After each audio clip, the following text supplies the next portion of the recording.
Irgendwer hat Wingardium Leviosa auf dem angewendet. Wer war Wifi? Bist du da irgendwo? Also, das war aber danke, dass du nicht so runterfallen lassen hast. Danke für deine Unterstützung. Freut mich. Sehr gut. Oh, da ist Kraut! Oh, ich hab mich noch nie so über Gras gefreut. Ja. Jetzt schleicht die halt einmal. Ha, das gibt's doch nicht. Alter, da geht's zu. Die haben noch keine LED-Birndeln, habe ich. Da schon Röhrenbirndeln haben die noch. Das ist nicht zeitgemäß. Der Robert Habeck, da sind. Na, da pass auf, wenn ich schicke dann Habeck vorbei, dann hat er sich gleich ausgegeistert. Dann hast du erst ein Gespenst in deiner Bude. War ziemlich cooler auch, definitiv. Oh, jetzt kommt die blöde Fotze von hinten. Möchtest du eigentlich. Oh Gott, das ist jetzt ein zweifelhaft da. Ich hab's. Nein, leider, ich hab's nicht so gemacht, wie ich es gesagt habe, okay? Halt sein Bittchen zurück. Kurze Frage. Das Arkham Asylum, ist das ein Hochsicherheitsgefängnis oder einfach eine Irrenanstalt? Oder beides? Es ist immer wieder schön, auf meine kleine Hacienda zurückzukehren. Hochsicherheits-Irrenanstalt. Okay, ein Kombi aus beidem, na toll. Der deutsche Bundestag quasi.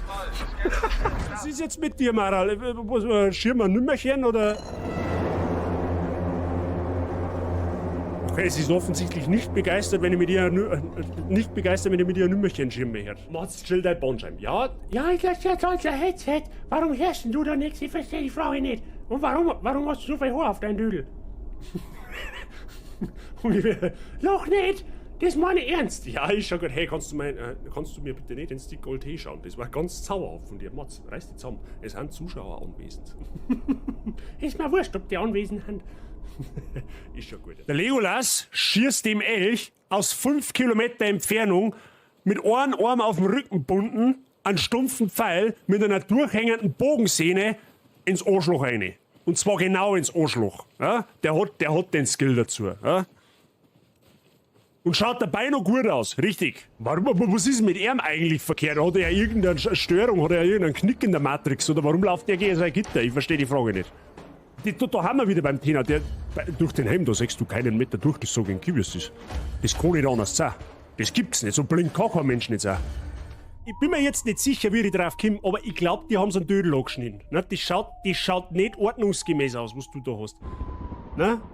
Ich meine, du wirst mich jetzt gleich umbringen, aber ich wollte einfach nur mal eine Frage stellen. Ne? So ganz freundlich. Aber das Eis ein wenig brecher. Verstehst du, wie ich meine? Dieses Pokémon fühlt sich glatt und feucht an.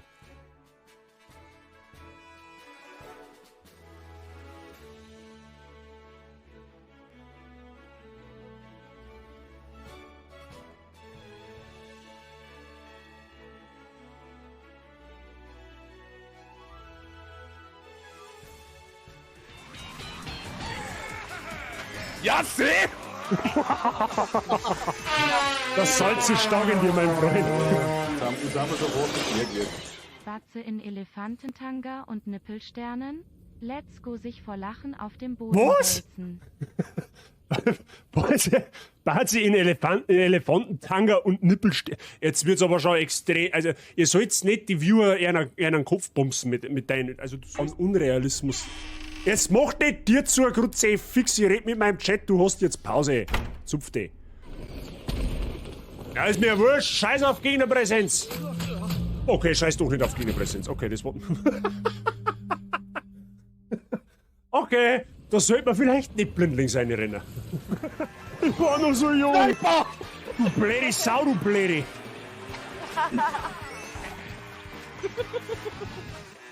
Die ist zwar von den Stats her ein bisschen schwächer wie die, wo wir gerade gehabt haben, aber die schaut halt dafür auch um 5 Punkte besser aus, gell? Also da kannst du jetzt wirklich gar nichts sagen. Ich mag das nicht mehr. Mehr Fashion ist mehr gut. Scheiß auf Stats, Hauptsache man schaut geil aus. Ist die oberste Devise in einem Soulspiel. Es ist erwiesen, dass du automatisch schlechter spielst, wenn du scheiße ausschaust.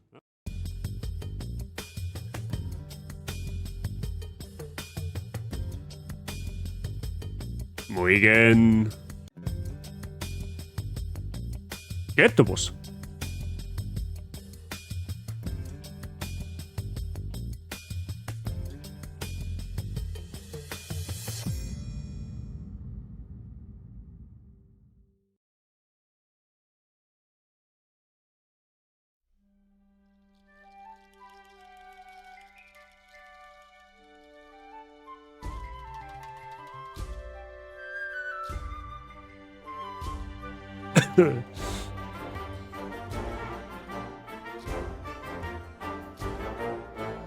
So, einen wunderschönen am Samstag in der Früh. Grüß Gott beieinander. Mr. Gut zu Fuß, der Herr Franzl-Schorsch und die Frau Semkroweif, die haben schon in aller Herrgottsfrüh am Start. Einen wunderschönen guten Morgen. Haben wir gut genächtigt, haben wir gut ins Wochenende gestartet. Wie schauen wir aus? Wie geht's euch? Alles sauber auf Bank. Leute, ich sag's euch, wie es ist. Ich bin halt voll drauf. Ne? Ich bin halt voll drauf, was das Projekt angeht. Ich sag's euch ganz ehrlich, wie es ist. Das wird so massiv gut. Das kann ich gar nicht anders sagen.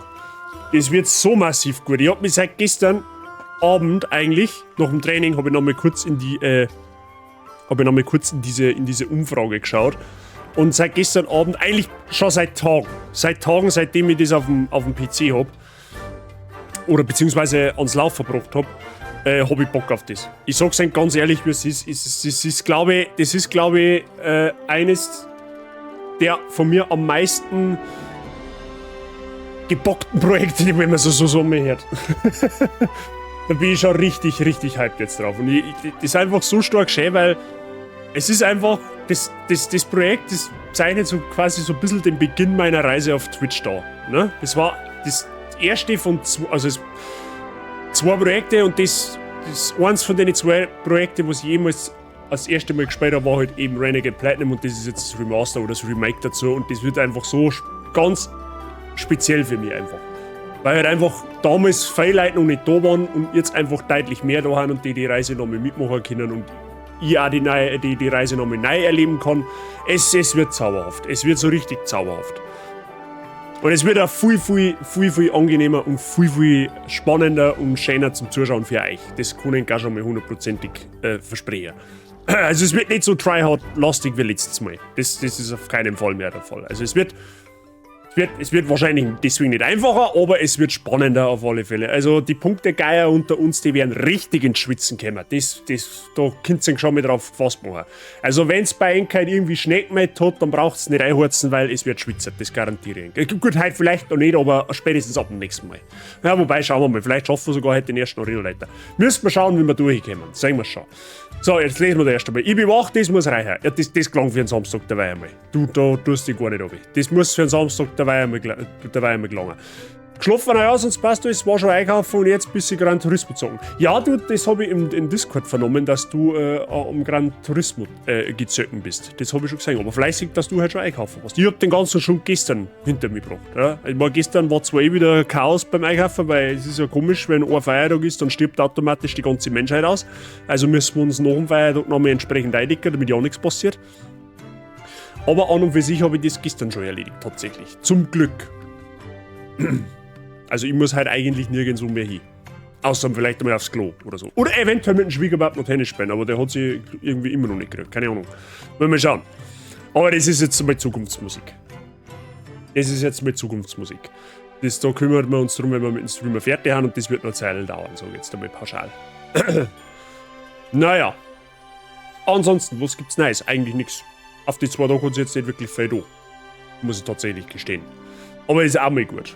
Ne? Ist auch mal gut. Sollte auch mal sein. Morgen ist auf alle Fälle das zweite Tennisspiel in dieser Saison. Dann haben wir 4 Wochen Pause. Und dann bin ich nicht da, weil dann werde ich am Strand liegen und mich gehen lassen sozusagen. Ja, und dann ist Tennissaison, bis ich wieder heimkomme, schon fast wieder um. Also die normale Tennissaison. Also wird ein kurzes Vergnügen heuer. Aber das ist auch fein. Ich muss noch einkaufen, aber das pressiert nicht. Ja, also ich meine, heute glaube ich ist dann nicht mehr ganz so schlimm, weil ich glaube, dass die meisten gestern waren. Wenn du da auf die Spart noch schnell eine halbe Stunde, so mal 5, halb 6 noch mehr austust, dann meine ich dann nicht mehr allzu viel. Wobei es wieder halt recht schön ist. Heute darf es, glaube ich, sogar direkt anbieten, dass man grillt oder so. Mal schauen. Und der Haushalt steht halt auch noch an. Ja, gut, ein bisschen Haushaltssachen, ja stimmt, das muss ich dann tatsächlich auch noch machen. Aber, wie du schon sagst, das pressiert jetzt nicht. Frau Bazi ist halt in München, die ist auf Pferd international. Das heißt, der Herr Bazi hat halt quasi mehr oder weniger den ganzen Tag sturmfrei, wenn man es so will. Das heißt, ja, wir schauen einfach mal, wie es sich ausgeht heute. Und dann sehen wir schon, würde ich sagen. Gut. Was gibt's sonst noch zum Sagen? Ich werde jetzt dann zum Spiel einiges erklären. Ganz wichtig, wir werden ganz viel interagieren miteinander. Ja. Diese Nuzlocke steht unter dem Stern spontan. Ne? Spontan improvisiert. Das heißt, Spitznamen werden spontan vergeben. Ja. Wenn wir ein Viecherl fangen, oder halt auch nicht, dann werden wir uns spontan einen Spitznamen überlegen. Wir gemeinsam. Manche Namen werde ich vergeben, manche Namen werdet ihr vergeben. Ja. Zweite Sache. Es wird nicht mehr vorausgerechnet werden. Ja, wir werden nicht mehr jetzt bei jedem Bosskampf irgendeine Dokumentation aufmachen, wo ich dann durchrechnet worden, was für ein Move, was für einen Schaden macht, wird es in dieser Nuzlocke nicht geben. Erkläre ich dann auch, warum es in der Nuzlocke auch absolut gar keinen Sinn nicht macht. Das heißt, ich werde mir das Gegnerteam anschauen und dann werde ich improvisiert aus den Pokémon, die ich besitze, einfach spontan ein Team zusammenstellen und mit dem gehen wir dann in die Bosskämpfe. Sorgt für unfassbar viel Spielraum, sowohl im Positiven als auch im Negativen. Ja, das macht's für euch, ja, wir werden auch wieder Vorhersagen machen, das ist quasi Standard in unseren Nuzlockes, wo ihr quasi abstimmen könnt, wie der Kampf ausgeht, ob Deathless, mit Armtod, mit Vergiftung, hin und her.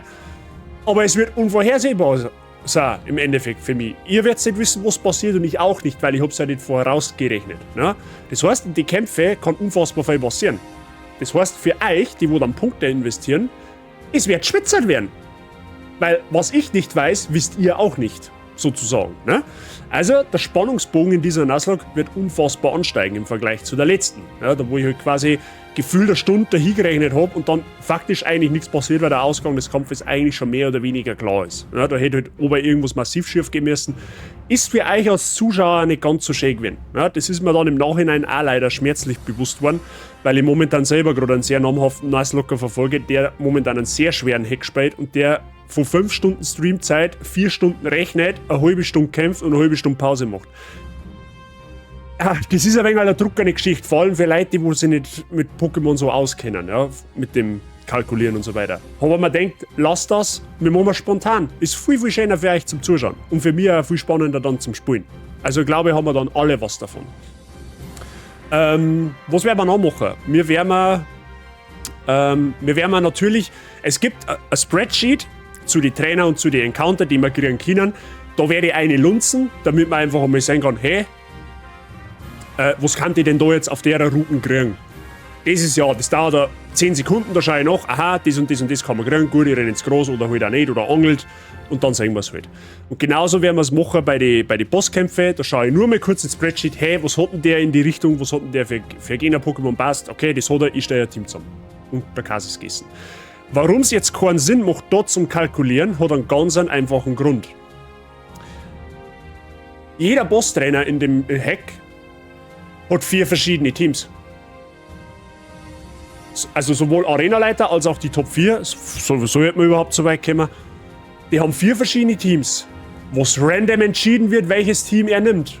Also selbst wenn ich kalkulieren wollen würde, das es keinen Sinn nicht machen, weil die Wahrscheinlichkeit nur bei 25% liegt, dass er das Team bringt, für das, was ich kalkuliert hätte. Also sprich, wenn der Gegner spontan entscheidet, wo er einsitzt, muss ich spontan entscheiden, wo ich einsitze.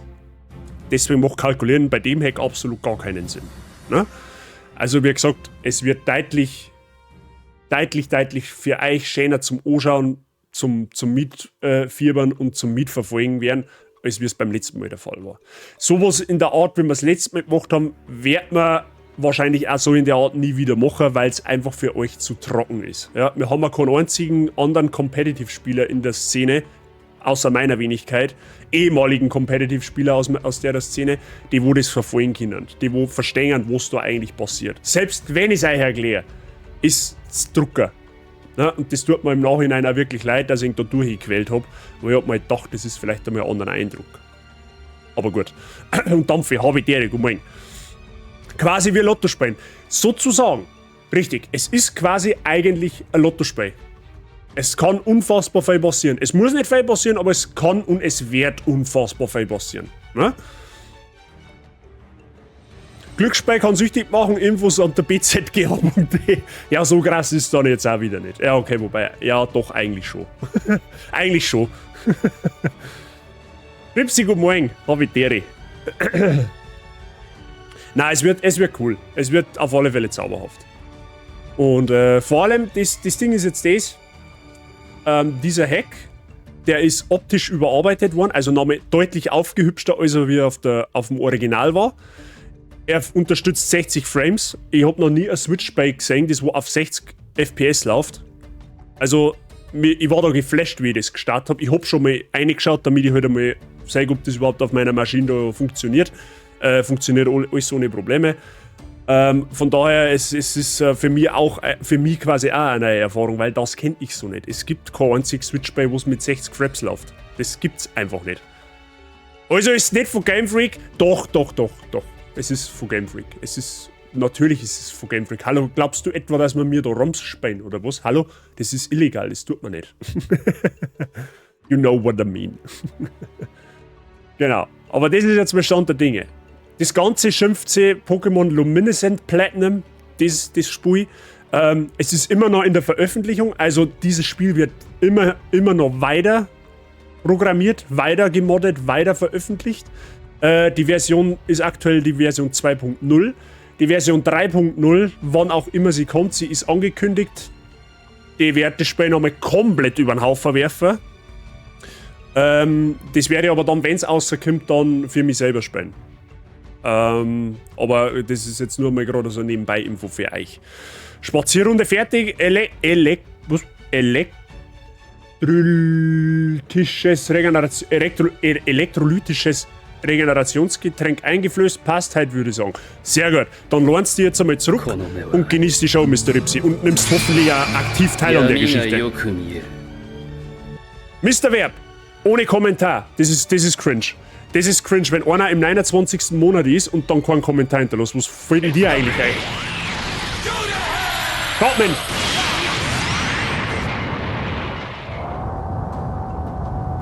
Da kommt was, meine ich. Nur kurz guten Morgen sagen. Aber die Muss gleich wieder los.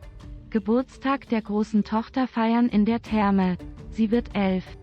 Recht hast, Mr. Cartman. Merci dir, dass trotzdem deine 8 Monate noch da reinrutzt. Und viel Spaß beim Geburtstag von deiner großen Tochter. Hast absolut recht. Ich wünsche euch viel Spaß in der Therme. Lasst es euch gut gehen. Das ist ein perfekter Tag heute, um in die Therme zu fahren bei dem wieder. Merci dir und einen schönen Samstag dir und deiner Familie. Und Mr. Verb, merci dir nochmal für dein Resub im 29. Monat. Ich weiß zwar nicht, warum du jetzt nichts zum Sagen hast, aber merci dir. 29 Monate ist eine lange Zeit. Weiterhin willkommen, eng zwar. Cringe ist, wenn Twitch einen Kommentar wieder einzeln abschickt. ja, das stimmt. Ach, da oben hat er sich geschrieben, der bei uns seit 29 Monaten dabei und keinen Monat bereut. Das geht runter wie Öl. Vielen, vielen lieben Dank, Mr. Verb. Jetzt habe ich gecheckt, dass dein Kommentar war schneller als der Resub. Find mal Relaxo, bin das ich.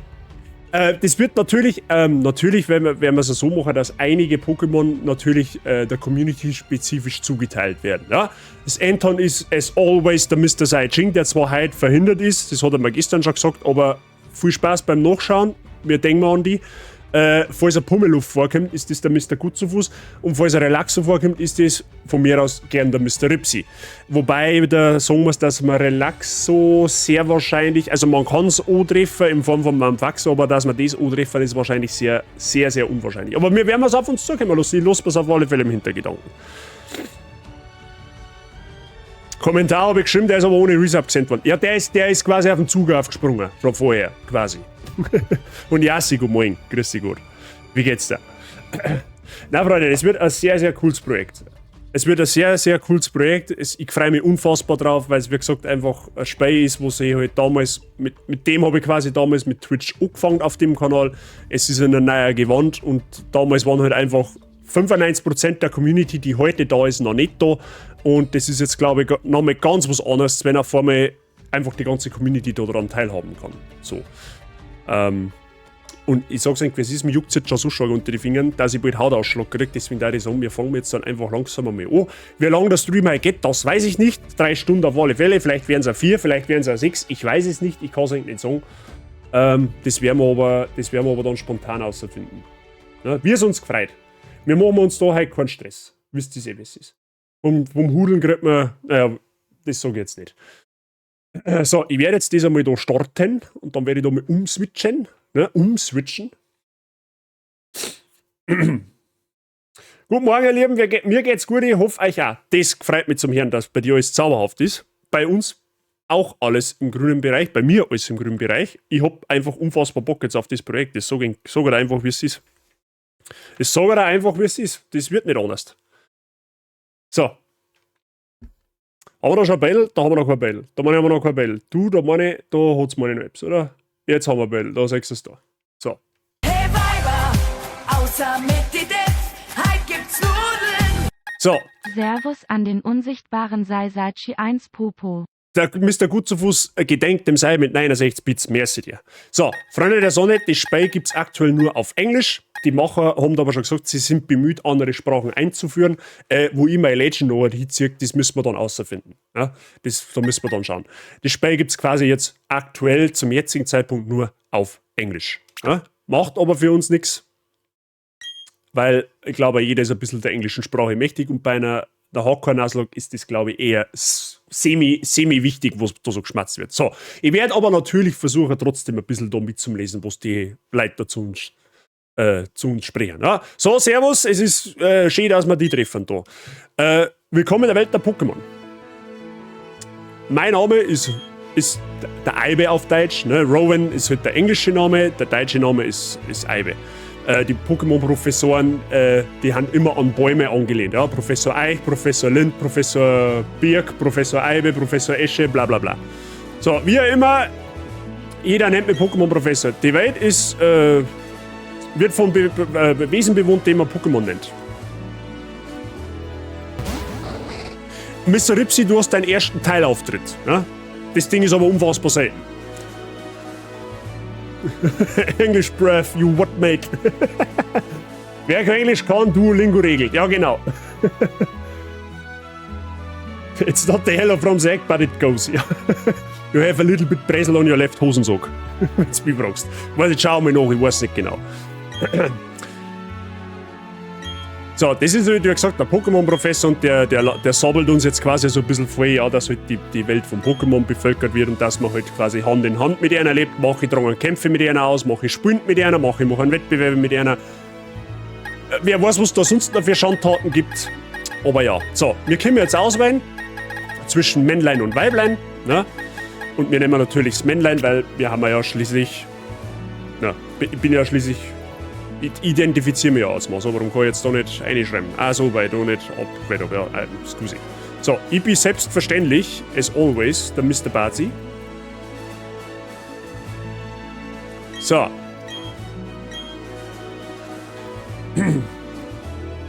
My lovely Mr. Singing Course. So, und da kommt jetzt hier ins Spiel. Freunde der Sonne, wir brauchen jetzt der Blondschopf da. Der heißt eigentlich Barry. So, wir machen das Ganze aber ein bisschen anders. Wir brauchen jetzt einen Namen für den Typen und wir benennen den nach dem meist gehassten Schulfach von euch.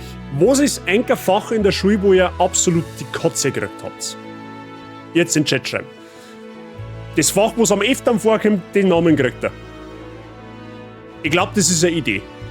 Mir da jetzt da persönlich Biologie einfallen. Mathe, das ist der Klassiker. Rechnungswesen und Chemie. Rivale, der wo Rechnungswesen heißt, war auch eine Idee. Deutsch.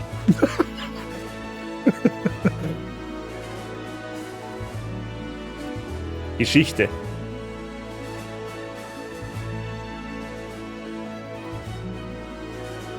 Also ein bisschen ausgeliehen. Deutsch, Mathe ist jetzt unentschieden. Geschichte, gut, also allein Rechnungswesen war halt irgendwie auch witzig, was seine Konstruktionstechnik. Ich glaube, so lange geht das. Ich glaube, so einen langen Namen kann ich nicht einschreiben. Aber ich glaube, so overall kann sich, glaube ich, so jeder ein bisschen mit Mathe identifizieren. Kann das sein?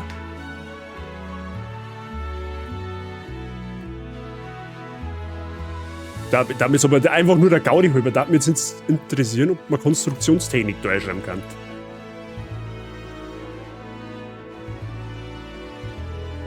Also einschreiben kann das, ob er den Namen nimmt, weiß ich nicht.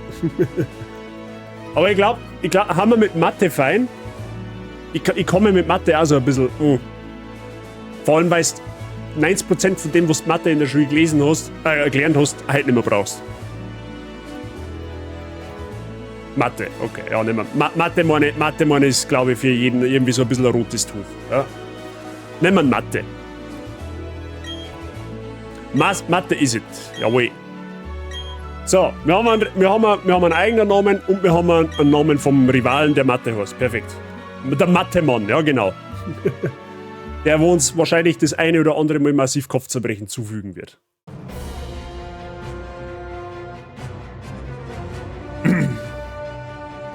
Pokémon sind immer auf unserer Seite. Ich hoffe, ihr werdet die Bedeutung dieser Worte irgendwann verstehen. Whatever. So.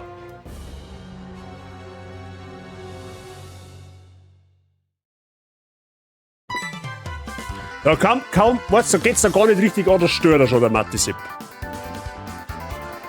Did you just see the TV? Sure you did. Professor Rowan, that really important guy who studies Pokémon, right? That means he must have lots and lots of Pokémon. So? Das ist dein neuer PC. Das ist mein, genau, da kannst du auf Twitch streamen. Du bist übrigens gerade live, falls du das nicht mitgekriegt hast, ne? Genau, wir treffen jetzt einen Professor und holen uns ein paar Pokémon ab. Ich warte da draußen und wenn du Speck kommst, dann schuldest du mir 1 Million. Du kannst halt deine Million sonst wo hinschieben. So, Freunde. Natürlich gibt es auch wie in jeder anderen Hardcore-Nuzlocke ein Regelset. Und das Regelset gehen wir jetzt ganz kurz durch, damit jeder weiß, um was das jetzt überhaupt dann gleich geht. So. Wichtig ist, ich mache jetzt nur schon ein paar Voreinstellungen, damit ich da noch einen Namen eingeben muss. So, Send to Boxes automatisch, Nicknamen vergeben, Gyroskop, keine Ahnung, was das ist, Autosave, das ist gut für uns. Spitznamenaussage ist auch wichtig, da reimen wir mal auf. Und dann passt es. So, aufgemerkt. Freunde der Sonne, kurze Theoriestunde. Wenn wir schon bei Mathe haben, sage ich jetzt ganz kurz das Regelset von der jetzigen Hardcore-Nuzlocke und werde ein bisschen was erklären dazu. Wenn es Fragen gibt, einfach fragen.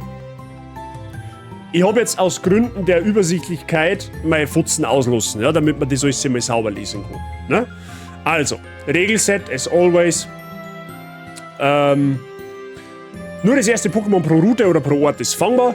Also sprich, immer dann, wenn ich auf eine neue Route komme, darf ich ins Gras gehen oder angeln oder was auch immer und darf ein Pokémon encountern. Und ich muss immer das fangen, was mir als erstes vorkommt. Ich darf nur dann, also quasi, es greift dann sozusagen auch die Tubes und Species Class. Das heißt, sagen wir mal, ich fange auf Route 1 ein Taubsi und auf Route 2 kommt mir als erstes wieder ein Taubsi vor, dann darf ich so lange ein neues Pokémon suchen, bis ich ein Pokémon finde, das ich noch nicht besitze. Das gleiche gilt für Evolutionsstufen. Ja? Route 1 zum Beispiel Taubsi, Route 2 kommt zweite Entwicklung vor Tauboga, auch dann darf ich rerollen, so lange bis ich halt wirklich eine neue Spezies von Pokémon antreffe. Das gilt für jede Route und für jeden Ort, also sprich Städte haben damit inbegriffen. Zweite Regel, besiegte Pokémon dürfen nicht mehr benutzt werden, das erklärt sich von selber. Soll der Pokémon besiegt werden, muss es ablenken oder freilassen, darf in dem Run dann nicht mehr verwendet werden. Erklärt sich von selber. Geschenkte Pokémon sowie Shiny-Pokémon dürfen immer benutzt und gefangen werden. Shiny sind quasi andersfarbene Pokémon, sind ultra selten, gilt quasi sozusagen als Jackpot, darfst jederzeit fangen, egal ob du das schon hast oder nicht. Und geschenkte Pokémon, und wir werden in dem Hack verdammt viele Pokémon geschenkt kriegen, die dürfen wir immer hernehmen. Die dürfen wir jederzeit nehmen. Kann ich aber auch gleich dazu sagen, wir werden auch einen Haufen Pokémon verlieren. Statische Encounter dürfen immer je einmal gefangen und benutzt werden. Was ist ein statischer Encounter? Ein statischer Encounter ist zum Beispiel, du sprichst jetzt, sagen wir mal, es wird zum Beispiel so vorkommen, wir werden in der alten Villa irgendwann sein, da kannst du einen Fernseher ansprechen und dann springt dir ein Rotom an. Das ist ein statischer Encounter. Ja? Oder ein legendäres Pokémon, was in der Overworld zum Sehen ist, als Sprite, du klickst den an und ein Kampf findet statt. Das sind statische Encounter. Das werde ich aber dann noch mal erklären, wenn wir es kurz voran haben. Also die dürfen auch jederzeit einmal gefangen werden. Dann, Pokémon müssen dann immer einen Spitznamen haben. Das erklärt sich jetzt, glaube ich, von selber. Brauche ich nicht viel dazu sagen. Der Kampfmodus muss auf Set gestellt werden. Was hat es damit auf sich? Habe ich gerade eben in die Einstellungen gemacht. Du musst quasi, es gibt quasi 2 Einstellungsmöglichkeiten während des Kampfes. Es gibt folgend und halt wechselnd. Das heißt, wenn der Gegner ein Pokémon einwechselt, dann wird ich vorher gefragt, ob ich auswechseln möchte. Das muss man deaktivieren, weil sonst habe ich einen Vorteil.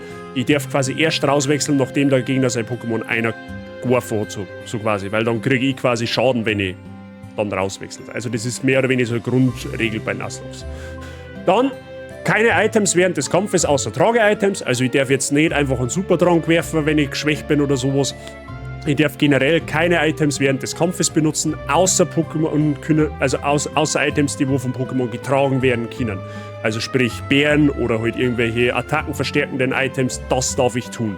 Ja, aber ich darf jetzt nicht den Beutel reingehen während dem Kampf und sagen, da hast du einen Supertrank, bist du wieder gesund. Das darf ich nicht tun. So, Pokémon dürfen kein höheres Level haben als das stärkste Pokémon des kommenden Arena-Leiters. Das ist eine Regel, die ist im Hardcore-Nuzlocke-Rule-Set einfach fest verankert. Das sorgt quasi dafür, dass ich mich nicht überleveln kann. Also ich muss immer auf dem gleichen Level sein wie die stärkste Pokémon vom kommenden Arena-Leiter. Ist in dem Spiel auch kein Problem, weil es Level-Caps gibt. Also ich kann quasi über einen gewissen Punkt nicht drüber leveln, solange ich den Orden nicht habe. Dann bei einer Niederlage wird der Spielstand resetten und man beginnt von vorne. Also quasi wenn ich wipe, wenn 6 Pokémon von mir im Team besiegt werden, dann ist der Run zu Ende. Dann müsst ihr jetzt den Spielstand neu starten und halt wieder von vorne anfangen. Und wird die Top 4 inklusive Champ besiegt, gilt die Challenge als bestanden. Das ist ein langer, harter, steiniger und unkonventionell ekelerregender Weg. Da werden wir wahrscheinlich so schnell nicht hinkommen. Genau. Wenn es dazu Fragen gibt, jederzeit einfach nachfragen. Mir fällt gerade ein, ich habe keinen Regelkommando nicht gemacht, aber das kann ich noch nachholen. So. Die Nuzlocke startet übrigens erst dann, wenn wir offiziell Pokébälle erhalten haben. Ja? So geht aber dann auch, wenn es soweit ist. Und jetzt da ich sagen, starten wir meine. So, das ist unsere Mama. Wir kriegen von Anfang an die Turbotreter. Das ist sehr zauberhaft. Nuzlocke kenne ich nur nach dem Duschen. Nuzlocke, ja genau. Und wenn du da Hardcore-Nuzlocke machst, dann bist quasi, dann gehst du sterben voll direkt nach der Duschen wieder raus. Dann sprenge ich, habe ich direkt. Da. Ja, die hat uns jetzt die Turbotreter gegeben. Was sind die Turbotreter? Die Turbotreter sorgen einfach dafür, dass ich quasi Achillessehnen einbaut kriege und ich kann dann quasi sprinten, sozusagen. So. Da haben wir Evoli. Wie gesagt, wenn das annähernd so ist wie das Original oder wie der Original-Hack, dann werden wir das Evoli später mitnehmen können. Das ist dann quasi auch ein geschenktes Pokémon. Und schaut euch mal bitte diese schöne Gegend da an. Zauberhaft. Wirklich zauberhaft. Muss ich noch eine Freude zum Spiel, das kann man noch kaufen. Wie soll ich dir denn das jetzt erklären? Also ja, du kannst es schon kaufen, aber halt nicht so in dem Zustand, wie ich es jetzt spiele. So. Schreibt mir da gerne mal in Discord. Also das Grundspiel, strahlender Diamant oder leuchtende Perle kannst du freilich kaufen. Das ist überhaupt kein Thema. So. Und wieder läuft uns der Mathe verputzt. Das ist ein Wahnsinn.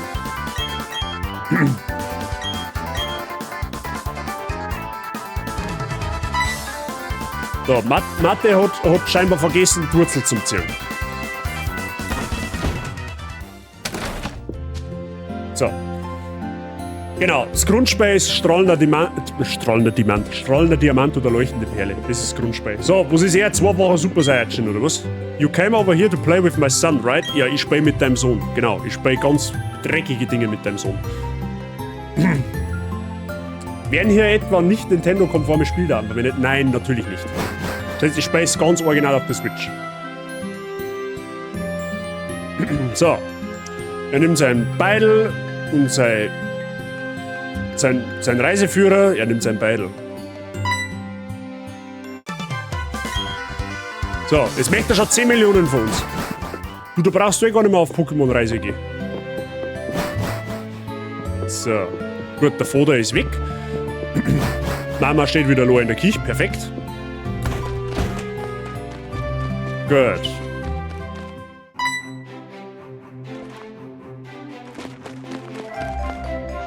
So. Was als angehender Pokémon-Trainer absolut rotes Tuch ist ohne Pokémon ins hohe Gras zu gehen, weil da kann der Daumen anspringen oder eine Maus anscheißen. Das ist ganz gefährlich. Ne? Muss man immer bedenken, dass man da ganz dreckig sterben kann. So, der wollte gerade seinen Mut beweisen, der Mathe-Sim. So. So, versteht ihr nicht, was bedeutet, wenn man ohne Pokémon ins Groß geht? Ja, wie groß? Groß ist doch Bubatz, oder wie sehe ich das? Der alte Mann, das ist doch der Professor Eibe, oder? Was tut denn der da? Die wollten ins große Groß, weil sie Pokémon wollten. Was soll ich denn da? Den in einer Welt hat sich wahrscheinlich ändern, wenn man einer Pokémon gab.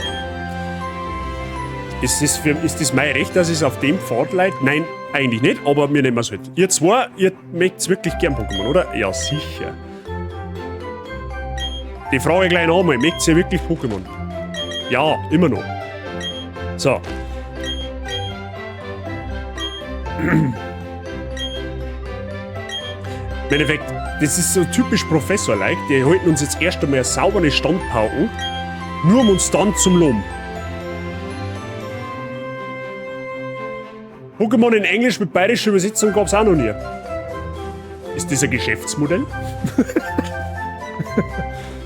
Wo war Robin, als Gondor lief? Viel. Keine Ahnung, der war wahrscheinlich gerade im Gemeinschaftsraum von den Gryffindors. Hey Professor, du hast deine Brieftaschen vergessen. Am See. Oh, was ist denn da verkehrt? Ah, da ist ja. Gute Arbeit. Ich wollte die nicht zwei haben, da gerade die Pokémon anvertrauen.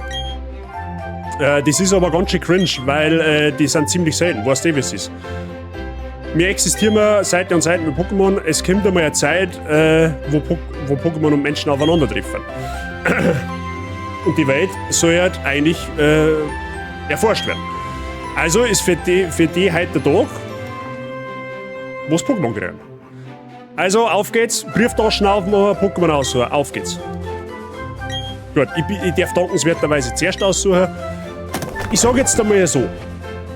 In dem Hack, zumindest im Original-Hack, war es so, du hast alle 3 Starter ohnehin gekriegt. Also ist jetzt rein theoretisch völlig egal, was wir für einen Starter nehmen, weil wir werden sie alle 3 bekommen. Allerdings ist die Wahl unseres Starters dafür entscheidend, was unser Rivale für einen Starter nimmt.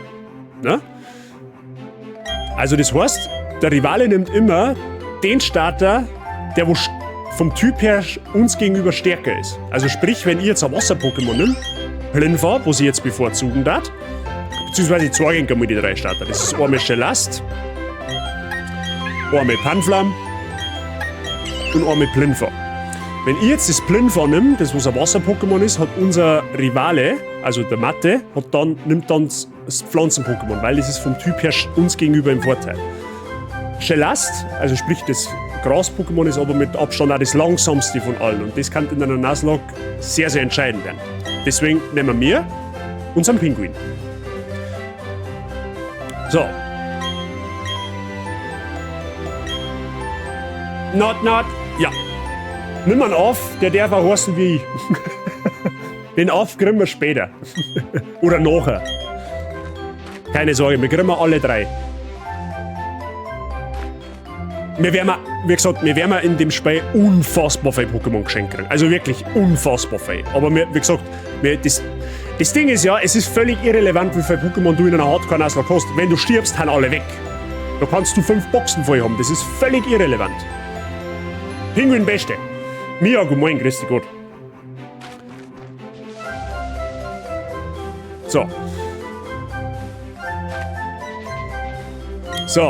Wir zwei haben jetzt Pokémon. Jetzt gibt's eigentlich nur noch eine Sache zum Tor, oder? Bist du bereit für das? Ich bin auch bereit. Das wollte ich schon auch sagen. Die Zeit ist endlich da. Bazi, ich fordere dich zum Kampf raus.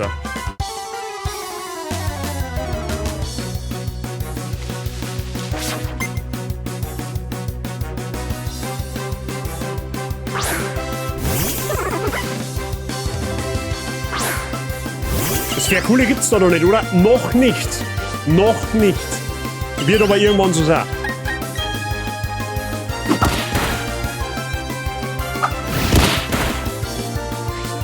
Wie gesagt, die Nuzlocke hat jetzt offiziell noch nicht begonnen, weil ich hab noch keine Pokébälle. Also selbst wenn ich da jetzt stirb, ist völlig irrelevant, Zeit in dem Fall dann nicht.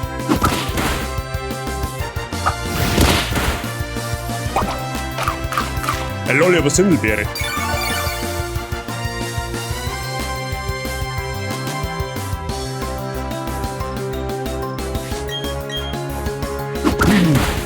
Ja, das schaut mir aber ganz massiv nach einem Sieg an, wenn du mich fragst. Easy. Ja, der Pinguin hat schon den ersten Sieg geholt, 6. Tag.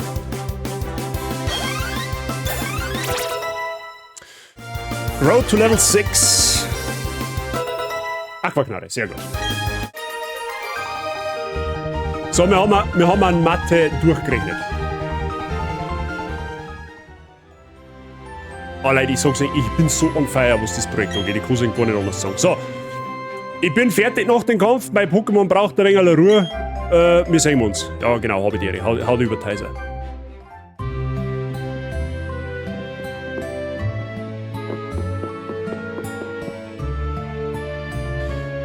Was geht ab? Das kann ich gar nicht glauben, was da passiert ist. Ich bin unfassbar froh. Mich freut es unfassbar stark für ihn zwar. Der Professor, den du erwähnt hast, der lebt in Sandgemme quasi. Ich habe gehört, dass er für seine Studien bekannt ist. Und er soll aber sehr beeindruckend sein. Du sollst am besten in Sandgemme besuchen. Weißt schon, wie ich meine. Da Straße raus, dann rechts und dann wirst du schon irgendwann einmal angesprungen werden. So. Cool, das evoluiert schon miteinander. Immer noch nicht, okay. Gut, dann rasen wir da mal. Warte mal, da ist ein Gewässer, oder? Da ist ein Gewässer. Okay, das heißt, wir können da später mal angeln, auf alle Fälle. Wir können uns dann da mal einen Encounter rein. Aha, da steht er eh schon wieder. Das ist echt ein Geschwür. Ich bin krank vor lauter Warterei. Ich gehe jetzt zum See. Ich gehe jetzt, um einen Professor zu sehen, dass ich ihm anständig danken kann. Aber ich hab da noch eine gute Idee gehabt. Jetzt hör einmal zu, weißt du schon. Was tätst du davon hätten, wenn wir ein wenig zum See gehen und da ein wenig spielen? Weißt du schon, wie ich meine? Und da sagen uns, da soll ein legendäres Pokémon leben. Und genau das holen wir uns jetzt nicht. Hätte im Kopf. So, müssen wir da rein. Wir sind am See, mach dich bereit, weil wir fangen jetzt das legendäre Pokémon. Vertrau mir, das ist auf alle Fälle da. Was geht denn jetzt ab? Die fließende Zeit und der expandierende Raum. Irgendwann kehrt alles in mir. Cyrus ist mein Name, merkt's nicht. Bis dahin, schlaf, solange du da kannst, legendäres Pokémon vom See, vom Wahrheitssee. Schaut euch mal das Wasser an, wie geil das ausschaut. Lasst mir bitte schon vorbei. Tritt auf 10. Oder ich tritt auf 10. Was hat denn der für ein Problem? Schrei eines legendären Pokémon.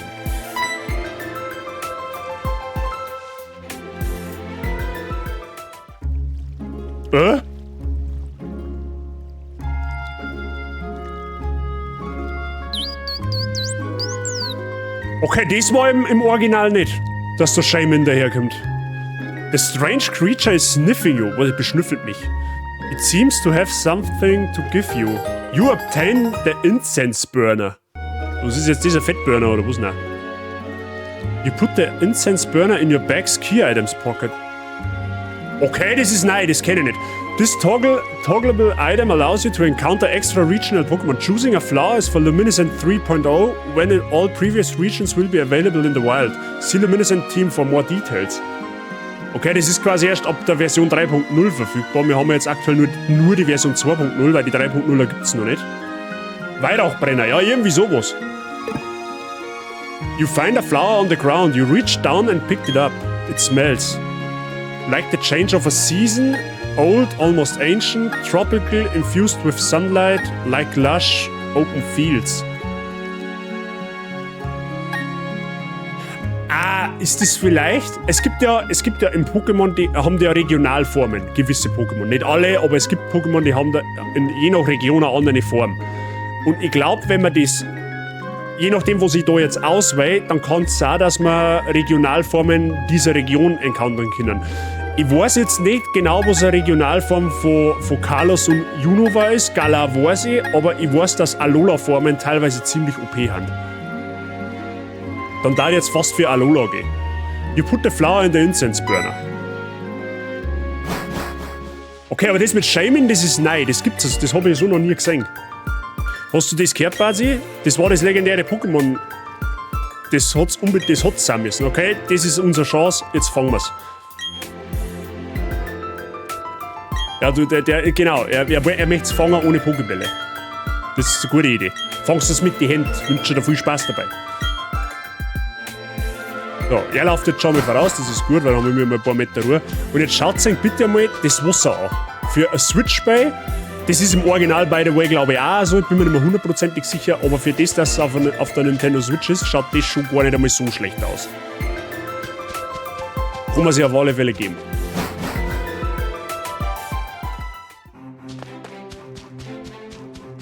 Zauberhaft, ja, ich darf auch fast sagen. So, von der da herum kriegen wir, glaube ich, Tränke. Also ist jetzt nicht so, dass ich jetzt in die Kämpfe nutzen darf, aber bevor wir halt, wenn wir einen Kampf bestritten haben, dann können wir uns halt zumindest mit Tränke wieder voll heilen.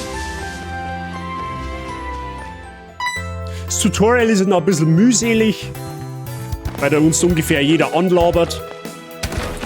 Aber das dauert noch vielleicht 5 Minuten und dann haben wir es. So. Jetzt müssen wir quasi vorsprechen.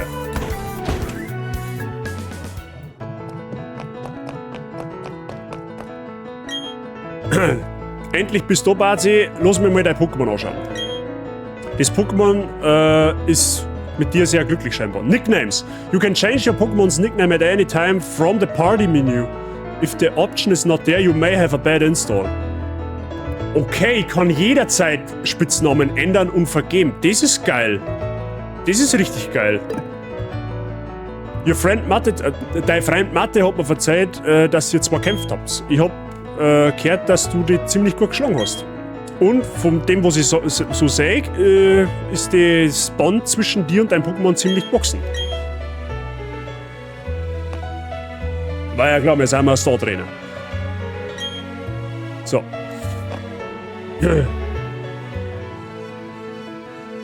Konzentrieren wir uns auf den Haupttopic, wie auch immer. Es gibt Apps, was du für mich tun kannst. Mein Name ist Aibe, ich studiere Pokémon. Als allererstes möchte ich wissen, was genau für eine Anzahl an Pokémon sind noch jemand. Und um das zum Tor braucht man einen Pokédex. Das ist, was du oben gewünscht hast. Ich möchte einen Pokédex anvertrauen. Möchtest du dabei helfen, die Daten aufzuzeichnen? Ja, selbstverständlich. Cookie, habe die Ehre und merci für den Work. Gute Antwort. Da kannst du quasi nicht nein sagen.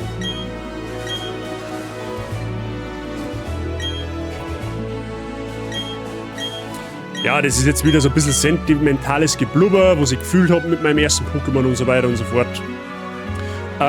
Besonderheit in der Version, wir haben 2 Rivalen. Wir haben einmal einen Mathe und einmal sie. Im kompletten Original ist sie keine Rivalin mehr. Die ist zwar vorhanden, aber die kämpft quasi nicht gegen die. Die kämpft einmal mit dir, aber nicht gegen die. Und die werden wir das eine oder andere Mal antreffen.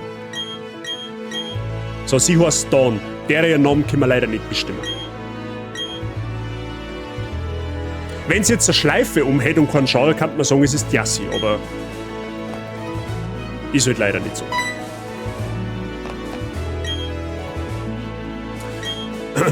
Pokémon shaped like the object gave it to you. Genau, das ist der Incense Burner halt dann wahrscheinlich. Ja, die Start, von der Farbe her, die voll zu dir passen. Also so pink-mäßig, ne? Beschreibt after the credit Pokémon Shaman, this scent produced by burning special plants that Shaman can grow brings out all sorts of liquid. Ja, okay, das ist der Incense Burner, den was ich da gefunden habe, das ist genauso wie ich gesagt habe.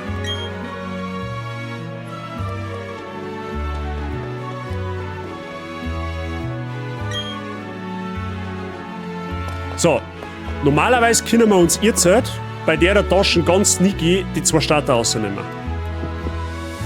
Und es ist tatsächlich ja so. Der spricht uns jetzt, glaube ich, oh. Ja, der spricht uns jetzt quasi an und sagt uns, dass wir quasi, dass da noch 2 Pokébälle drin warten und wir die gern haben können, dass wir es großziehen, sozusagen. Ist zwar ein bisschen ein Fehler in der Logik, weil rein theoretisch darf da jetzt gar keiner mehr drin sein, weil unser Mathe hat eins und Don hat auch eins und wir haben auch eins. Also sprich, darf da jetzt theoretisch nichts drin sein, aber hey, es sind geschenkte Starter-Pokémon, die haben ziemlich gut und die nehmen wir natürlich mit. So, das ist einmal Shelast. Made from soil, the shell on its back horns when it drinks water. It lives along lakes. Da das Ding, also das benennt, die 3 Starter benennen jetzt tatsächlich selber. Und zwar wird die später eine große Schildkröten. Und da Bowser irgendwie gut passen.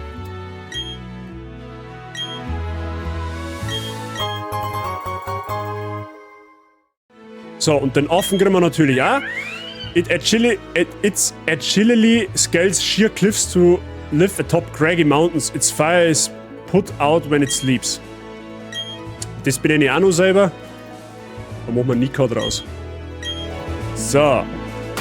Und jetzt können wir das Ganze mal durchchecken. Wir brauchen natürlich noch... Ah, da tatsächlich. Da kann man natürlich einen Namen nennen. Es wird später ein großer, starker Pinguin, wenn es uns nicht wegstirbt. Den nennen wir Kaiser. So, den nächsten Namen dürft ihr dann alle ihr bestimmen. Genau, jetzt schauen wir uns erst einmal an, was wir für Wesen und für Fähigkeiten haben. Eine naive plus Speed minus Special Defense, okay. Torrent, okay, das ist Standardfähigkeit. Die Fähigkeit ist das Wesen ist scheiße, plus Speed minus Defense, das ist kacke.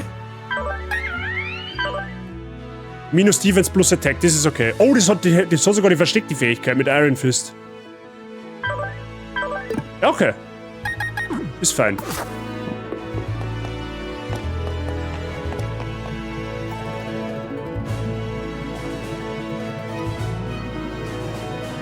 Dann hat der Pokémon schon seit ein paar Jahren, das ist ein anderer Scheller, das macht schon Sinn und damit machen Lucius Havideri. Kann's auch, so deep bin ich in der Lore nicht drin. Was möchtest du denn jetzt schon wieder? Los, mich Bein, ich mag die Nuzlocke endlich starten. Pokéradar, oh, das ist nice. Pokéradar ist natürlich nice. Und Schutzgrimmer, das ist auch gut. So, darf ich jetzt bitte... Nein, darf ich nicht. Ja, ich spiele zum ersten Mal Pokémon-Spiel. Ich muss natürlich wissen, was ein Pokécenter ist. Ich muss natürlich auch wissen, was ein Pokémon-Markt ist. Andi Havideri. Warum nicht Not? Weil unsere Starter-Pokémon einen epischen OP-Namen brauchen. Deswegen heißt es nicht Not. Aber man kann es jederzeit ändern. So, jetzt los mich. So, der darf ich jetzt endlich. Bitte, dankeschön. So, jetzt los mich da erst einmal reinschauen, weil ich glaube, ich habe im Spreadsheet gelesen, dass man da Einstellungen vornehmen kann. So, jetzt werden wir da mal heilen. So, ich glaube am PC ist das gegangen, oder? Settings, da haben wir schon. Clothing, okay, wir können unsere Kleidung auch ändern. Okay, wir werden einen EP-Teiler einschalten. Zuneigung lassen wir aus. Level Cap schalten wir auf alle Fälle ein, das ist ganz wichtig. Und das Current Level Cap ist Level 16. Okay, also das heißt, unsere Pokémon können jetzt auf keinen Fall ein höheres Level wie 16 erreichen, außer wenn wir einen ersten Orden haben. Dann haut das hin. So, jetzt sollen wir quasi daheim Bescheid sagen, dass wir uns auf die Reise machen. Das heißt, rein theoretisch müssen wir uns dort jetzt auch das geschenkte Evoli holen können. Gut das. Zufrieden. So, die Zausel. In so ROM-Hacks lohnt es sich immer NPCs anzusprechen, weil die oftmals irgendwas haben für einen. So, ein Item.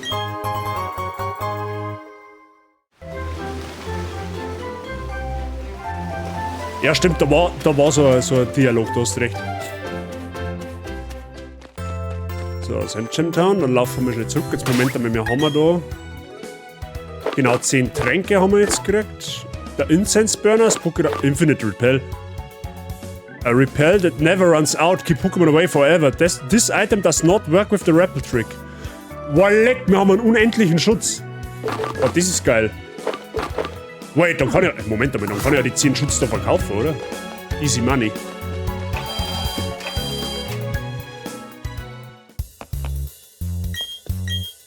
Ja, du, dann geschäftsmodellmäßig hauen wir die zum Teufel. Ha, what's aus? Wenn wir einen unendlichen Schutz haben, warum brauche ich dann Schutzitems? Macht ja überhaupt gar keinen Sinn. So, rennen wir schnell zur Mami heim. Und dann machen wir das Fang-Tutorial und dann beginnt endlich offiziell die Nuzlocke.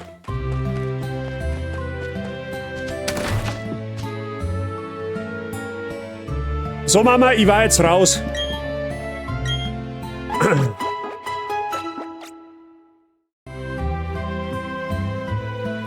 Wenn du einen epischen Namen möchtest, würdest du Celeste vielleicht Lucius nennen. Shell Terra gehört zu meinen Lieblingen.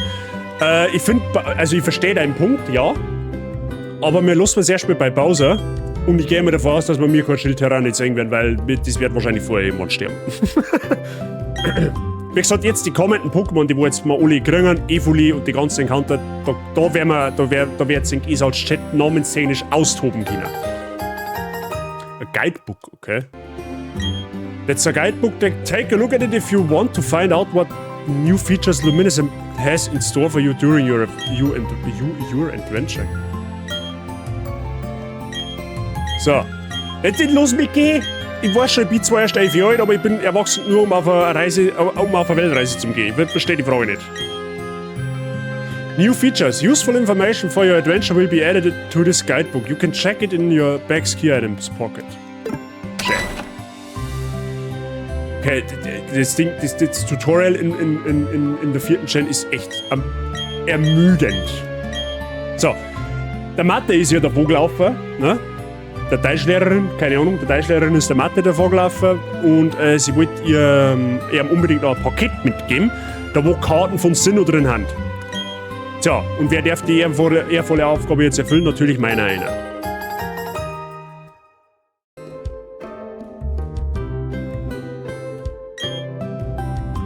Spiel mal gut.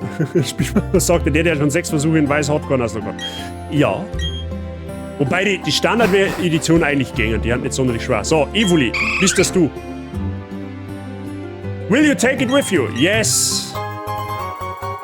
Geschenktes Pokémon. So, Freunde der Sonne, wir brauchen einen Spitznamen für Evoli, wo es sehr wahrscheinlich einmal ein Nachtara wird. Also, sollte man jetzt quasi einen Spitznamen für Nachtara finden. Ja, also nicht für Evoli per se, sondern am besten für Nachtara. Also Nachtara ist das schwarze Pokémon mit den gelben Kringeln. Für die Leute, die es vielleicht nicht wissen. Es soll quasi die Nacht oder den Mond verkörpern. Mehr oder weniger. Da könnt ihr jetzt gerne austoben. Ich hätte für den Fall der Fälle einen Namen im Hinterkopf. Luna! Wifey, du redst mir voll aus der Seele. Nightwing. Jetzt ja gut.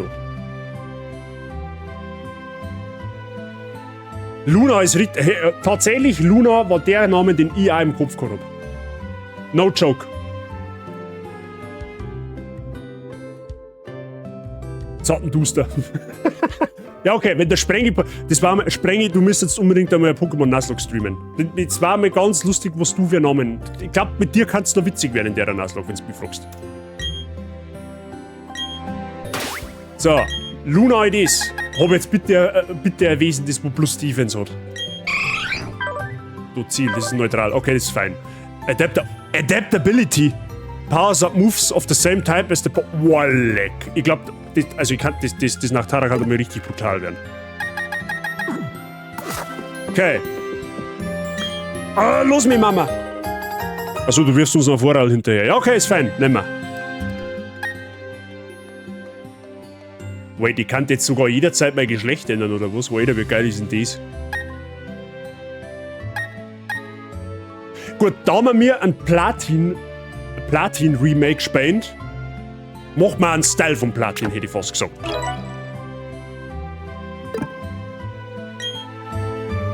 Wie im echten Leben. Ja, du kannst auch jederzeit dein Geschlecht ändern, das stimmt. Wahrscheinlich, wie fancy das jetzt ausschaut. I hope you enjoy your adventure. Ja, da 100%ig. You should let your Pokémon walk with you. Alter, das ist jetzt nicht dein Ernst, wenn die das in das Spiel eingefügt haben. Wallek, die haben die Walk Together, die haben die Walk Together Funktion eingefügt. Alter, bist du bescheuert, wie geil ist denn das? Das habe ich in Let's Go geliebt, dass das gegangen ist.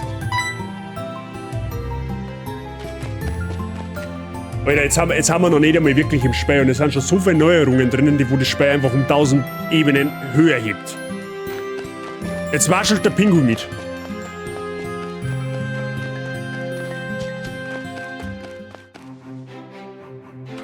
Gut, wir haben immer noch keine Pokébälle, das heißt, offiziell hat die Nuzlocke noch nicht begonnen. Aber was haben wir da noch? Jetzt pass auf.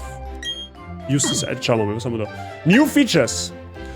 The new PC system has extra features added that will allow you to do the following. Change your clothing. Ich kann jederzeit meine Kleidung ändern.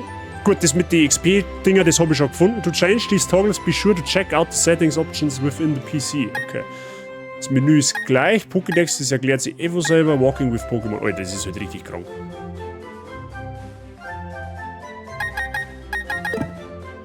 Ja, aber in der 4. Gen hat es die Walk-Together-Funktion nicht gegeben, sondern nur im Freundesgarten, glaube ich, wenn mich nicht alles täuscht.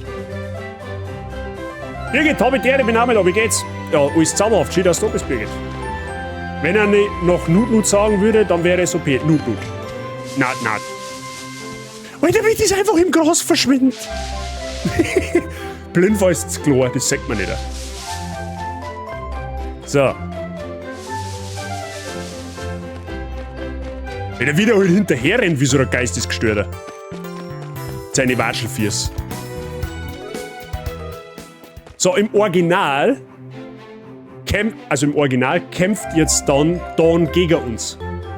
Also im Original, wenn ich vom Original sprich ich von Renegade Platinum. Ja, das ist ja quasi ein Remake zu Renegade Platinum.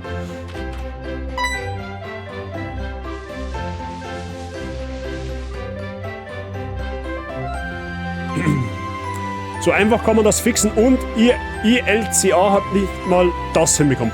Ohne Scheiß, wie gesagt, die Version 3.0 ist aktuell noch in der Arbeit. Und wenn die droppt, holy shit, das Spiel wird das beste Pokémon-Spiel, was auf diesem fucking Planeten gibt. Ohne Scheiß, es müsst ihr mal in YouTube, ich schau mal, ob ich es noch halt finde, dann stelle ich es in Discord rein. Die wollen die komplette Zerwelt öffentlich machen, da gibt es schon Gameplay-Footage, das schaut so geisteskrank aus. Die Zerwelt ist jetzt aktuell in dem Spiel, in der Version noch nicht verfügbar, sondern nur halt der Zerraum. Aber die wollen die komplette Zerwelt begehbar machen. Die wollen alle Pokémon bis einschließlich der 9. Gen einbringen. Da gibt es schon Models dafür. Die wollen Mega-Entwicklungen zurückbringen. Da gibt es auch schon Gameplay-Footage dazu. Das Spiel wird der absolute Mega-Hammer werden, wenn das Spiel mal richtig fertig veröffentlicht ist. Wie gesagt, das ist aktuell nur die Version 2.0 und die Version 3.0 bringt bahnbrechende Veränderungen mit. Aber wann die droppt, das weiß man noch nicht. Die ist seit einem halben Jahr ungefähr in Arbeit. Kann heuer noch kommen, kann da erst nächstes Jahr kommen. Man weiß es nicht. Sind das dann Updates? Ja, das sind DLCs. Also quasi, sie sagen, das sind DLCs, die kannst du dann einfach quasi dazu hinzufügen sozusagen und dann überarbeitet sie das Spiel quasi von selber, ohne dass der Speicherstand mehr oder weniger beschädigt wird. Sie sagen halt dann, wenn die Version kommt, lohnt es sich aber, das Spiel nochmal von vorne anzufangen, weil sie das komplett über den Haufen wirft. Ja, also wie gesagt, jetzt aktuell in der Version haben die ersten 493 Pokémon verfügbar, inklusive ein paar Regionen. Ein paar regionsspezifische Pokémon, ich glaube Hisui-Formen haben auch mit dabei. Und später haben dann alle über 1000 Pokémon verfügbar. Genau.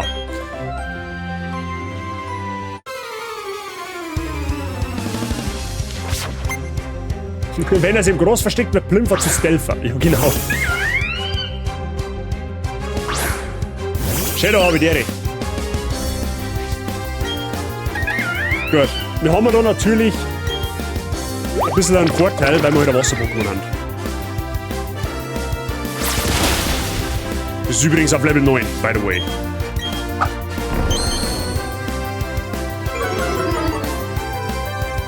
Der Laune ist nicht so super, warum das?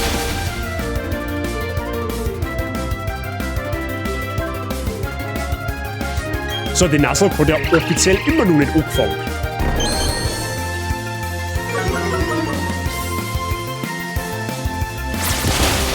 Aber man merkt halt aber auch, dass sie es optisch überarbeitet haben.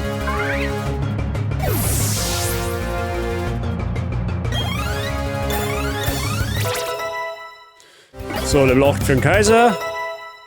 Hey, wir lernen auf Level 6 lernen wir Aquaknarre, auf Level 8 lernen wir Blubber. Perfekt. Oh, Rasierblatt.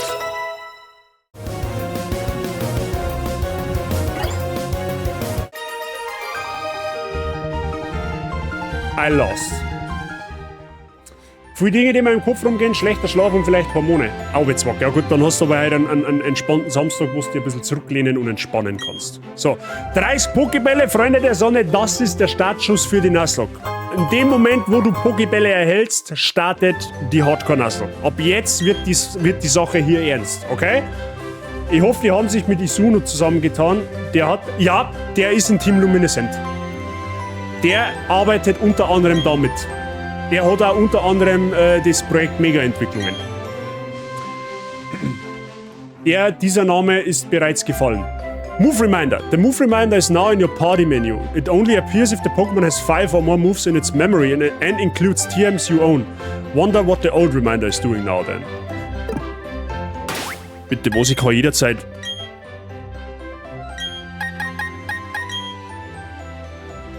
Ist nicht dein Ernst. Alter, was? Ich kann jederzeit Moves wieder erlernen, die wo ich schon mal gelernt. Ich kann meine Movesets anpassen. Und das umsonst? Okay, das ist krank. Normalerweise brauchst du, um Attacken wieder zu erlernen, in den normalen Spielen mindestens irgendein seltenes Item, wie eine Herzschuppe zum Beispiel. Und da geht es jetzt einfach fucking umsonst. Krasser Scheiß. Oh, leck, das wird so ein geiles Projekt. Freunde, das wird so ein geiles Projekt. Ich sag's euch, wie es ist. Aber jetzt tun wir Folgendes. Und zwar Encounter sammeln. Wir tun jetzt da Encounter sammeln. Wir fangen mal am See der Wahrheit an. Das ist ganz drüben links. Schauen wir uns einmal an, was wir fangen können. Da schau jetzt dann einmal kurz ins Spreadsheet, wie ich vorher erwähnt habe, was da tendenziell gab. Ne? So, jetzt passt ober. Wahrheitsufer.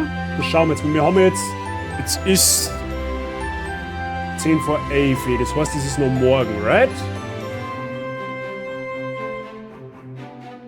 Dann haben wir Lake Verity.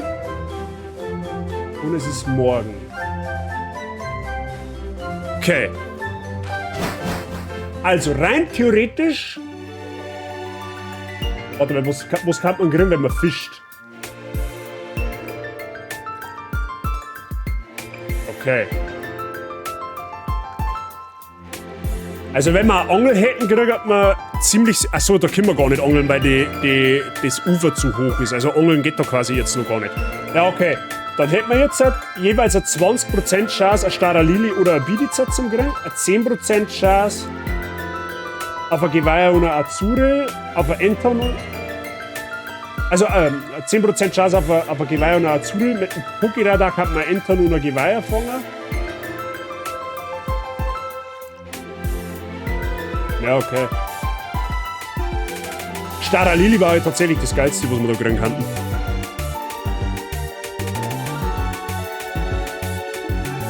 Staralili ist tatsächlich das Geilste, was wir da kriegen können. Da müssen wir jetzt erstmal den Schutz ausschalten. Okay, was ist der erste Encounter in der Nuzlocke?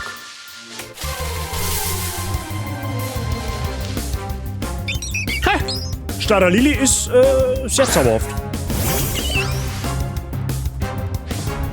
Level 5 sogar. Oh, das hat Rückzug gegeben. Well, der erste Angriff von einem Wild-Pokémon ist gleich ein Crit. Perfekt.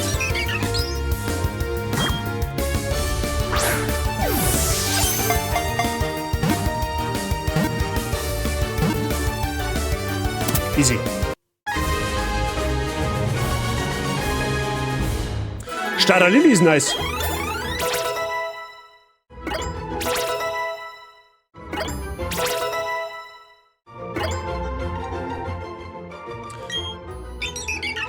The flock in great numbers. Though small, they flap their wings with great power. Freunde der Sonne, was nehmen wir da für einen Spitznamen für Staralili? Was sollte man da hernehmen? Also es wird später mal, sollte man so viel Glück haben, ein riesengroßer Vogel werden, der wo Bedroher haben kann. Theoretisch müssen wir schauen, ob das einmal Bedroher kriegt. Aber an und für sich ein sehr starkes Pokémon. Oder kann ein sehr starkes Pokémon sein. Bedrohmons sind sowieso einfach anders in Nuzlocke. Ja, Bedrohmons in Nuzlocke sind Gamechanger. Also ich hätte theoretisch wieder einen Namen im Hinterkopf, wenn's war. Luki geht mittags zu seinen Eltern Schweinsbraten essen, hab dankend abgesagt, mag ich eh nicht. Hier gibt's Fisch mit Gemüse. Ja gut, jeden das seine, ne? Aber schau mir einen guten an der Stelle. Kruzifix. Aki. Blaumeise. Blaumeise? Warum Blaumeise? Wenn er bedrohen kann. Kruzifix, wenn er bedrohen kann. Ach so, wegen Drohung, ja, dann. Keine dumme Idee eigentlich, ja?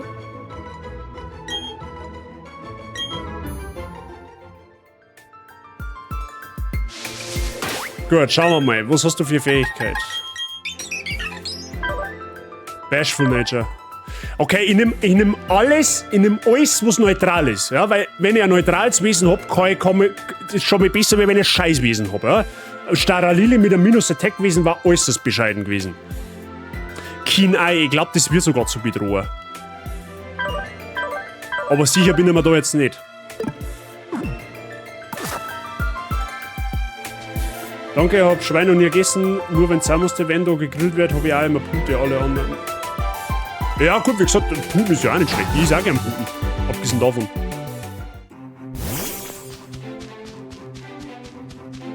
Ich finde das so cute, dass der da nachwatschelt. Gehen wir mal schnell zur Mama heilen. Damit nichts passiert. Und dann holen wir uns gleich den nächsten Encounter. Sie hat uns ja herzlichst darum gebeten, dass wir ab und zu mal nach Hause schauen. Ne? Hoffen wir natürlich.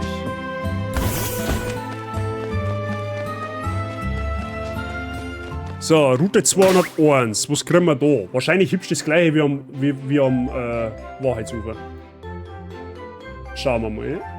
Route 201. Ist immer noch da. Morgen.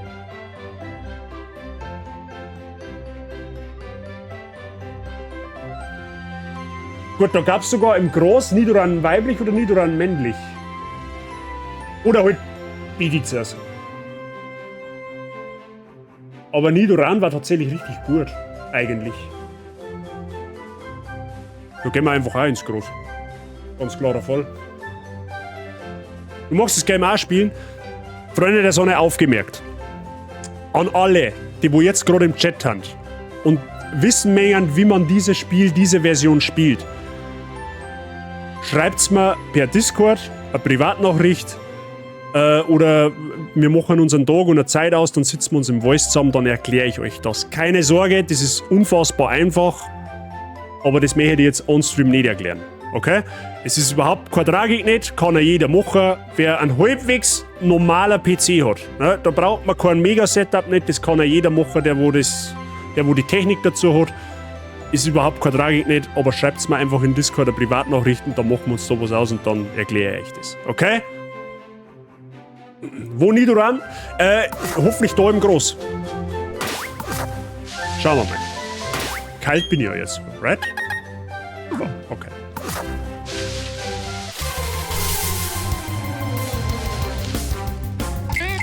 Natürlich kriegen wir keinen Nidoran, natürlich kriegen wir Pizza. Ja, müssen wir aber auch mitnehmen, es heftet nicht. Müssen wir jeden Encounter irgendwie mitnehmen, weil...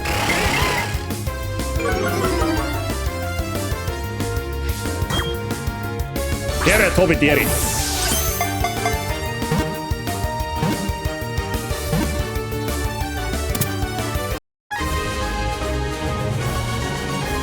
Da wird's instant... Der hat doch, jetzt passt's auf, wegen Spitznamen, der hat doch so krasse Vorderzent. Also das soll ein Biber sein. Kennt ihr das Meme mit Sebastian? Oder Spieven, oder quasi Spieven? Das komische, das komische Viecherl oder das Pfaffzahn, ja genau, so wie der Sprenge sagt. Kekfevo, ja genau. Wir brauchen jetzt irgendwie so einen Namen. Irgendwie so Sebastian oder irgendwie so, oder Kekfe oder Pfaffzahn, irgendwie so. Bobber Kurva. Ja, genau, das, was die Jassi sagt. Irgendwie so brauchen wir das. Aber der vom Sprengi gefällt mir eigentlich richtig gut. Der vom Sprengi, der Fafth Thorn, der gefällt mir eigentlich richtig gut.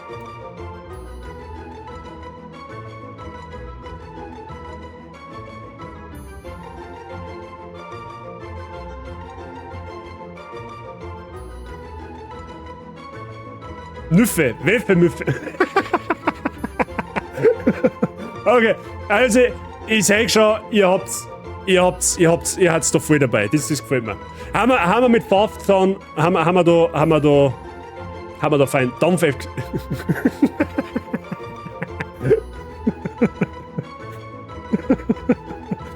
Okay, der ist fast noch besser. Okay, der ist fast noch besser.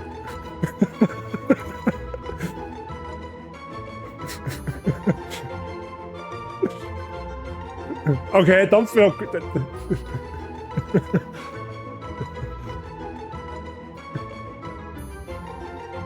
Billy Fast ist richtig gut, unterschätze ich die Power. Nein, unterschätzt mich nicht. Wer weiß, ob die Hack, quasi, ob es in der Version einen Buff gekriegt hat. Es kann ja auch sein, dass Pokémon Stat Changes gekriegt haben, die wo sonst über im Müll waren, haben auf einmal absolut overpowered. Das kann natürlich sein.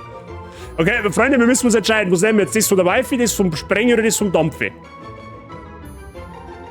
Wir können den Namen jederzeit ändern. So ist es nicht.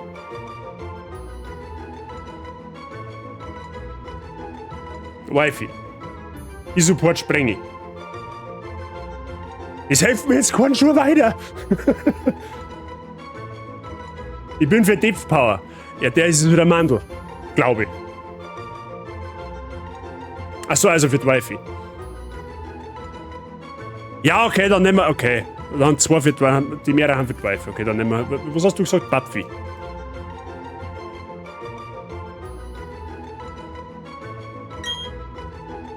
Gut. Keine Sorge, wir werden jeden Namen einmal irgendwie nehmen. So, dann haben wir den Encounter auf der Route. Wie, es kommt jetzt ein Nidal ran, dann flippt er aus. Okay. Oder Biff, weil er hat einen Überbiff.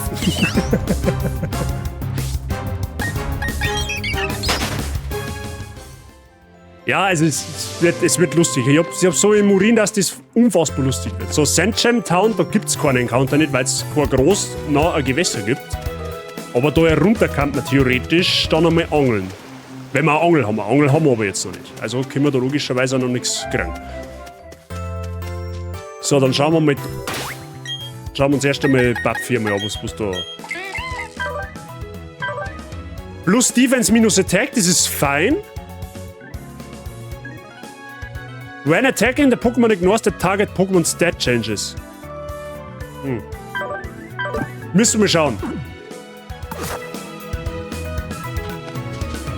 So, Route 202.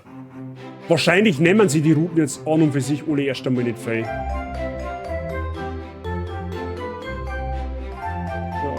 So, Route 202 in the morning. Boah, leck, da gibt's wahrscheinlich nichts. Achso, aber nur als Schwarm, okay.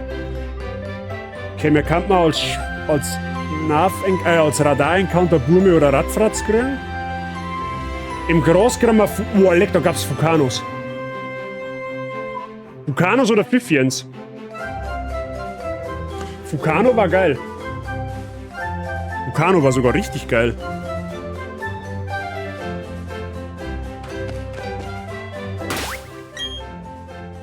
Falls unser Fukano vorkam.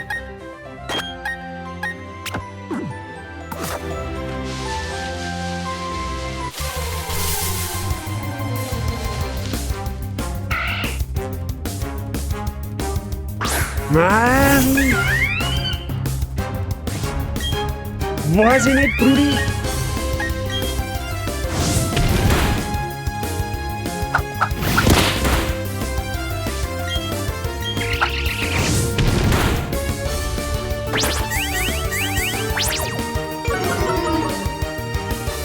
Mal gut, Zickzacks kann eventuell in der Geisterarena mal gut werden.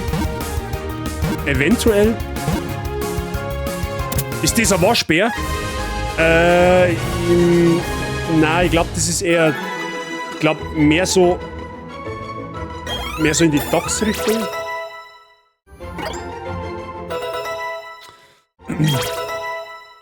Hauptsache der Kruzifix ist ein Level aufgestiegen, das ist ja schon mal was. Okay, wir brauchen einen Spitznamen für Zickzacks. Tiny Raccoon, es ist ein Waschbär, okay? Der Sprenger hat recht, ein Waschbär it is.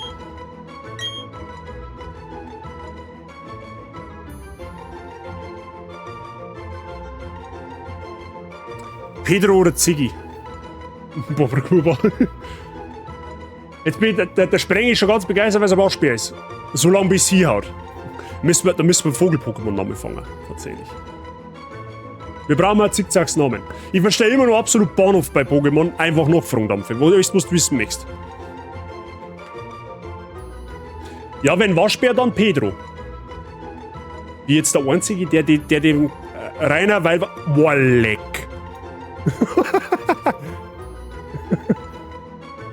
Spreng ich, mit dir, glaube ich, werden Nuzlocke auf eine andere Ebene kommen. Der Rainer. Rainer der Waschbär, perfekt. Warte, ich will mir das schnell kurz... Ja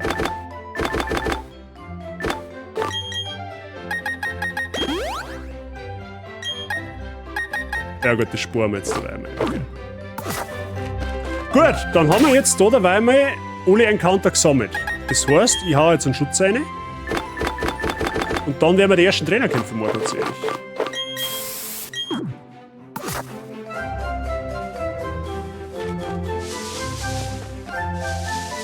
Rainer mit AI, ganz wichtig. Ja, dann war es ja Rainer. So, erster Trainerkampf. Offizieller Trainerkampf in der Nuzlocke.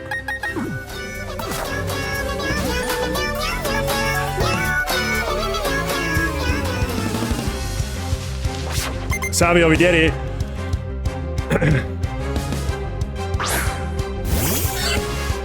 Oh, ist wie so. Warum hat der Pokémon, was man offiziell da gar nicht fangen kann? Ich verstehe die Frage nicht. Oder ist auf Level 7?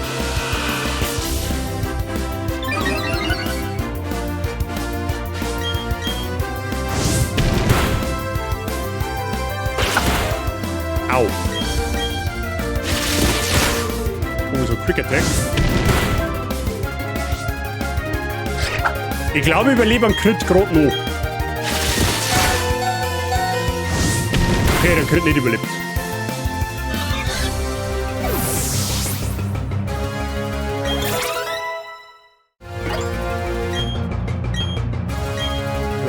Was war denn das? The user attacks by pelleting the target with leaves. Ach so, wieder was anderes. Absorber. Das wollte ich tatsächlich mal, aber Leafage ist eigentlich Garbage.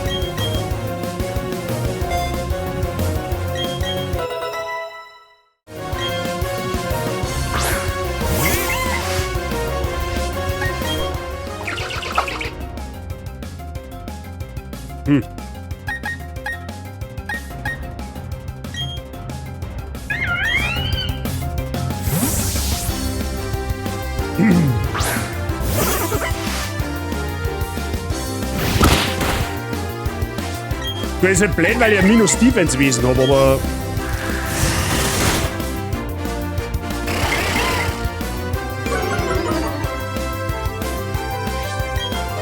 Soll ich jetzt zwei Kubikmeter Dreck ins Hochbett schaufeln? Dann bemerke ich dir fürs Dosen viel Spaß beim Schaufeln. Grob die nur nicht selber ein, das ist das Wichtigste. Was will ich da lernen? Dingens. Rasierblatt hat er gelernt. Ich bin einfach noch geflasht, dass du nicht einfach jederzeit die Moves abpassen kannst.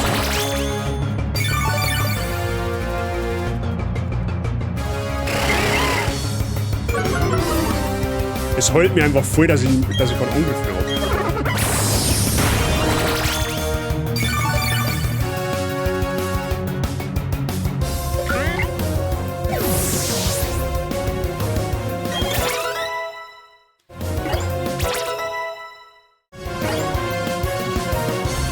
Luna wants to learn Sandwirbel. Okay, perfekt.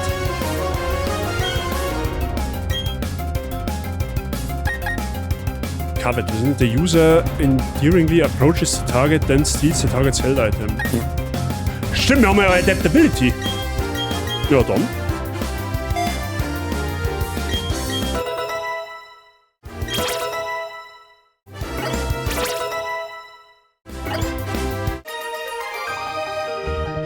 Ja, das ist ja eigentlich gar nicht mal so schlecht gelaufen.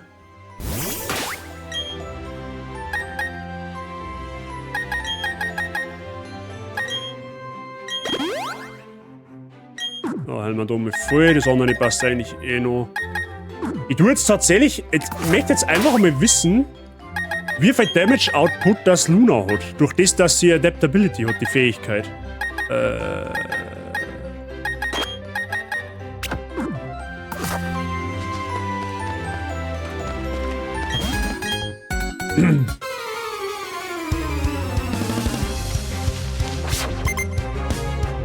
Der Tristan, perfekt. Ein Hut.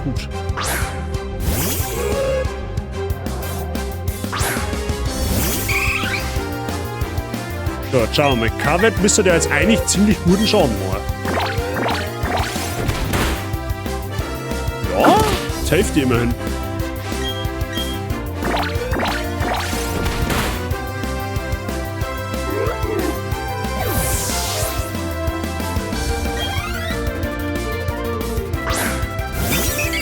Starrer Lili, das haben wir ja selber.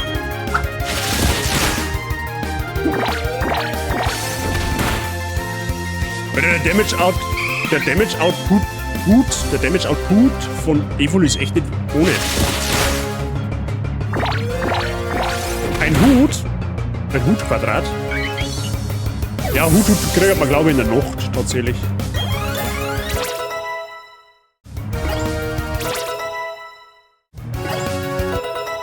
Ah, Flügelschlag, perfekt.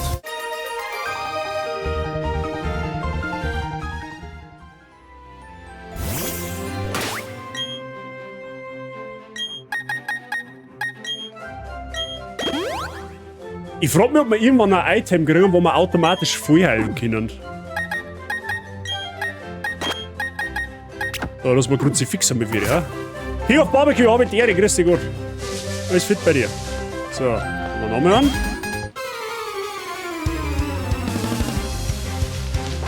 Wenn dann schon Hut hoch. Ja, okay. Ja, aber das werden wir nicht kriegen, weil da müsste jetzt Nacht sein. Alter, der hat einfach ein fucking Vulkano.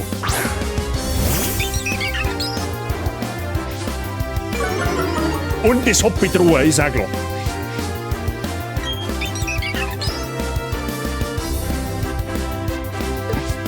Ja gut, Starrer Lili macht jetzt quasi nichts. Da gehen wir halt einfach in unseren Pool hinaus. By the way, die Kameraposition, ist die so in Ordnung oder soll ich die woanders hinschieben?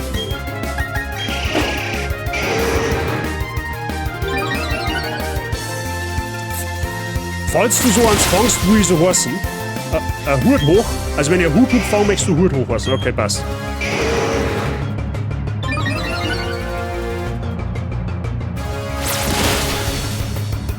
Easy. Die passt super, oder? Ja, ich darf auch passen. So.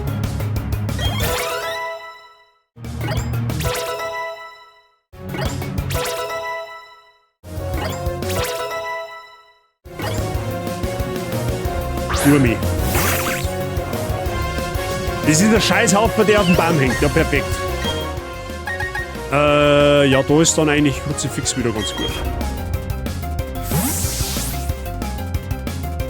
Kein passt. Gut, dann lassen wir es da.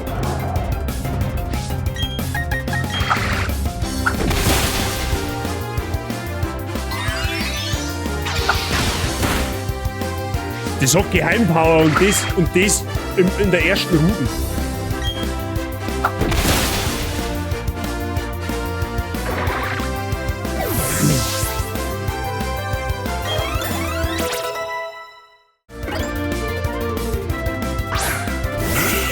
Können wir Zickzacks.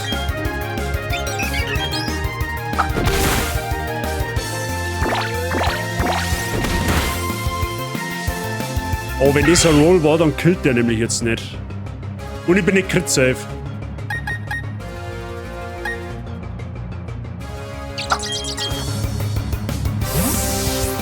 Staralili verlieren war nicht so gut.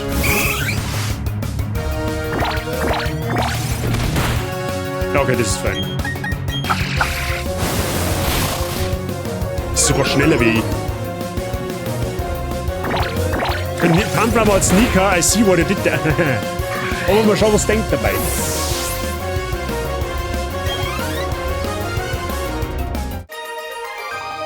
Der Logan. Logan Paul oder was? Gut. Warte mal, hä? Ist das die gleiche Rune? Ja, okay, 202, passt.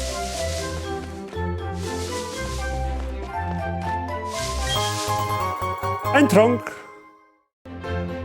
Du, Dinger muss ein guter Tag sein. Ja, manchmal habe ich auch so helle Momente. So. Jubilife City.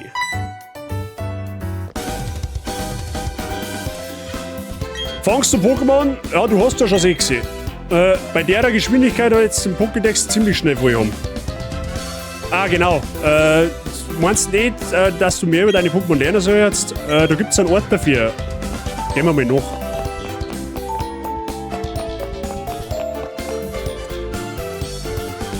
Naja, das ist ja der Meisterdetektiv per se.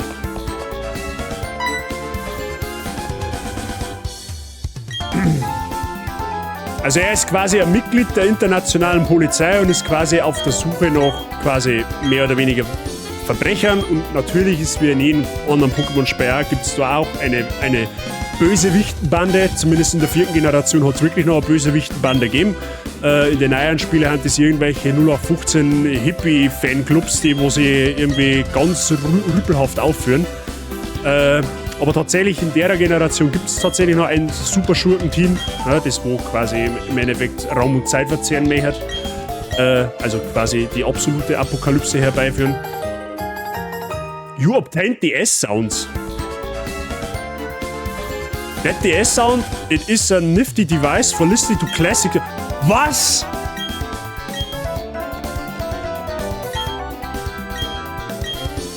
Alter, kann ich jetzt. Moment.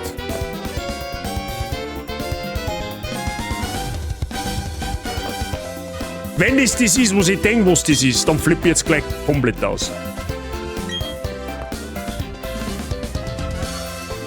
Genau, 4. Gen war mit Dialga und Palkia. Moment.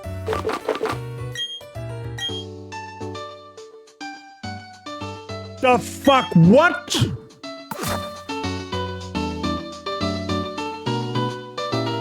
Man kann zwischen moderner, also man kann zwischen den Musikarten umstellen. Man kann die originalen Musiktitel anspielen, wie es auf dem Nintendo DS damals waren, und man kann aber auch die originale Musik vom Remake abspielen. Wow, leck, Alter. Was geht das jetzt für alles?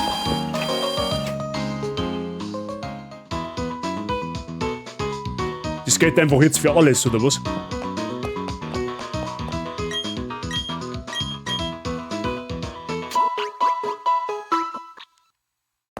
Moment.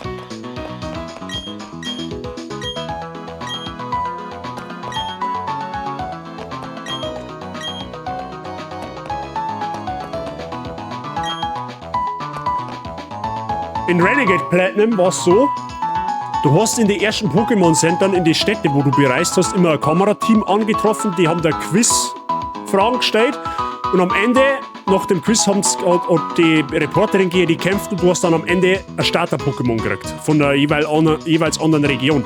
Ich vermute mir, dass das da jetzt auch wieder so ist. Das sind wieder geschenkte Pokémon, das werden wir jetzt ausprobieren. Du bist der Trainer, du bist genau das, was wir brauchen. Verzeih mir, ich bin von Jubelstadt TV. Wir sind von der Fun and Games TV-Station. Und wir dachten da gerne ein paar Fragen stellen. Ist das in Ordnung? Ja, sicher. So, let's get these cameras rolling. Here we go, it's the first question. Is Pikachu an Electric-Type Pokémon? Jawohl. Does the Kanto region Saffron City have an active fighting type gym? Das heißt, das ist jetzt die Frage, was ist ein aktiver Kampf? Es gibt einen Kampf-Gym in Saffronia City, aber das ist nicht die richtige Origin, also nein. Okay. Professor Eich is a well-known Pokémon researcher based in the Kanto region. Is his full name Samson Eich? Oh, das ist eine gute Frage. Glaub schon. Nein, doch nicht. Gut, das kann man immer wieder wiederholen. Das ist ja das Gute. So. Pikachu ist ein Elektro-Type. In der Kanto-Region gibt es keine Kampfarena. Der Professor Eich heißt scheinbar nicht Samsung. On the Sevi Islands, is it true that the Trainer Tower is on Seven Island? Was soll ich das wissen? Keine Ahnung. Samuel, weiß sogar ich. Respekt. Okay. Wer Renegade Platinum von denselben Macher wie Storm Silver und Sacred Gold? Renegade Platinum war vom Traiano und Sacred Gold und Storm Silver war von ist derselbe Hersteller, ja. Okay, ja. Na. Na. Ja, do you think you can beat me in a Pokémon Battle anytime? Alter, das ist sogar die... Du kannst die komplette Musik von der 4. Gen einschalten. Ein Bisasam.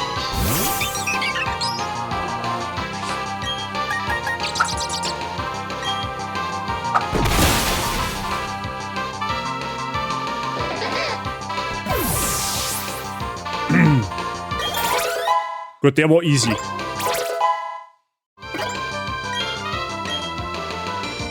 Growth. Wachstum, das ist gut. Raising the attack and special attack stats. Das ist feinisch, I guess. Ich glaube, du tust Tackle sogar weg, weil... Na, wobei, na, Tackle Victor.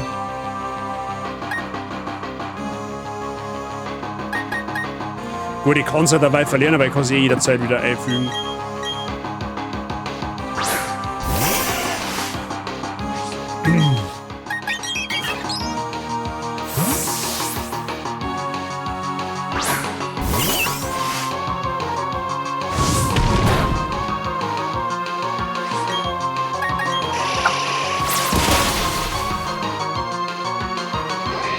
Absorb kann man einfach um 2 Pflanzenattacken, weil ich momentan noch kein Outlet habe und wenn der Angriffswert oder wenn der Angriffswert von Shellas gesenkt wird, dann habe ich keinen Angriff mehr, mit dem ich sonst dagegen gekommen. Mit Absorb kann ich es dann zumindest ein bisschen kompensieren. Das Moveset wird sich sowieso noch verändern. Abgesehen davon. Charme. Das ist okay. Ist besser wie Heuler auf jeden Fall.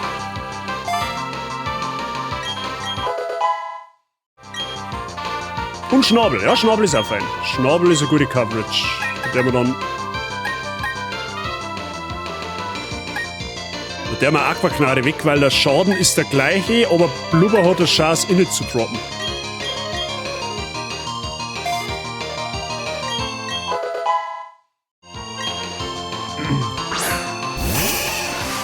Shiggy.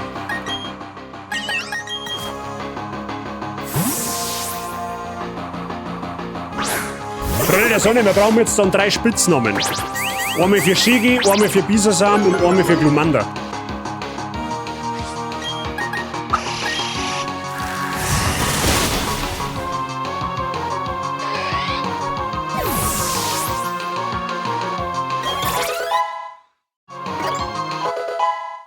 Oh, Kopfnuss, okay.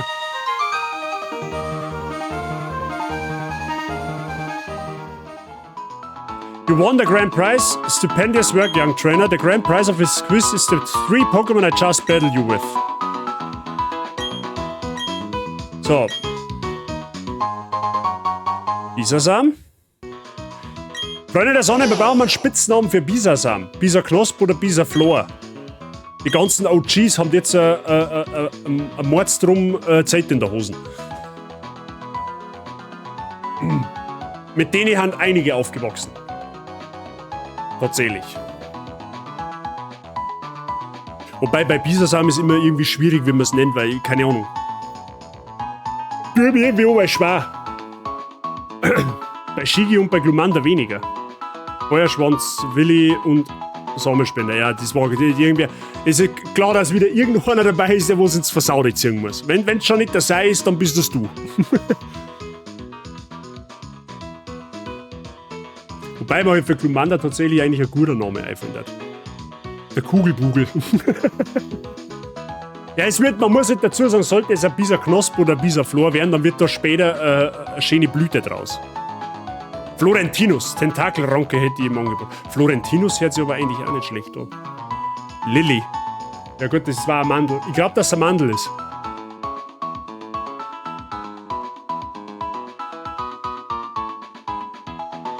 Ein Bubazon. Dann Lolli. Pusteblume.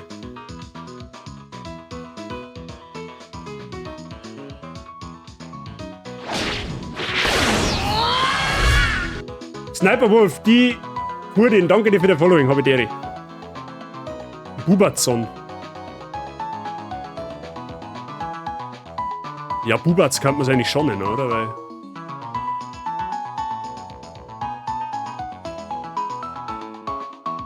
ja, meinen wir mal so, wir können es auch weiter umändern. So. Dann brauchen wir was für Glumanda, aka Glurak. Ich darf einen Vorschlag machen, was hältst du denn von Smaug? Anlehnung an den Drachen vom Hobbit. Weil es wird ja später mal ein Drache. Also, in der Version wird es ein Drache-Feuer-Pokémon. Später mal. Als Original Glurak ist natürlich kein Drachen-Pokémon. Ich krieg so hart Pokémon. Kann ich verstehen. Ich kann's verstehen. Fafnir für ein bisschen deutsche Geschichte. Guter Einwand. Price Savidere, was der Herbert sagt. Ja, okay, stimmt. Feuerschwanz. Feuerschwanz ist eigentlich auch eine Musikband, oder? Das sind deutsche Musikgruppen. Ich fühl mich halt so schlecht, wenn ich halt ständig jetzt pass auf, jetzt machen wir Folgendes. Wir machen das jetzt halt, genau, wir machen jetzt da Feuerschwanz und ein Shiggy darf der Lucius aussuchen, weil jetzt kommen wir mir schon langsam schlecht vor, dass ich ständig seinen Namen deny. Ist das fein? Lucius, du darfst einen Namen für das Shiggy auswählen, okay? Ist das ein Deal? Ich glaube, das ist ein Deal. So, Lucius, hau raus. Was für einen Namen soll man Shiggy geben? Mach guten Mittelalter-Metal. Ja, genau. Okay, dann passt Feuerschwanz eigentlich eh.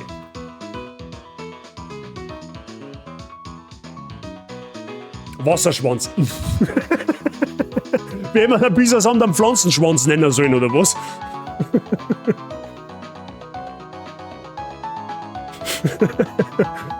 Wir nehmen jetzt einfach jedes Pokémon hinter aus den Schwanz.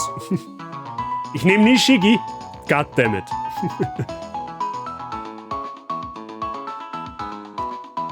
Okay, der mal kollektiv ein paar Namen vorschlagen, damit der Lucius vielleicht eine Eingebung kriegt.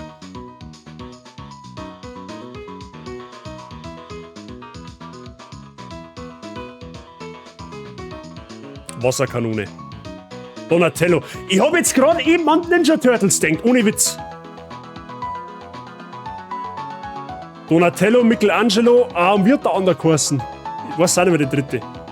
Rucksackspritzen, ja genau. Aber ich habe jetzt tatsächlich auch gerade an Ninja Turtles gedacht. Raffaello oder so. Stimmt, Raffaello. Oder Raphael, Donatello und ja, stimmt. Oh, leck, das ist ewig her, Ninja Turtles. Nimm Raphael, okay, wir nehmen Raphael. Gut, Raphael it is. Schauen wir uns gleich einmal an, was die wir Wesen und so weiter haben. So, wir haben oh, der hat einen Trank. Plus Special Defense minus Special Attack ist kinda fine. Das Ding hat ein Miracle Seed. Plus Special Defense minus Special Attack, das ist kinda nicht so fein. Feuerschwanz, Sirius ist neutral, Blaze, das passt. Was hast du denn wegen Chlor? Oh, leck, das hat auch Hidden Ability, das hat Chlorophyll. Verdoppelten Speedwert in der Sonne. Plus Speed minus Special Defense ist Naive, das ist richtig gut. Das ist richtig gut.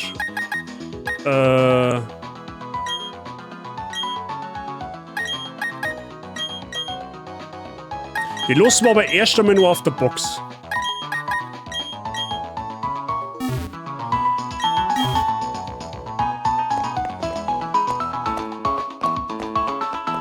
Leonardo ist der Blaue. Ich weiß, ich kann es eigentlich ehrlich gesagt nicht mehr sagen, wie viele Ninja Turtles das waren und wie die alle geheißen haben. Es hat noch irgendein Ratz gegeben, das war irgendwie der Meister von einer, keine Ahnung. Ich hab Ninja Turtles, ich hab Videokassetten von Ninja Turtles gehabt und die habe ich mir 5-mal angeschaut und dann nie wieder. Aber Bazi, du darfst gerne alle Namen von mir ignorieren, wenn du willst, solange Gekabor nach mir benannt wird.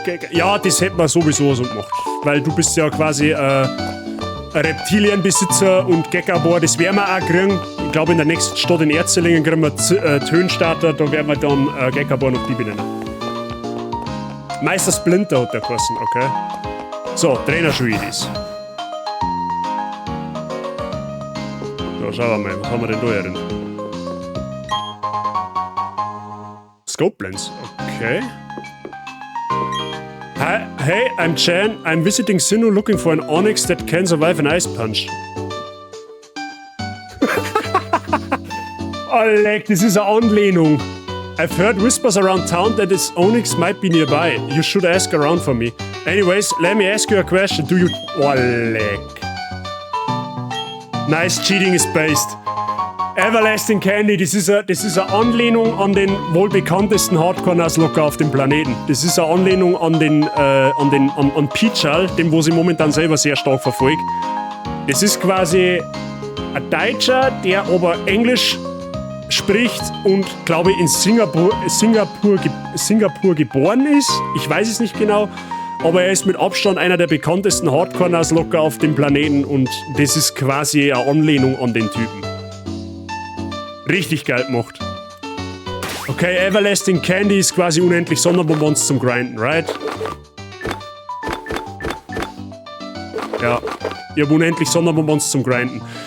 Das war nämlich so ein bisschen das Problem in Renegade Platinum, du hast ewig viel Zeit mit Grinden verbringen müssen und dem wird jetzt da entgegengegangen. Richtig, richtig nice. Gefällt mir.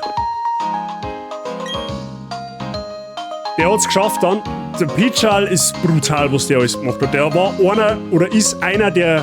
Ja, mittlerweile gibt es einen Haufen, die das geschafft haben, aber zu der Zeit war er einer der wenigen weltweit, die es geschafft haben, on-stream Emerald Kaiser zu Hardcore-Nuzlocken. Das war bis dato eine unmögliche Aufgabe. Das war er einer von den ersten 3 oder 4, die das geschafft haben. Mittlerweile gibt es etliche, die das hingebracht haben. Aber er ist in der Nuzlocke-Szene wahrscheinlich. Er ist quasi die Mutterfigur, was die Nuzlocke-Szene angibt. Wenn quasi Pichal nicht gewesen wäre, dann darf es diese Nuzlocke-Szene, so wie sie heute besteht, die darf es nicht geben. Also er war der Vorreiter von dem Ganzen. Der Pichal hat schon Nuzlocke gemacht, da hat es Nuzlocke quasi noch gar nicht gegeben. Kannst du den Hintergrundmusik ein bisschen leiser machen? Ja. Natürlich.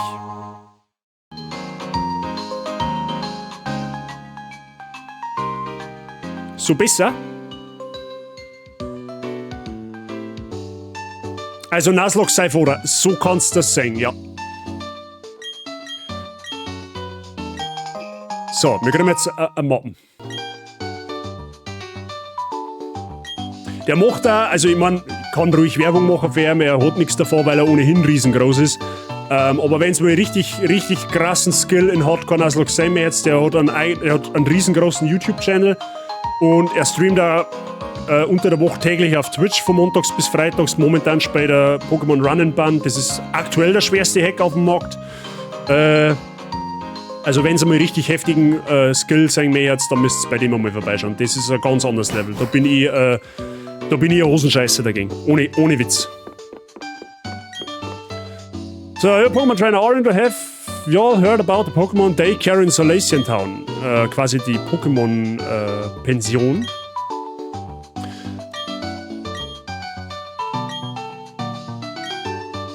Oh, da kriegen wir ein Ei. Wait. So Leute, wir wandern jetzt in die Küche, machen hoffentlich geile Spaghetti. Nice. Dann wünsche ich euch schon mal ganz viel Spaß dabei. Nicht so brennen lassen und dann einen guten. Jassi.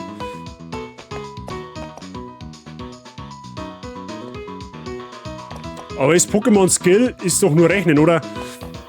Herbert, wenn du halt Hardcore Nuzlocke spielst, von einem derart heftigen Hack, dann hat das definitiv was mit Skills zu tun, wenn du sämtlichste AI-Mechaniken verstehen musst, wenn du sämtlichste Mechaniken im Spiel kennen musst, damit du da nicht wipest. Das ist, wie gesagt, auf dem Niveau, wo der das macht, ist das definitiv nicht nur einfach rechnen. Das ist schon, da gehört deutlich mehr dazu.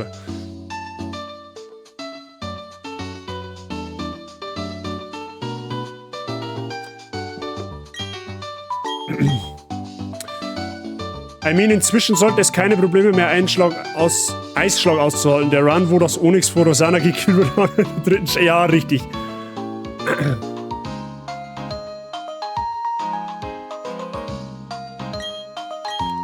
So, da kriegen wir ein Ei.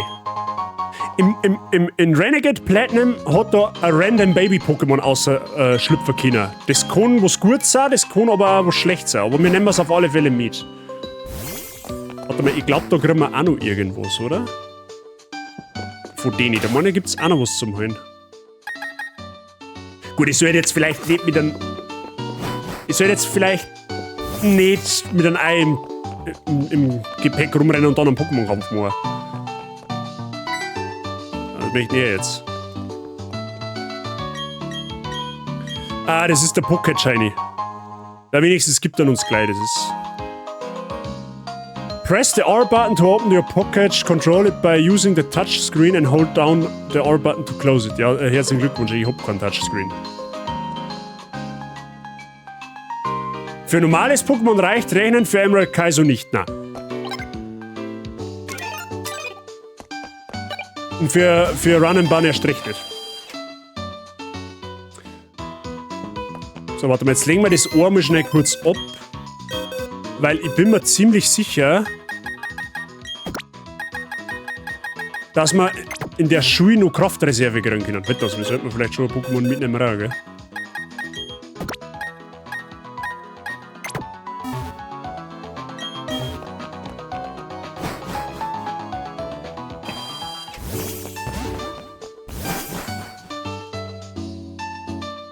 So, das waren die zwei Trainer da. Battling is the best way to learn. Can we get a battle with you? Selbstverständlich kannst du mit mir kämpfen. Ich glaube, dass der Abra hat. Abra mit Kraftreserve. Ja. Ich glaube, das hat er sogar in die Originalspiele. Und jetzt halt einfach nur hoffen, dass er nicht Kraftreserve Eis oder Stein hat. Oder Blitz. Ah, okay, es macht Teleport. Ja gut, auch fein.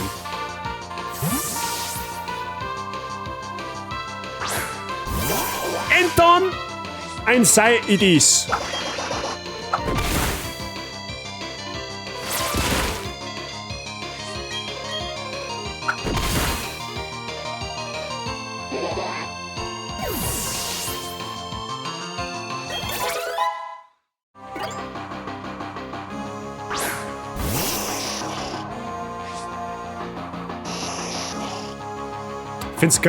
Ich find's so krass, was die Fans aus den Spielen machen. Game Freak und ILCA in diesem Fall kacken so rein und hier ist schon viel mehr Hirnschmalz und Liebe drin.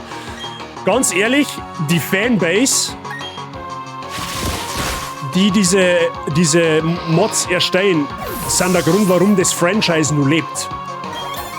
Das ist traurige, aber harte Wahrheit. Wenn's diese Hacks nicht gab oder diese Mods, dann war Pokémon lang nicht mehr das, was es jetzt ist. Es war einfach gestorben irgendwann. Es ist quasi ein Dark Souls von Pokémon. Ja, das kann man so sagen, ja. Also ich weiß jetzt nicht, auf was für Spiel du es beziehst, aber wenn du es auf Emerald Kaizo beziehst, ist das quasi Emerald Kaizo oder beziehungsweise halt, Pokémon Run and Bun aktuell ist nicht nur Dark Souls von Pokémon, sondern das ist, keine Ahnung, sämtlichste Souls-Spiele miteinander noch mit 2 Stufen schwerer von Pokémon. Wenn du so willst. Also das ist wirklich, das ist nicht einfach, glaubt mir das. Ich hab selber mal Casual Emerald Kaizo angefangen, ich bin nicht mal bis zum ersten Orden gekommen, ohne dass man sämtlichste Viecher verreckern. Ohne Scheiß, das sind wirklich, das schaut dabei so einfach aus, aber das ist unfassbar schwer, was du dafür für einen Kopf haben musst dafür.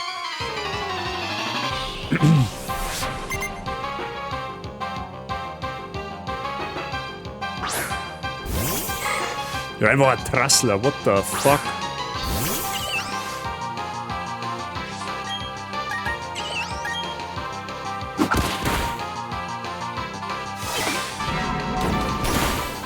Au.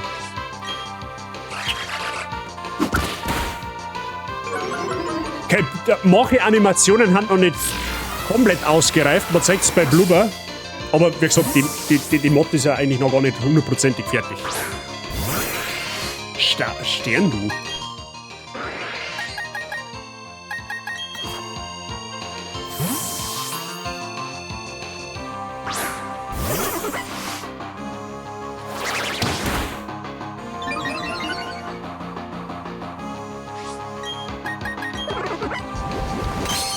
Gärtner, oder?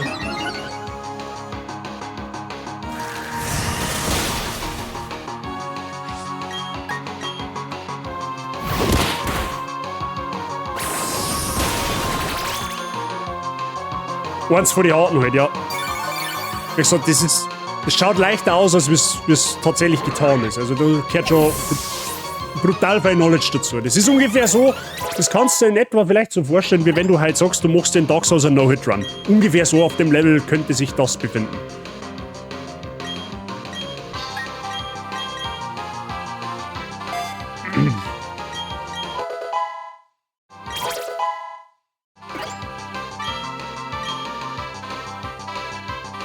Furienschlag, okay, glaube ich, brauchen wir jetzt eigentlich nicht. Ja, und vor allem, es hat eine ziemlich miese Genauigkeit.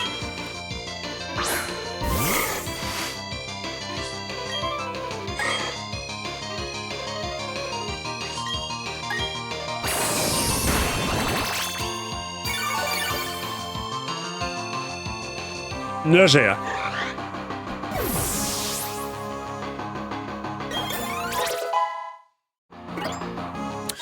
Haben wir eh schon bald die ersten Entwicklungen tatsächlich. So, jetzt wenn wir mit ihm noch mal reden, müsste man normalerweise TM kriegen. Ah, Kraftreserve.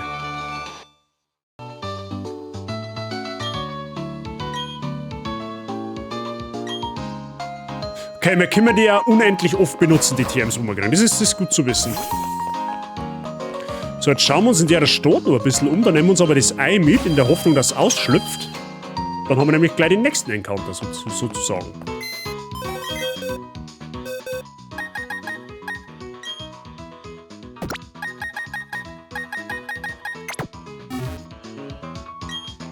Einziger Nachteil, Eier schlüpfen nur auf Level 1. Ich weiß immer noch nicht, was der Unterschied zwischen TM und VM ist. Ein TM kannst du, wenn man es jetzt mal auf den normalen Titel bezieht, ne? Dann ist ein TM nur einmal verfügbar in der Regel. Die kannst du jederzeit am Pokémon erlernen und du kannst einfach irgendeinen Move für das Pokémon wieder verlernen, damit sie TM lernt. Dann ist aber die TM weg. Bei einer VM ist prinzipiell das gleiche wie bei einer TM. Der Unterschied ist, bei einer VM, wenn das einmal ein Pokémon beherrscht, kannst du diese VM nicht mehr auf normalen Wege einfach vergessen. Da brauchst du einen gewissen NPC, der dir dann diese Attacke wieder verlernt. Aber VM ist erst einmal ein Angriff, wo du einen Slot von einem Pokémon einfach blockierst.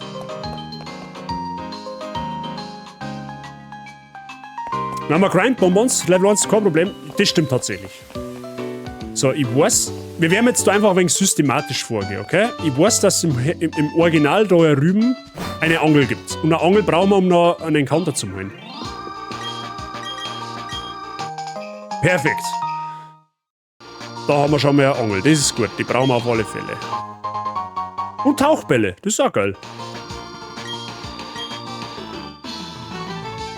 Na, brauchen wir keine Tipps. Kann man jetzt auch rein theoretisch da angeln, aber da ist später noch ein groß. Alter, wir finden einfach Aquavelle, what the hell?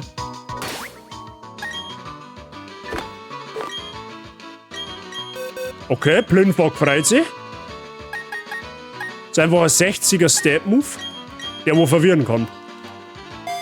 Perfekt, nehmen wir. Du den mit an. Wir können eigentlich einmal Items ausrüsten, oder? Wir haben so schöne Items. Mystic Water, geben wir mal Blindfall, verstärkt Wasserattacken. Holzkohle, verstärkt Feuerattacken. Miracle Seed, verstärkt Pflanzenattacken. Und Scope Linse erhöht Volltrefferwahrscheinlichkeit. Da nehmen wir den mal auf Kruzifix, weil warum nicht?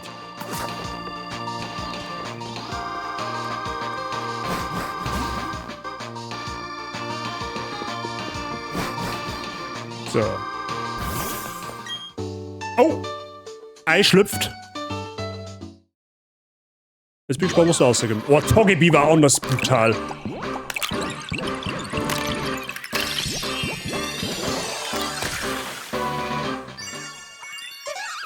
Okay, Pantimimi hat einen Feentypen.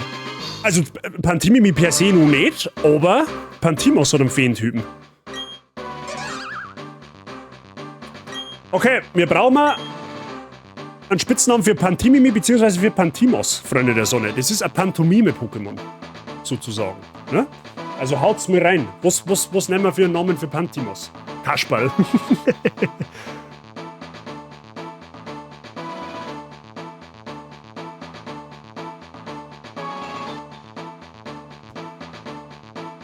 Kasperl war der Möglichkeit rein theoretisch. Aber Pantimimi ist strong tatsächlich.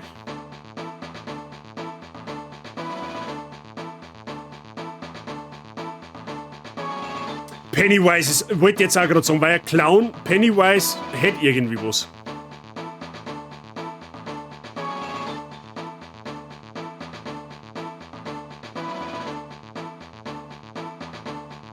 Oh, Pennywise ist irgendwie, das darf auch irgendwie ein wenig passen.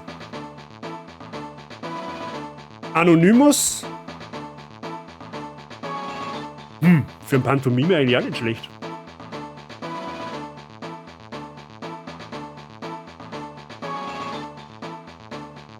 Ja, Anonymous, glaube ich, ist fein.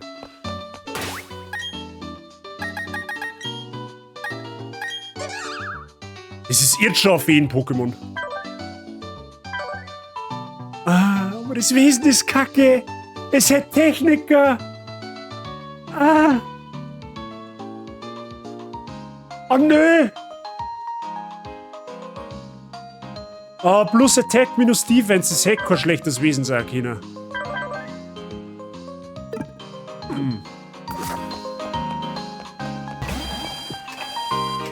Naja, gut, okay, müssen wir nehmen, das hilft ja nicht. Erst einmal umschauen.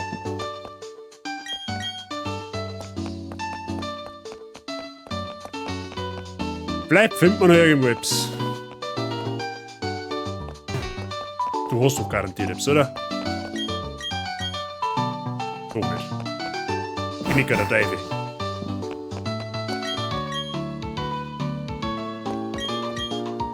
Wie gesagt, in Städten, es lohnt sich immer, wenn man mal mit NPCs spricht, weil die Kinder meistens immer oder öfter mal was haben, was vielleicht nützlich ist. Mülleimer reinschauen lohnt sich auch öfter mal.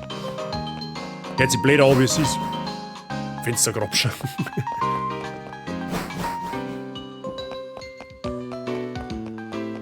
Oh, der Professor schaut aus wie ein Epset. Oh, oder auch nicht.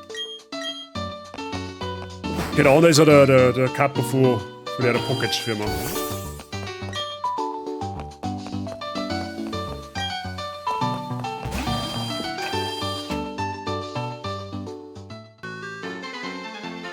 Ja, ist es wieder der Jan, oder was?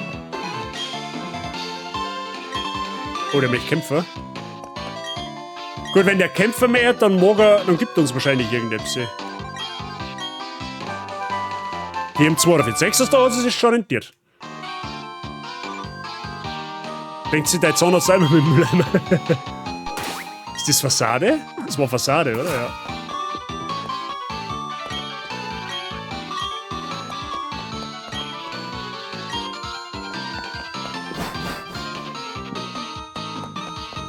Was ist denn dieses Filmstudio, oder was? Was macht Fassade? Wenn du... Bubble Sticker C, okay, perfekt. Fassade ist ein Normalangriff, der aber doppelte Stärke kriegt, wenn du verbrennt, vergiftet oder paralysiert bist. Und wenn du dann ein Pokémon hast, das wo die Fähigkeit Guts hat, also ich glaube Adrenalin heißt es auf Deutsch, dann wird der Effekt nochmal verstärkt.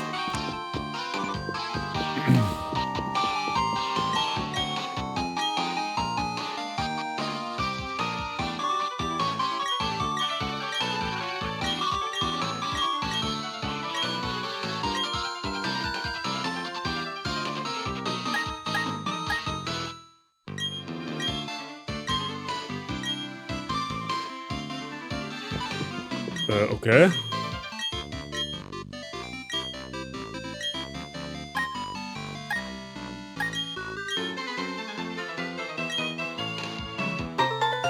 Ah, Sticker. Mehr Sticker, mehr für Ballkapseln haben wir nicht mehr, oder? Okay. So, was ist das jetzt? Wohin genau, ja, perfekt. A giant snowball remains firmly in place. Wie kommt der Schneeball da rein? By seemingly anomalous position, your mind wonders what is it doing and what brought it here? What is its purpose? You look closer at the snowball. Beneath its smug aura of quiet defiance, you notice something. The snowball is coated with a layer of white frost due to its low temperature. It looks extremely tempting, like a cake covered in sweet frosting. Your curious mind begins to wonder, is it sweet? Lick it. Mir schlägt man Schneeball ab. Sticking to your experimental spirit as a trainer, you stretch your tongue out towards the frozen mountain. What the hell? The first taste is sweet. The middle part, it's still sweet but a little tart too. And at the end, there is no end. Your tongue and the ball have already formed an intimate bond, never to be separated. Was ist denn das für Scheiß? Your tongue is stuck fast and the structure remains immovable. Don't even think about fixing the situation with brute force, unless you've already set your heart on never speaking again. That is just asking for trouble. You're trapped. Who could have ever thought that your journey would end here? Defeated by a stupid giant snowball. Ich hänge jetzt mit meiner Zunge an dem Schneeballen fest, ist das der Ernst? But don't panic, there are lots of people around. One of them is bound to come to your aid.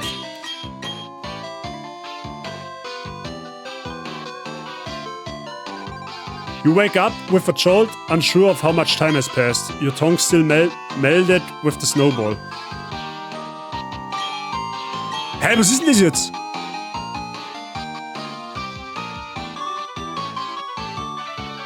Ah, I have arrived. What is the matter? Which called for my arrival post-haste. Have you found the Team Galactic? Hey, es ist im Original auch so, ich glaub nicht, oder?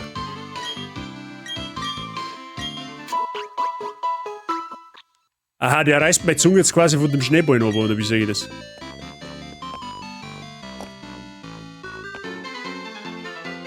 What?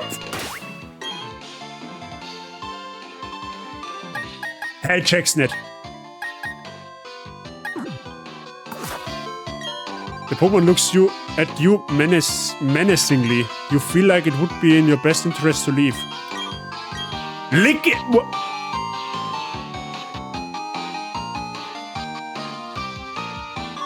Ist das jetzt halt verwerflich, wenn ich das wohin genau abschleck? BB-Wifi. Und danke für den Lurksabi. Ja, mir schlägt man wohin genau ab. Ich meine, wann der man das schon mal? Are you serious? Whatever. The Pokémon is furious at attacks. Statischer Encounter, Freunde der Sonne.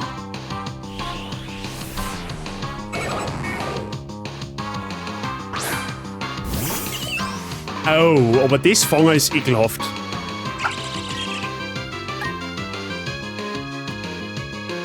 Das ist ein fucking Level 16.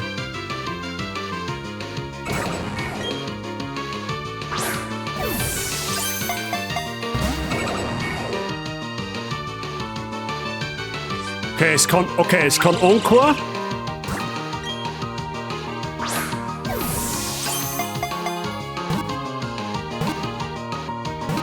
Easy.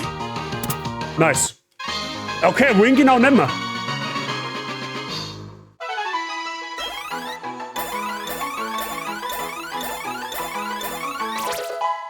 Okay, Anonymous hat sich mal instant auf Level 8 geschossen.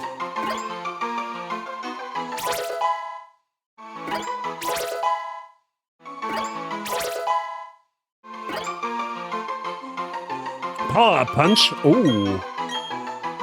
Wir haben ja die versteckte Fähigkeit Iron Fist, also Eisenfaust, sprich jede Schlagattacke von uns oder jeder Hiebangriff wird verstärkt. Das ist gut für uns.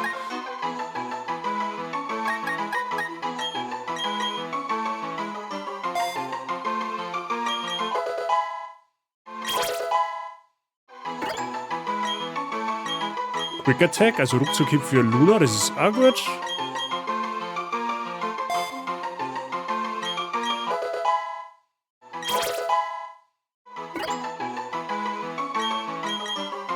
Okay, das ist... nö. Meditation lernen wir am Show.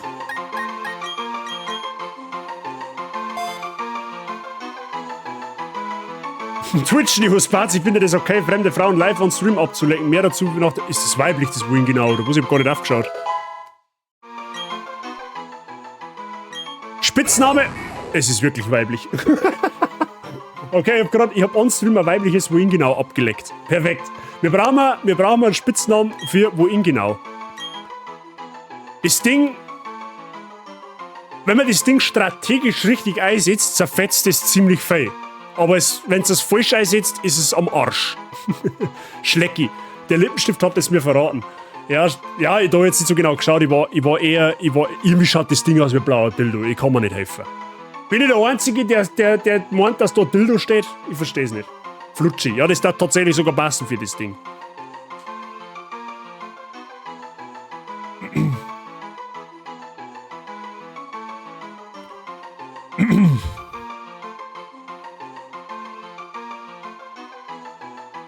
Der Dropsy. Analplug. Flutschweg.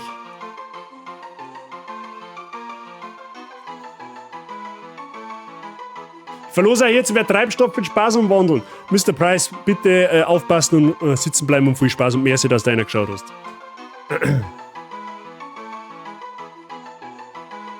Dropsy für Waterdrop.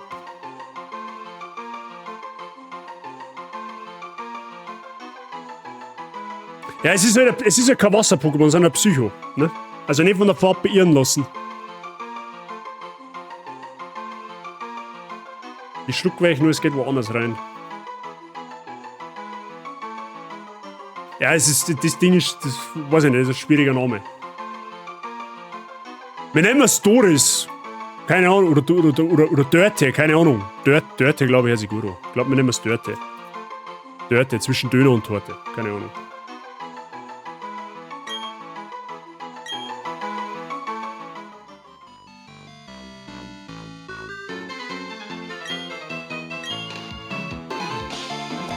Okay, aber wohin genau? Perfekt. Auf Level 16. Squirtle, ja, das ist Shigi auf Englisch.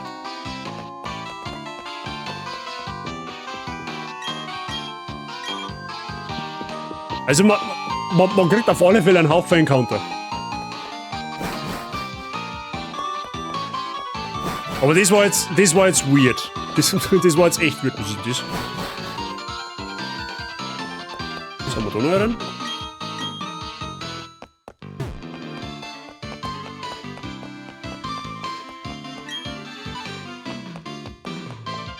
So, was bist du?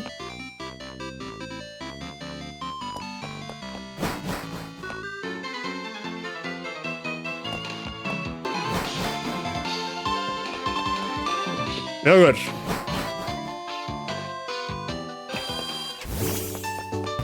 So, da oben können wir uns dann einen Encounter holen, auf jeden Fall. Und rechts ist ein Rivalenkampf dann.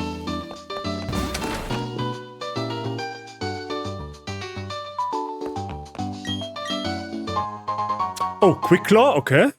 Flinkklaue.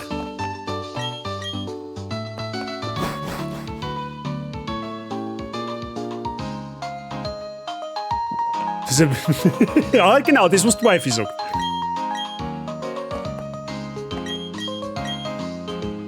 So, Freunde, wir haben aber auf alle Fälle in 2 Blattdorf noch einen Encounter, da können wir noch fischen, das werden wir auch noch da. Da, wenn wir jetzt weitergehen, kommen wir zum ersten Rivalenkampf, zum ersten offiziellen zumindest. Da werden wir uns dann ein bisschen etwas überlegen müssen. In der Trainerschule waren wir drin. Oh, was ist jetzt? Oh nein, was soll ich jetzt triggern? Nein, mag nicht. Just past here is the GWS, which stands for Global Wonder Station. Oh, you don't have any gym badges? The GWS is of limits. Ja, okay, dann gehe ich heute nicht, passt. Okay, solange jetzt nicht irgendwie random in einen Trainerkampf reinrennen, ist das fein. So, da könnten wir auch noch nachschauen. Das ist eine offene Rechnung mit der Einladregion. Ja, dann gutes Gelingen und eventuell bis später. Und danke fürs Dasein. Gut, wie spät ist denn das überhaupt schon? 12 Uhr? What the hell?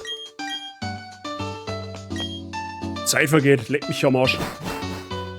Aber, ganz ehrlich, wie taugt euch die Version? Was haltet ihr von Luminescent Platinum so far? So far. So weit.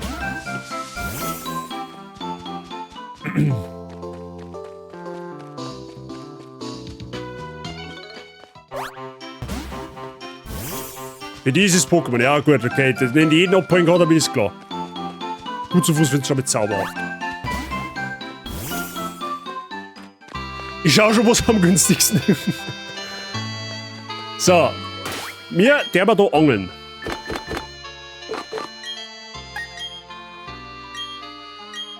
So. Da können wir Carpadors kriegen. Carpadors oder Quapsels? Mir war Carpador tatsächlich am liebsten. Perfekt. Gyarados, ein unfassbar gutes Nuzlocke-Monster. Jetzt will ich es gleich mit dem Bruder. I'm sorry. So. Tauchball. Ab der Lader.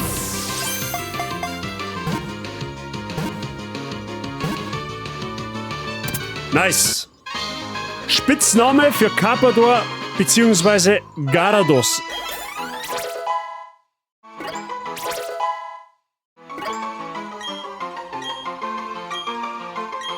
Double Slap. Ah, eher nicht. Geschmäcker sind verschieden wie beim Essen. Ja, genau. Also jetzt ist das Viech noch basically useless, aber spätestens ab dem 2. Orden wird das richtig, richtig gut. Da brauchen wir jetzt schon einen eindrucksvollen Namen für Gyarados. Ne? Gyarados, die Seeschlange, sozusagen. Kann man so ein bisschen mit einer Hydra vergleichen, wenn man will. Mit einer einköpfigen. Ich hab damals, glaube ich, bei Rising Ruby habe ich es Hydra genannt, glaube ich. Ich freue mich auf den Horror-Oktober. Ja, ich nicht. Es wird das riesige Blaue, oder? Genau, das Blaue. Die blau-weiße Seeschlange. Heil Hydra.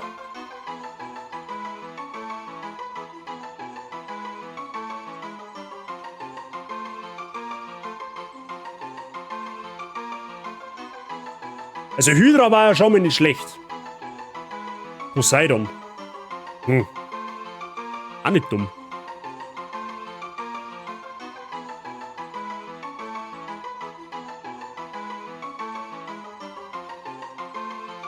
Ist das jetzt eigentlich männlich oder weiblich? Keine Ahnung. Gut, ist eh wurscht.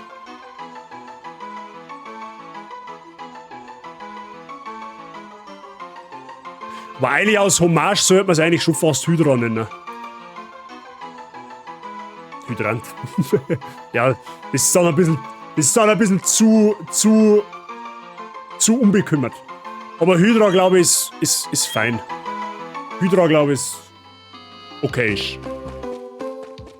Gut. Dann drehen wir den ganzen Weg wieder zurück und holen wir uns oberhalb von Jubelstadt noch einen Encounter. Da schauen wir dann einmal an, was es da überhaupt gibt.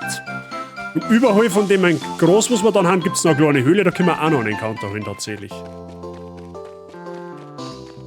Weil ich feiere das so stark, dass wir dann einen unendlichen Schutz einsetzen können, dass wir nicht ständig Pokémon vorkommen.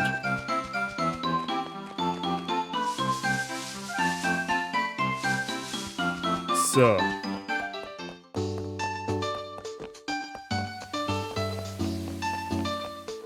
Dann holen wir uns auf Route... Was ist das? 204. Da holen wir uns so einmal einen Encounter. So, da schauen wir aber jetzt erstmal nach, was es da überhaupt gibt. Route 204.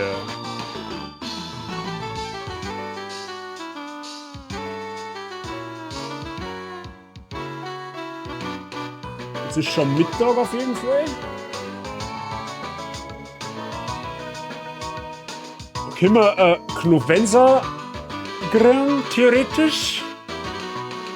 Ein Trassler.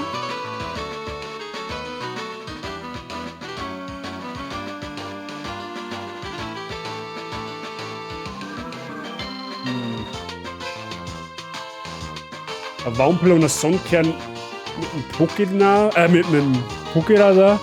Und ein Raupe und ein Hornlio auch mit dem Pokéradar. Aber ich glaube, da gehen wir einfach ins normale Groß. Ich glaube, das normale Groß gescheiter.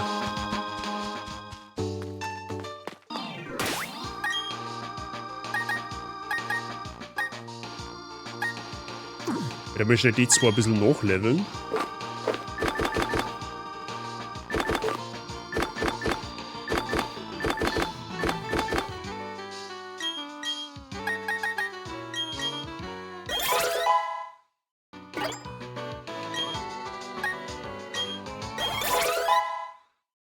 Das ist richtig gut, du kannst eine gewisse Menge einfach auswählen.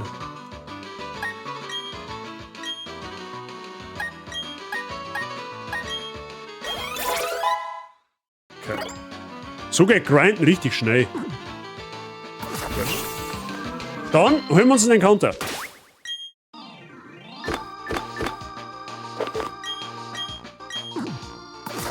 Okay.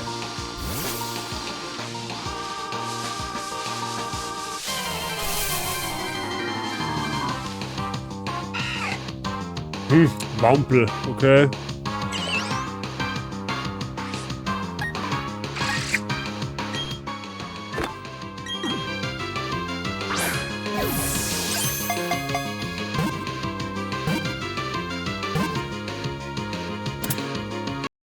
So, dann habe ich die. Grüß dich gut. Alles fit bei dir? Okay, pass auf, bevor wir dem Ding einen Spitznamen geben, entwickelt es schnell fertig. Moment. Weil das braucht nämlich nur ein paar Level, dann ist es nämlich voll entwickelt. Persönlich hoffe ich, dass wir Pudox kriegen. Passt schon, sehr gut, das hört man gern.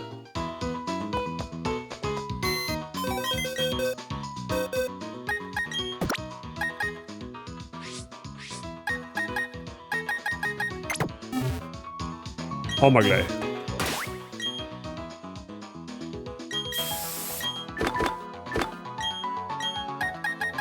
Haben wir ein Level in T. Dann kommt die erste Entwicklung.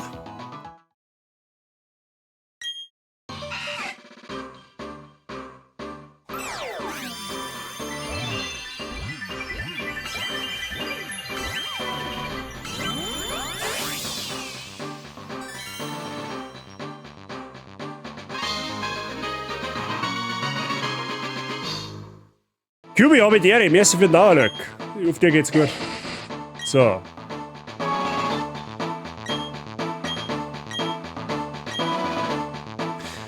Leck, das kann schon Käferbiss.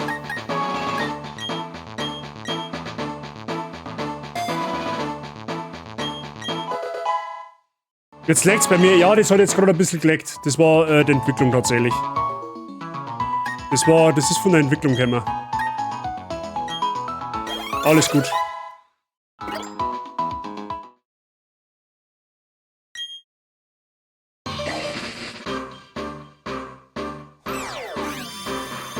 Ja, das ist von der Entwicklung.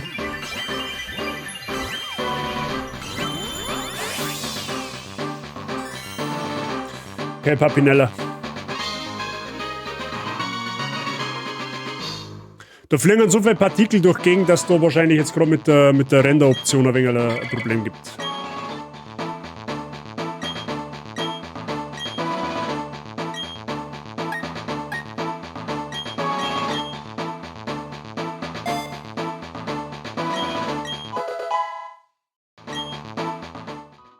So, soll jetzt wieder passen. Gut, jetzt schauen wir mal. Freunde der Sonne, wir brauchen einen Spitznamen für Papinella. Spitzname für Papinella, für den Schmetterling. Das ist eigentlich ziemlich fein, weil ein voll entwickeltes Pokémon haben wir jetzt bereits. Zumindest schon mal eins.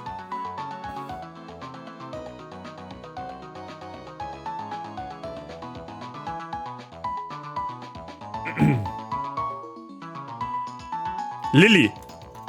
Ja, das hört sich gut an.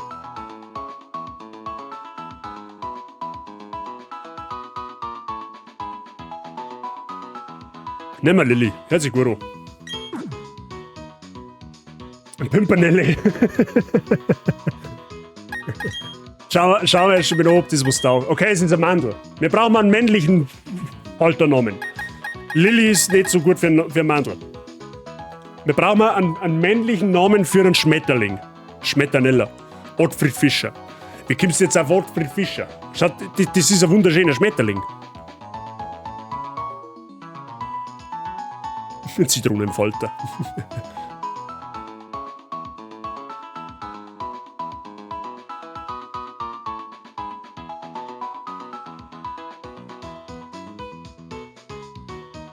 Sebastian. Müsste man Krabi fangen. Das kann man auch gut Sebastian nennen, vor Ariel. Das große Krabbeln. Heißt der Sebastian, oder wie? Große Krabbeln habe ich einmal gesehen. Ich kann mich nicht mehr erinnern. Ich weiß nur noch eine fette Raupe, die sagt, ich bin ein wunderschöner Schmetterling und ist eigentlich immer noch ein Raupen und hinten 2 Fliegerl dran.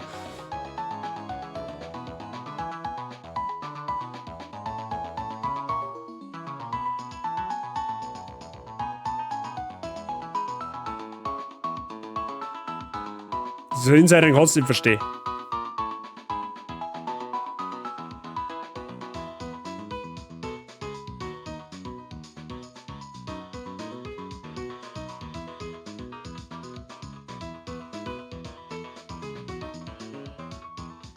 Ja, das mit Sebastian, das checkst du jetzt wahrscheinlich nur du.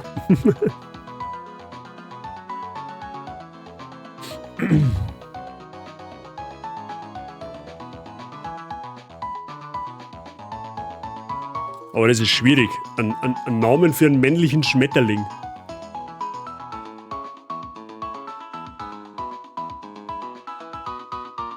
Ach so, das war... Okay, ja, dann nehmen wir einfach Ottfried. Muss passen. So, jetzt schauen wir mal. Käferflug. Plus Special Defense, minus Defense. Schwamm. Power Backtap muss, wenn der Pokémon sein Spiel ist low. Okay, das ist fein. Das ist ein höherer Wert für die Attack. Ja, Special Attack. Okay, war klar. Ja, gut. Dann machen wir da oben weiter, weil da kriegen wir nämlich nur meinen Encounter. Etwas.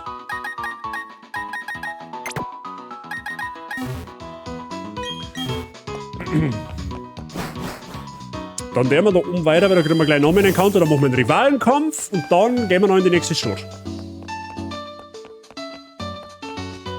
Da haben wir aber jetzt erst einmal ein paar Trainer.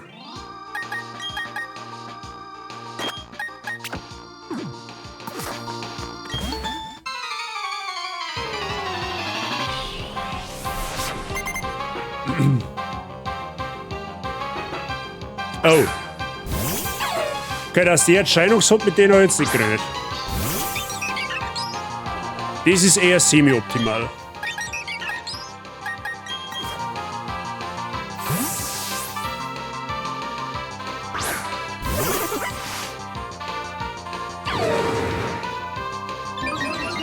Okay, die haben doch nicht Setup-Muss, das ist voll gemein.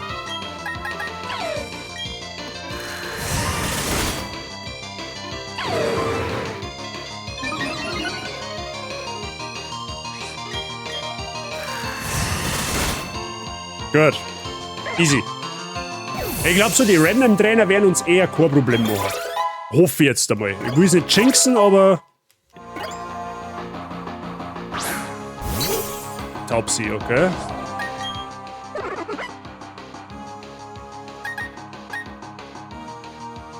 Geh mir mein eigener Vogel den ging.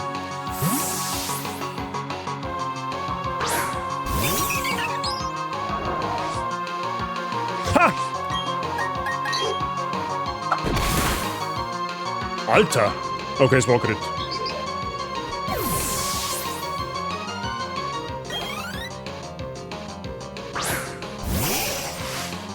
Ja, das Nidoran hätte man auch kriegen können. Wir haben dafür ein Bidiza gekriegt. Perfekt. Schon wieder ein Crit. Holy shit.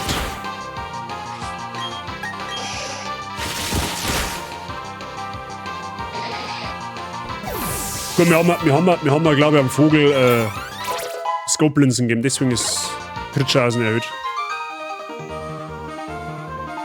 So, sie ist zintig. So. Okay, ist er drin. Seh schon mal, das ist kein Trainer nicht.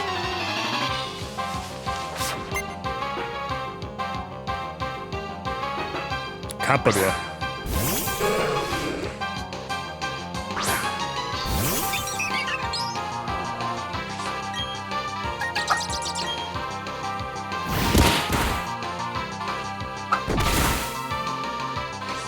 So ist Kappador sogar schneller als wie mir.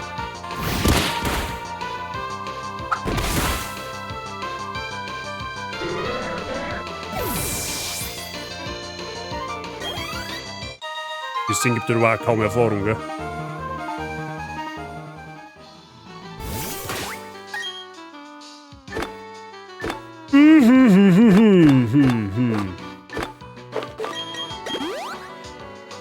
Ja, mir vorher damit nichts passiert.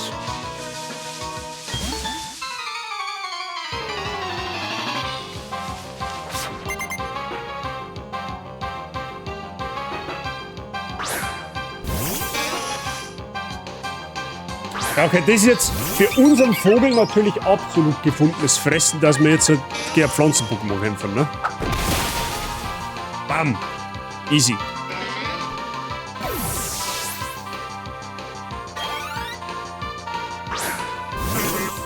Mit dem habe ich eigentlich gerechnet auf der Route.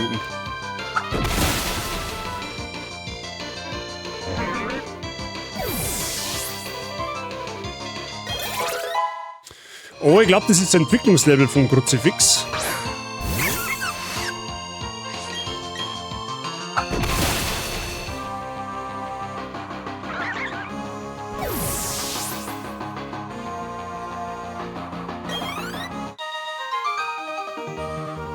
Gut. Ja, Achtung, Lags incoming. Bei der Entwicklung also der Entwicklungsbildschirm ist quasi ein bisschen too much, aber das ist okay. Jetzt hoffe ich nur, dass das Ding Bedroher kriegt.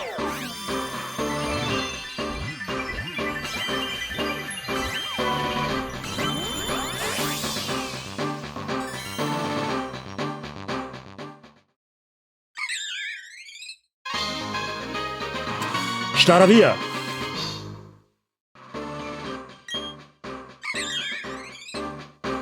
Sehr schön. So, bitte hab Bedroher. Yes, nice, das Ding hat Bedroher. Perfekt. Wer danke für den Lurk. Gut, dann holen wir uns noch mal einen Encounter. Ravage Path. Ja, ich verstehe, da gibt es doch bestimmt noch was zum Holen, oder? Ja. Expertengurt. Oh, was? Verstärkt sehr effektive Attacken. Und Felsgrab, nice. Okay.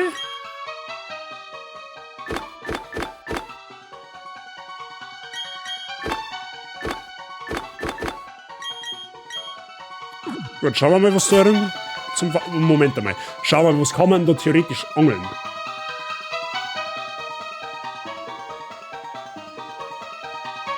So, Ravage Path.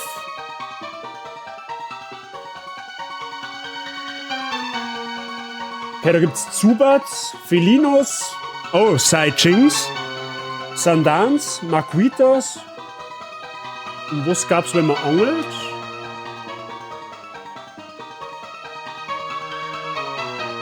Ja, okay, gibt's nur Schmerwe und Kappador. Aber Kappador haben wir schon, Schmerwe ist irrelevant, weil Boden, Wasser ist zwar geiles Typing, aber wir hätten Sumpex dann irgendwann theoretisch. Da bleiben wir einfach. Da bleiben wir einfach da. Mit den Höhlen haben sie's recht, da habe ich mich bei einem so verlaufen, dass ich bald nicht mehr rausgefunden habe. Ja, mache Höhlen in Pokémon Hunt tricky. Das stimmt tatsächlich. Aber da habe ich jetzt den Schutz ausgeschalten. Okay, jetzt ist er aus. Dann hoffen wir, dass wir da einen Encounter kriegen, der uns ein wenig hilft. Zubat war tatsächlich gar nicht mal so schlecht. Weil X-Bart potenziell ziemlich stark ist. Okay. Okay, dass wir einen Spitznamen für Fledermaus finden, glaube ich, ist nicht schwer, oder, Freunde der Sonne?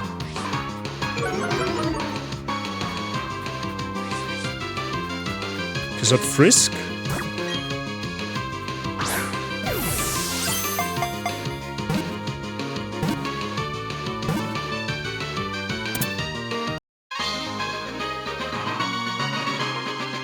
Okay. Eine Fledermaus. Soffel. Oh, eins Wifi. Wenn es weiblich ist, wird es Wifi genannt. Shit, das ist männlich. Dann kann man es hier... Ja, Batman, wie der Barbecue schon sagt. Dann kann man es auch Batman nennen. Lederlappen. Der Schweizer Batman. Ja, Batman darf schon gut passen eigentlich, oder? Mal wenn es jetzt ein Weiberl gewesen wäre, hätte man sofort Wifi genannt, war ja sowieso klar. Also nennst du das Mike, the fuck.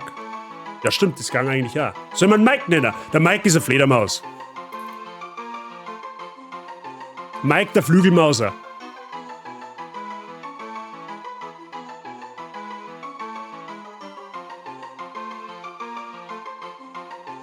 Vote King of Barbecue. Also Batman, ja okay. Batman. Gut. Dann nennen wir halt Batman.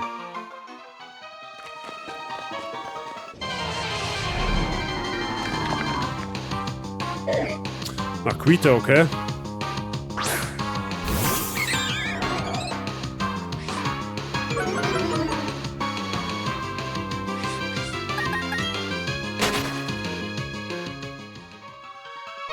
Erst den Schutz wieder eindrucken.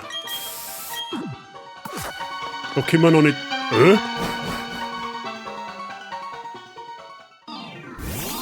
Ah, ich wollte gerade sagen, da können wir eigentlich noch gar nicht durch.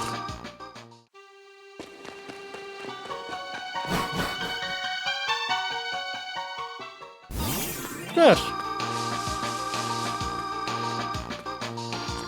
Dann steht jetzt zum einen wieder Encounter an und zum anderen ein Rivalenkampf. Der Rivalenkampf kommt aber vorher. Also ich weiß, dass er natürlich ein Shellast hat, also sprich Pflanzenstarter-Pokémon, aber ansonsten weiß ich nicht, was er haben kann. Wahrscheinlich auch irgendein Flug-Pokémon. Müssen wir jetzt ein bisschen schauen. Aber ich glaube, dass wir eigentlich mit dem Team eh gut einige kannten. Tatsächlich, finde ich. Weil wir haben ja alles abdeckt. Wir haben Wasser, wir haben Pflanzen, wir haben Feuer. Wir haben theoretisch sogar was für... Wir haben sogar Psycho dabei. Und wir haben Flug. Also eigentlich haben wir mit dem Team ganz gut abdeckt, wenn du mich fragst.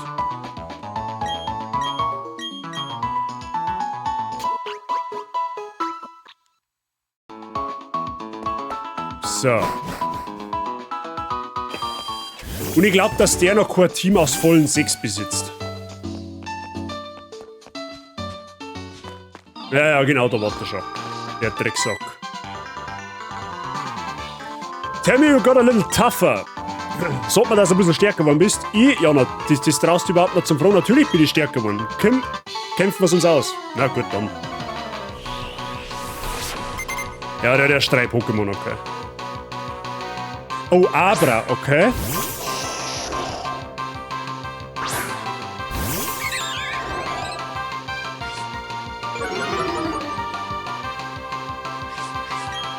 Gut, ich sage jetzt einmal pauschal, der ist erst auf Level 10, dass da Staravia den kompletten Typen hops nimmt. Okay, so ein Fokus gut.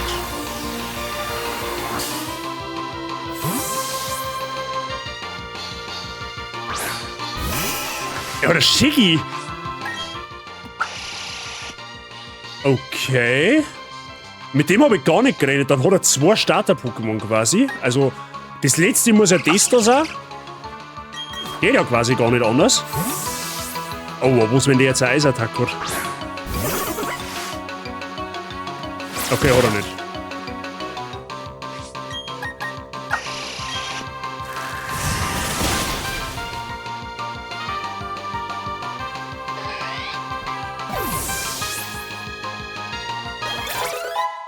So, Bowser ist Level 14. Der Bullet Seed. Okay, das müsste 3-mal treffen, damit es mehr Schaden macht, als wir das. 2-mal trifft es aber immer. Dann haben wir 5 Schaden weniger, aber das hat halt eine hohe Crit-Wahrscheinlichkeit.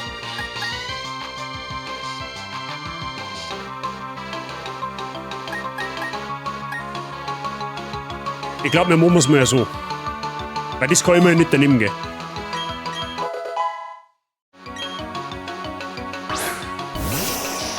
Da haben wir wieder Abra. Das wird jetzt wahrscheinlich wieder Teleport machen.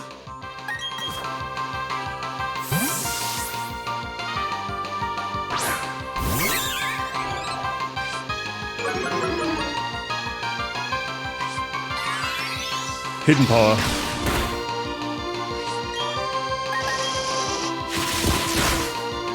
Okay, das Ding ist raus. Wir müssen jetzt nur noch schnell Last über sein. Ja, okay. Boah, krass, der Rivale hat 2 Starter-Pokémon.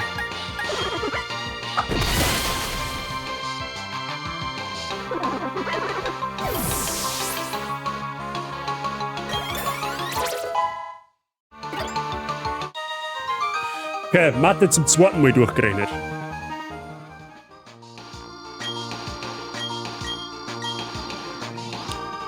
Okay, der verpieselt sich jetzt. Wir haben jetzt Route 203, da kriegen wir auf alle Fälle auch einen Encounter. Oh, was haben wir da? Das ist ein Knilz.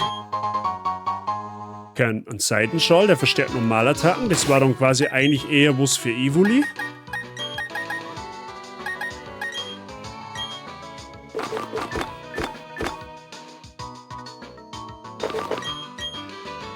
Okay.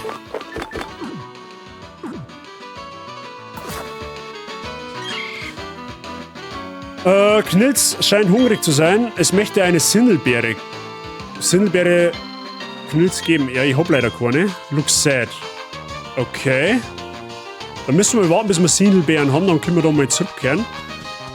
Aber auf alle Fälle kriegen wir da jetzt noch mal einen Encounter. So irgendwie.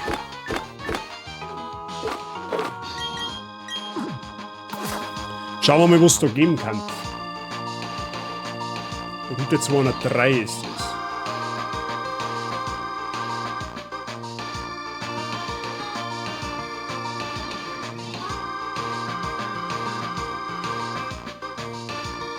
Okay, das ist entweder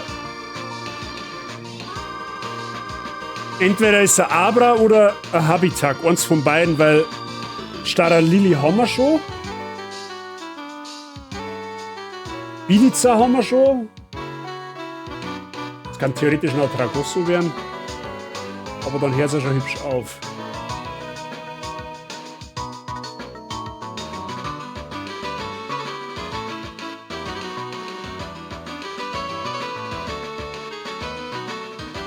Okay, ich hätte jetzt eigentlich gehofft, dass da Riolo oder sowas vorkommt, aber ist scheinbar nicht so. Aber ist auch in Ordnung. Dann holen wir uns so einen Encounter.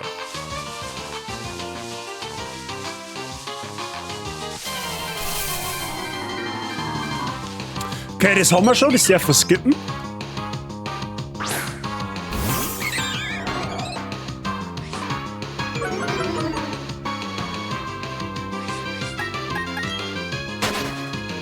Das dürfen wir skippen.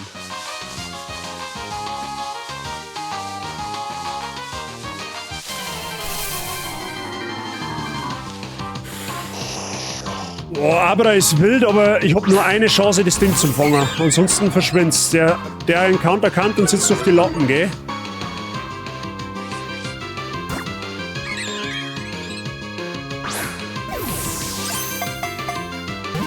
Oh, das war so gut, wenn ich sage gegen... Oh, perfekt. Abra ist stark.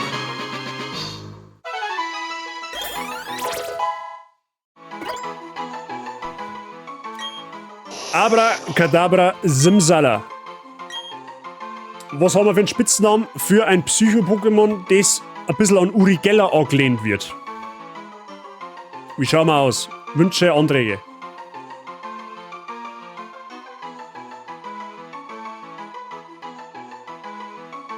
Danke, der gut zu Fuß. Bim. Ja, Bim. Das war dann die vierte Entwicklung quasi.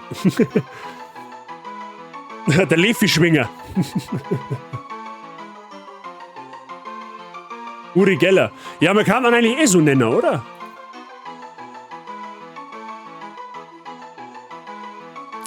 .0.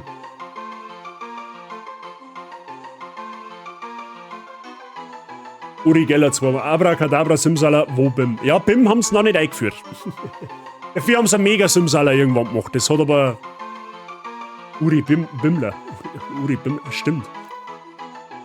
Der Uri Bimmler. Uri Bimmler.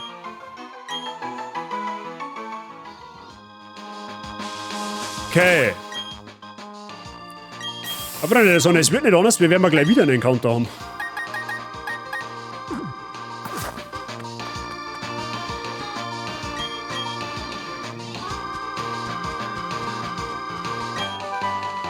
Okay, da haben wir Ausdauer, das ist für uns eher irrelevant.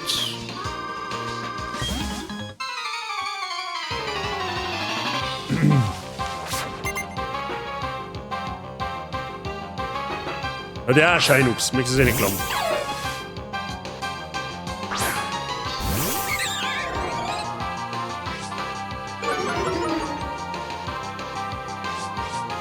Okay, aber das ist jetzt auf Level... Ja, Vorsicht ist die Mutter der Porzellankiste.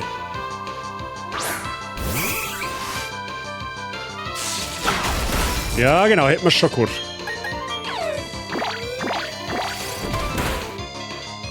Okay, Evoli ist jetzt ein absoluter Berserker. Es ist mit Seidenschal ausgerüstet, das wo Normalattacken verstärkt und es hat eine Fähigkeit, die wo Attacken verstärkt, wo seinem Typ entsprechend. Also wir haben jetzt quasi doppelt gemoppelt. So, Flammenrad für Nika, das ist gut. Dann haben wir nämlich jetzt einen physischen Angriff.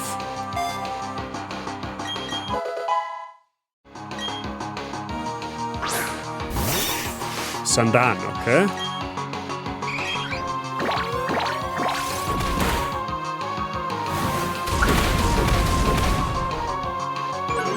War das Bulldoze? Das glaube ich war Bulldoze.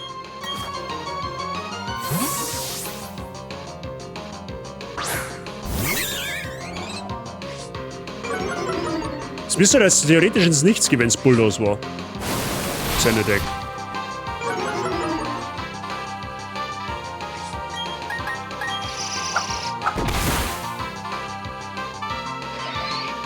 Okay.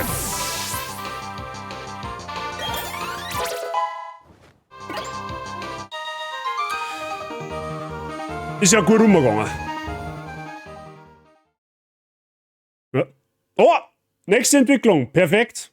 Okay, jetzt Entwicklungsbildschirm leckt wieder. Keine Panik.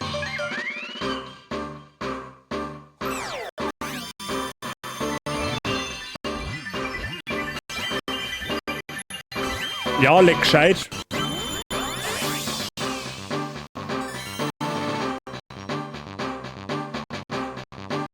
Leckt immer noch gescheit. Jetzt haben wir es überstanden. Perfekt. So, bin aber mal weg. Fahr jetzt dann Sushi essen, hab Bock drauf, hab noch einen schönen Stream und restlichen Samstag. Ripsi, merci dir fürs Dasein, dir auch noch natürlich einen schönen Samstag und viel Spaß beim Sushi essen. Wir machen mal nicht mehr allzu lange. Wir gehen jetzt noch in die nächste Stunde und dann hauen wir für heute einen Hut drauf. Dann geht die richtige Action quasi beim nächsten Mal weiter. Oder beim nächsten Mal so richtiger. Oh, Tempohieb ist wieder eine Schlagattacke, die durch unsere Fähigkeit verstärkt wird. Die nehmen wir natürlich auch gern mit. Das ist natürlich ein Prioritätsangriff. Das nehmen wir natürlich gern. Na schau.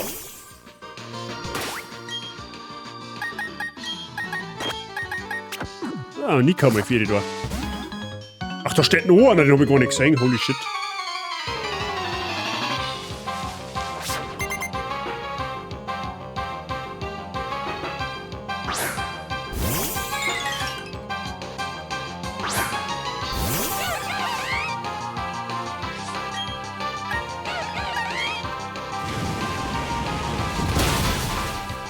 Okay.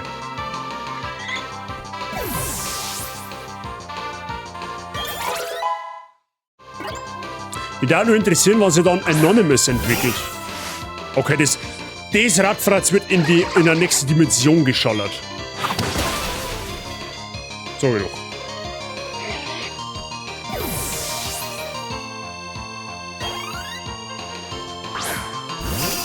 Zubert.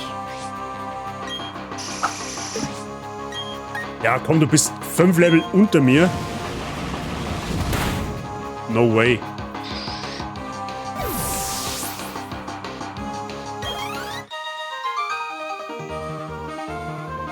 Okay.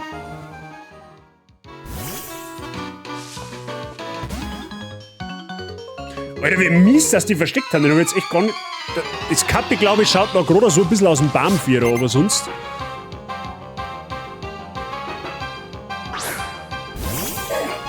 Oh, Makuita, okay.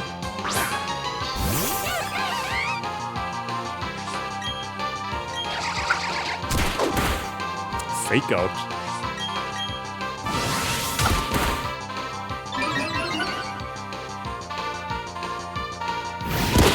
So, jetzt bin ich auf +1 Attack, weil das ist der Effekt von Steigerungshieb. Wenn ich den einsetze, dann wird mein Angriff verstärkt.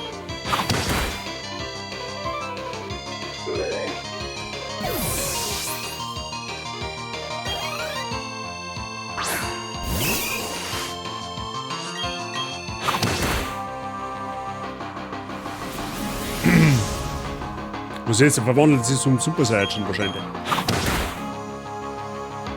Gut.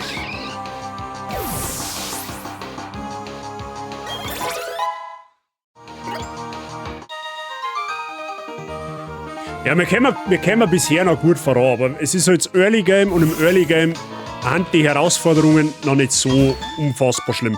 Der richtig erste knackige Kampf wird der Arena-Leiter, aber den werden wir heute nicht mehr machen, den machen wir erst beim nächsten Mal dann. Kommende Woche. Oder kommendes Wochenende wahrscheinlich erst. Oh, Habitak ist natürlich ein Problem. Wir haben nämlich jetzt bei Panpyro jetzt halt da den Sekundärtyp Kampf. Und da ist Flug sehr effektiv. Deswegen ist wieder Vorsicht geboten. Aber dann nehmen wir unseren Nut wieder mit zum Einsatz. Obwohl der Silberblick jetzt auch nicht unbedingt so scary vom Ohr ist.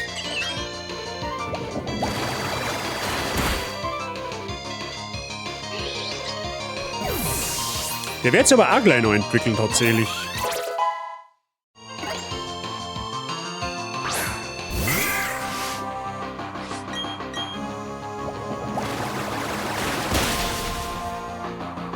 Dass wir halt jetzt einfach schon Aquavelle haben, ist jetzt so stark.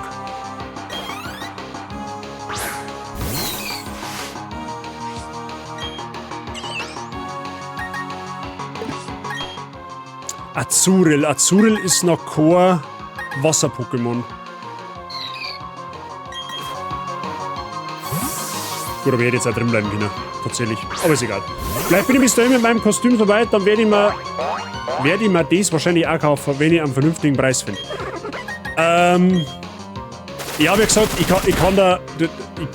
ich schreibe da noch, wir können uns, weiß ich, jetzt müssen wir noch mal schauen, was nach dem Stream, muss ich schnell kurz nach oben schauen, mal die Lage abchecken, was so ansteht.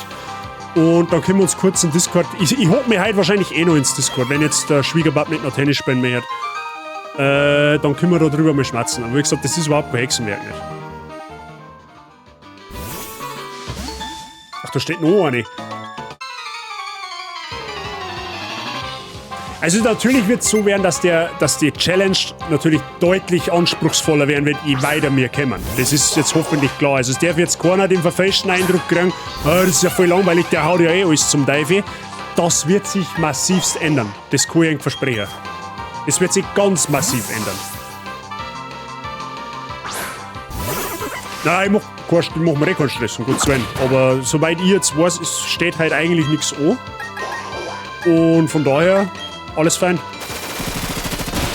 So, wir spürzen mal mit ein paar Kernl aufs Endton drauf. Auf den Sei müssen wir jetzt ausnahmsweise mit Kerneln bespucken. Oh, Kaiser steht auch kurz vor der Entwicklung.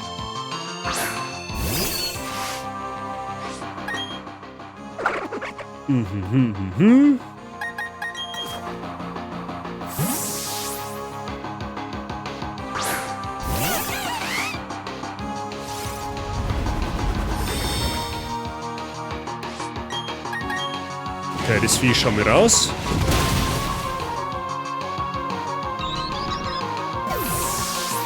By the way, die ganzen Wots werden natürlich auch auf YouTube veröffentlicht. Das wird hoffentlich klar. Gut, Kruzifix ist auf Level Cap. Das heißt, weiter geht's jetzt nicht. Wir kriegen jetzt pro Pokémon, was wir besiegen, seit wir jetzt auch bei Kaiser recht schön, kriegen wir immer nur einen Erfahrungspunkt. Das hat damit zu tun, wir haben ja jetzt in dem Run Level Caps eingebaut. Sprich, ich kann den Arenaleiter nicht überleveln. Also, der Arenaleiter, sein stärkstes Pokémon, der wo jetzt dann kommt, ist auf Level 16 und darüber hinaus kann ich nicht gehen, bis das der Arenaleiter besiegt ist. Weil das ist gut. Weil an und für sich, wenn er überleveln würde, darf er das Pokémon nicht mit in die Arena nehmen. Laut Ruleset von Nuzlocke. So, der Not, unser Plinfa, wird sie laggy entwickeln.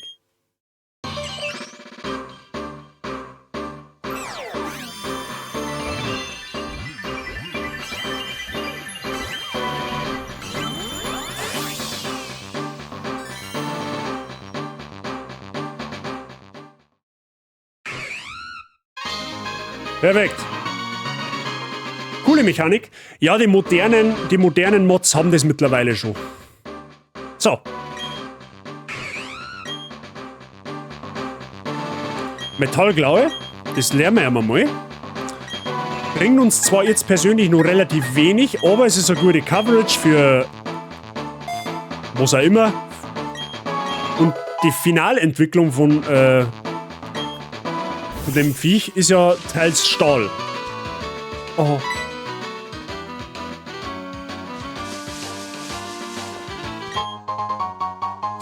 Sanftglocke, das ist interessant, weil das werden wir am Zubat dann geben. Weil Zubat entwickelt sich ja mit Zuneigung. Wenn mich nicht alles täuscht. So, und da haben wir einen Encounter erinnert.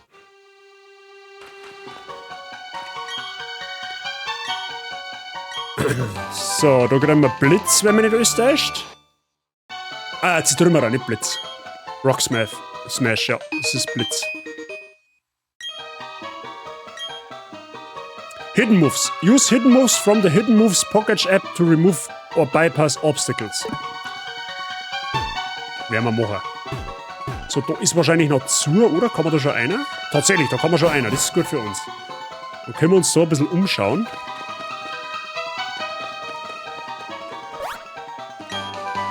Da ist Blitz. Das ist TM, okay.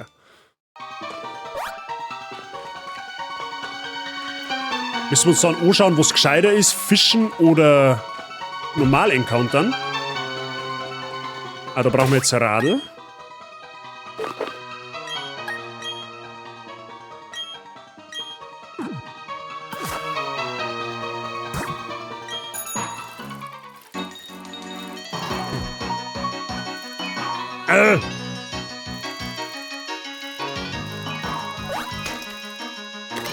Ach, da muss man Schneegang einstellen, okay.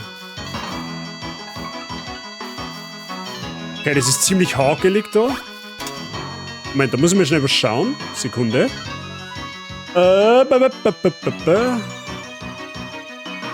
Ich glaube, ich weiß, warum das liegt.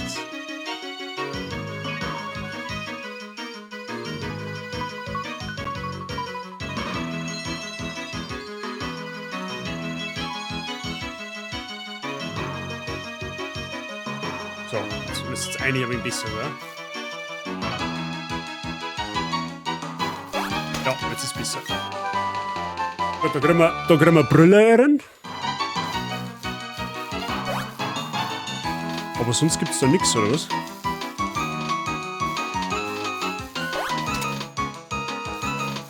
Na, sonst gibt es da nichts.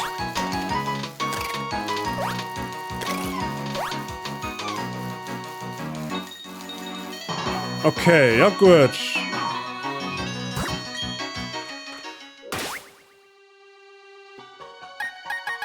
Dann schauen wir mal, was da erinnert für Encounter gibt.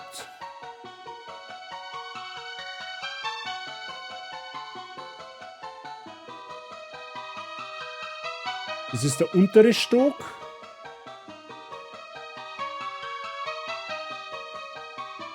Oh, da gab's Riolo.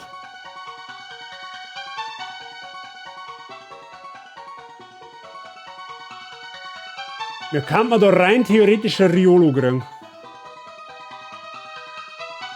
Und im ersten Stock ummert.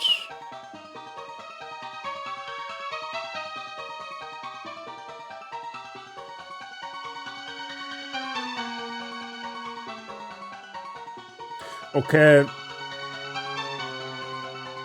Da kriegen wir oben als... Also wenn ich es richtig sehe, kriegt man oben durch einen Radar-Encounter entweder Dicta oder Riolo. Da war man oben, glaube ich, safer, dass wir Riolo kriegen, weil runter kriegen wir das nicht, da gehen wir auf zu. Da gehen wir auf zu und nehmen einen Pokéradar her. Riolo war halt bombastisch. Also Riolo, wenn wir kriegen, das war brutal.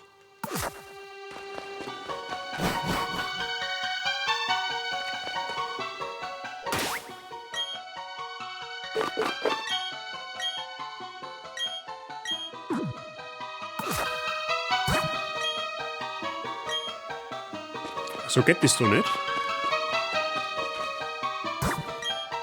Ach, das geht doch nicht.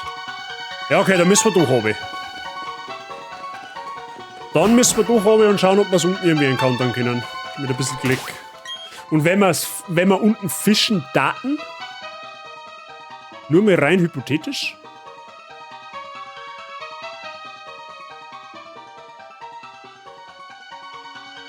Ja, okay, du kriegen wir auch wieder nur Kappador oder Schmerbe. Und Schmerbe brauchen wir eigentlich nicht. Ja gut, dann holen wir uns den Encounter da auf jeden Fall ja so.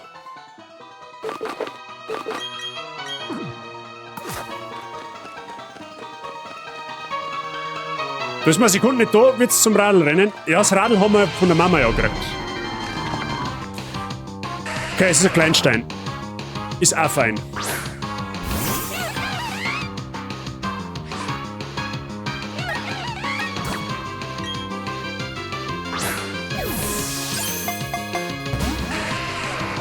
Oh.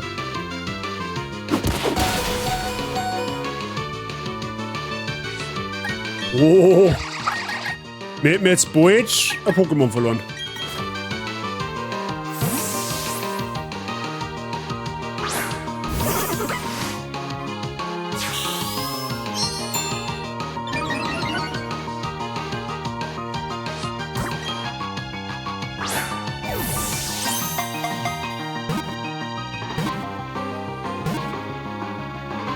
Na bitte, geht doch. So, wir brauchen einen Spitzname für Kleinstein. Georock oder Geowatz. Ein Felsen-Pokémon.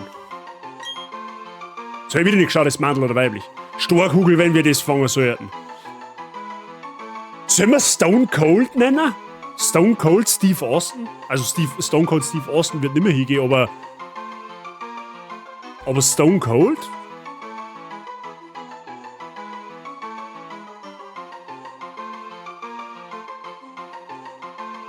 Also ein bisschen eine Anlehnung an Mike sein Stream, Stone Cold.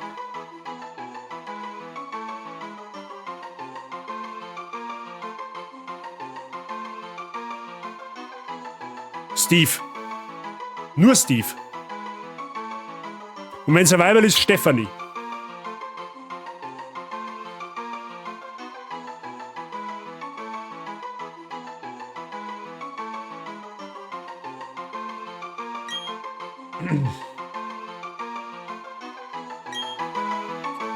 Okay.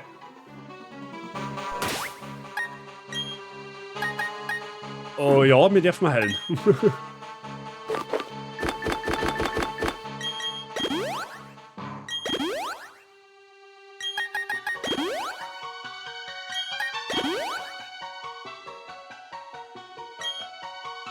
Stone Cold. Ja, können wir da noch umnennen.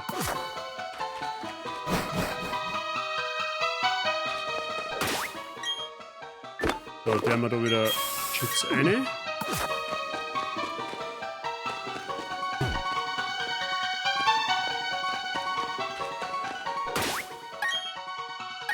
Gehe jetzt einfach mal frech davon aus, dass der Stein-Pokémon hat. Steve Annie. Das war da eine Idee. Ja, natürlich hat er jetzt ein Pflanzen-Pokémon da drin, ist eh klar. Level 10. Schauen wir mal, wie viel Schnabel macht. Oh, weniger als ich gedacht habe.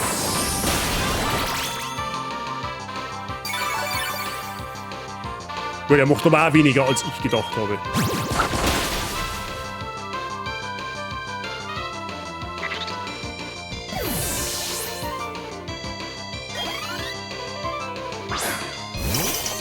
Da tickt er.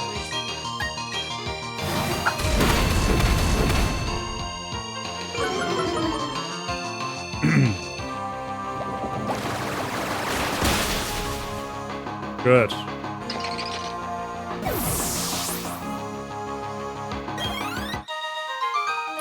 Camper Curtis.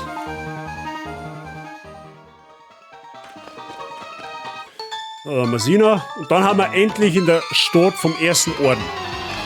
Ich sag, das Tutorial oder die Einführung in der 4. Gen, die zirkt sich über ein wenig. Aber das Nervigste, sag ich mal, haben wir hinter uns.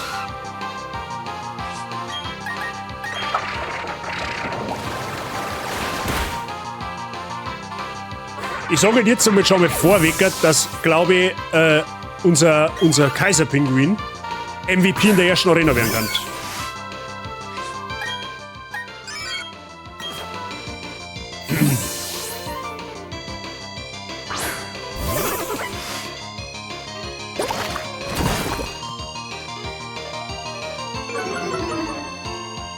Das fehlt da Geschwindigkeit, ja, okay. So, das ist vierfach effektiv, no chance, dass das überlebt.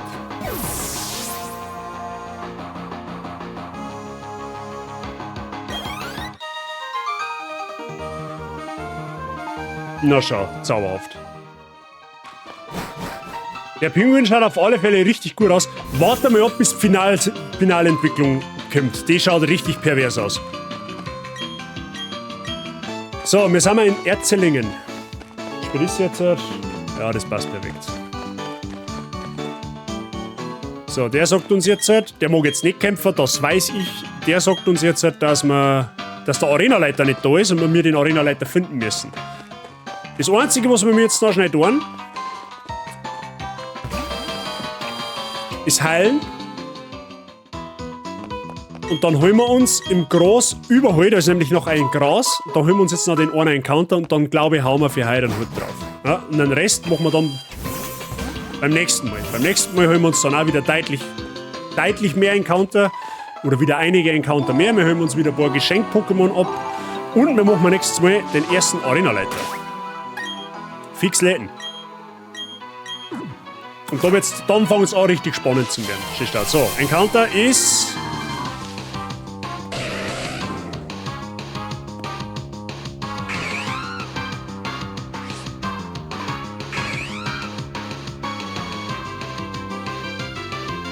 Okay, Ponyta finde ich jetzt gar nicht einmal so übel.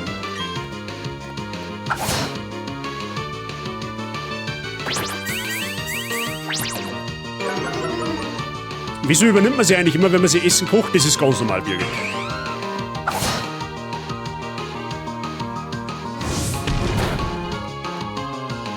Aber der, weil wir...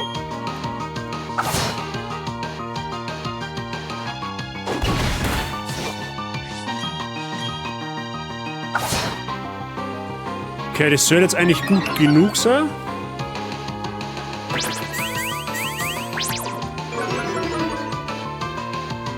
Ah, schaut, dass das männlich ist, weil sonst hätte ich jetzt instant einen Namen für das Ding. Wenn es ein Weiber gewesen wäre, hätte ich es nämlich Rubina genannt. Das ist nämlich das Pferd von meiner Freundin. Aber es ist ein Männlein. Aber da wisst ihr auch einen Namen. Habe ich die Ehre.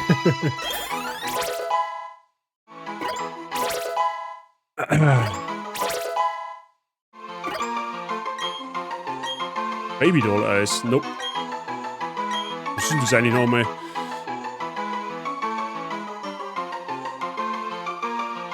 Oh, das ist doch gar nicht so schlecht. Ja, dann.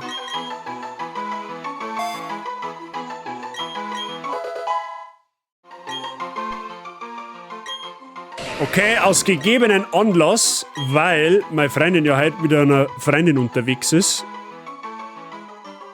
nenne ich das Ponyta jetzt einfach einmal aus dem Stegreifer, so wie ihr Pferd heißt, nämlich Chiaro. Ich weiß zwar nicht, ob ich es richtig geschrieben habe, aber das wird dann schon passen. So.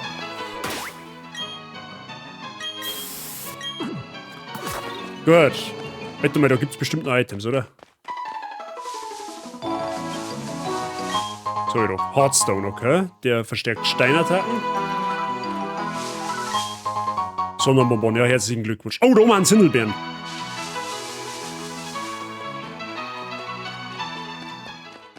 Gut. Das Einzige, was wir jetzt da schnell tun, sind die Pokémon, die wir bereits haben, mal auf Level Cap nutzen bringen, damit wir das nächste Mal nicht tun müssen. Das können wir jetzt tatsächlich schon noch machen.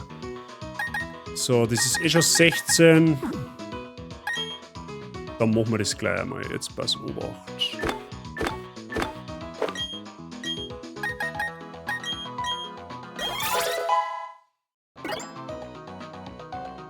Sternschauer, na das brauchen wir jetzt eigentlich nicht. Der braucht noch 2 Level. WB-Verb. Encore brauchen wir eigentlich auch nicht. Nö. Gut. Also wacht.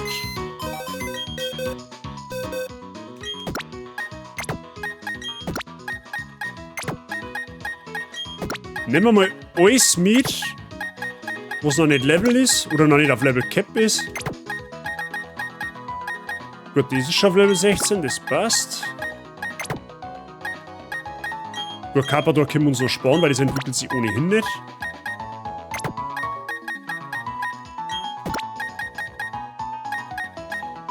So, Batman. Jetzt pass auf, wir müssen aber Batman auf alle Fälle Sanftglocken geben.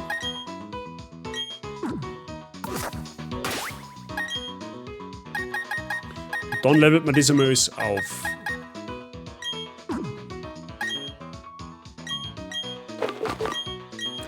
Das ist, da brauchen wir jetzt 10 Stück.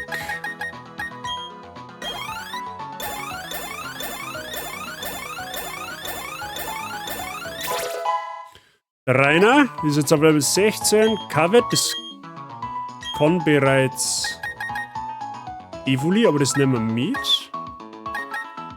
Mit Tackle.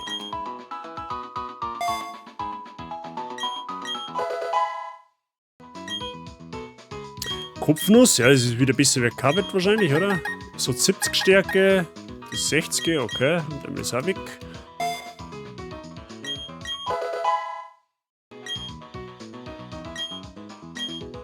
Das brauchen wir nicht. Das ist gut, das nehmen wir. Für Heuler.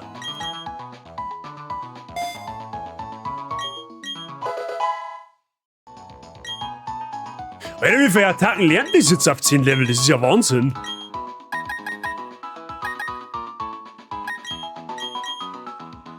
Aber gut, Coverage ist nie verkehrt. So, dann Bisasam, das wird jetzt gleich mal instant sich entwickeln.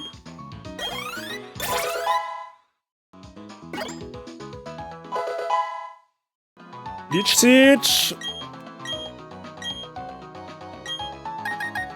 Ja. Das lernen alle Attacken ja wahrscheinlich. Giftpuder? Nope.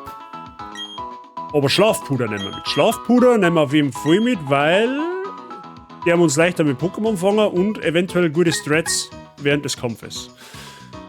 Da nehmen wir mit Tackle weg.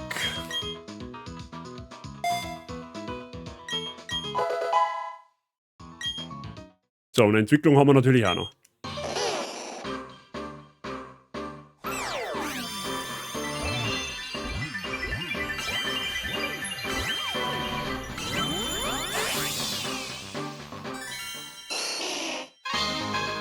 Dieser Knosp.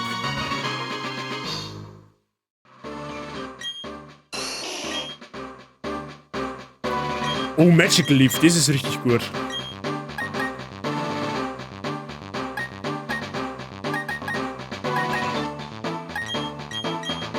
Ich bin mir jetzt nicht sicher, ob es plus Special Attack oder minus Special Attack oder das muss man dann anschauen. Und Magical Leaf kann quasi nicht daneben gehen. So, das save ich jetzt für Glumanda. Rauchwolke, Metallglaue, ja, das nehmen wir jetzt einmal mit.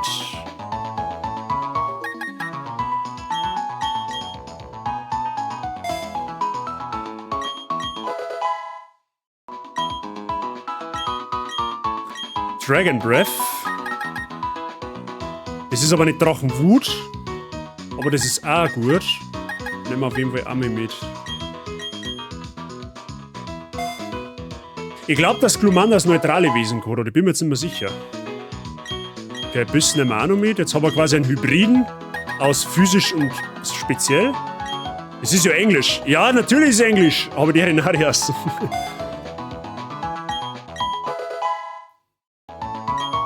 So, nächste Entwicklung. Wir entwickeln mal halt alles.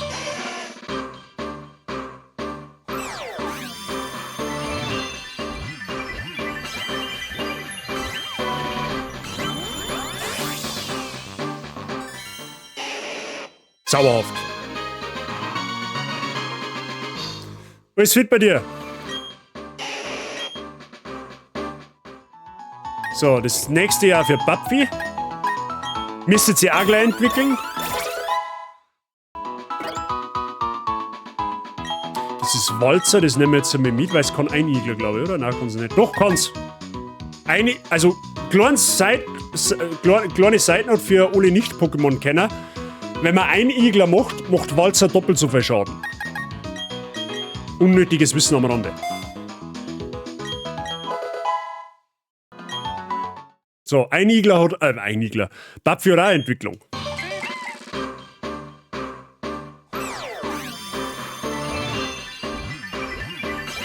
Ja, das ist ein Mod, tatsächlich, genau. Und bei mir passt alles. Steht, dass bei dir alles passt. Steht, dass seiner schaust. Ich hoffe, du hast einen angenehmen Samstag. Wir haben aber fast am Ende des Streams fertig. Wir grinden mal gerade noch ein wenig noch. So, eigentlich muss das Babfi aussprechen. Also mit 2a, okay.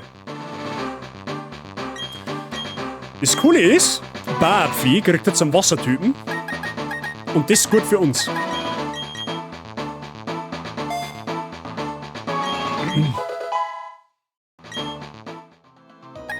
So, Ottfried müssen wir auch noch aufleveln. Absorber, ja, das ist zumindest schon mal ein spezieller Angriff. Right? Ja, okay, der macht fucking 20. Herzlichen Glückwunsch. Aber hey, es ist besser als nichts.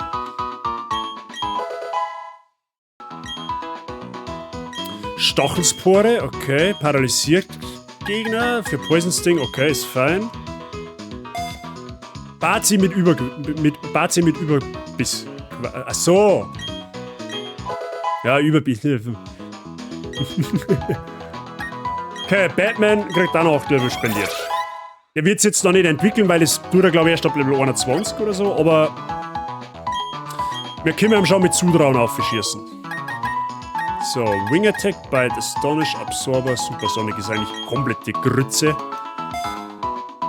Wieder was gelernt, ja, 6 ist da. Pokémon kenne ich mir ein wenig aus. Was, Giftzahn? Okay, Giftzahn ist heftig.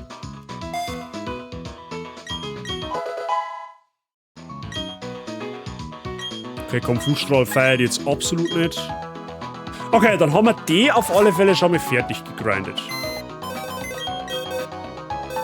So, was haben wir jetzt sonst noch? Jetzt haben wir noch... Ja, okay, die 3.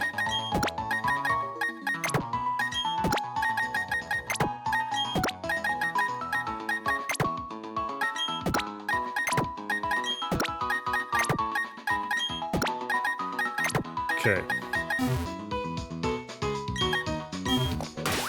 Ja, haben wir gesagt, bei Kleinstein nehmen wir einen anderen Namen, ne? Haben wir doch gesagt, Stone Cold.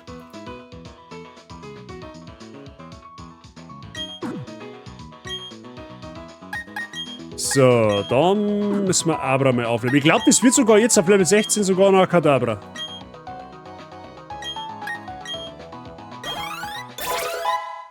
Der Uri-Bimmler, der Ole-Echte. Ha, tatsächlich. Und Shiggy. Haben wir Shiggy vergessen?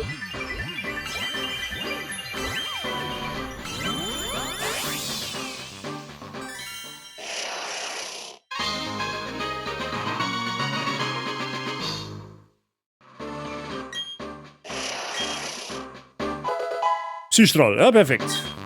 Und Konfusion auch noch hinterher, ja, perfekt.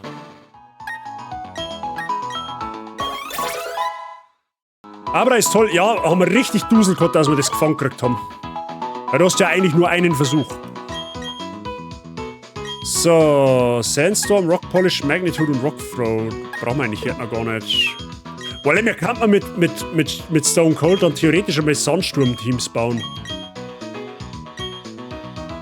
So, Bulldoze besser als Magnitude, weil Magnitude ist einfach random und Bulldoze ist halt, ja, generell einfach ein starker Angriff. Walzer brauchen wir nicht.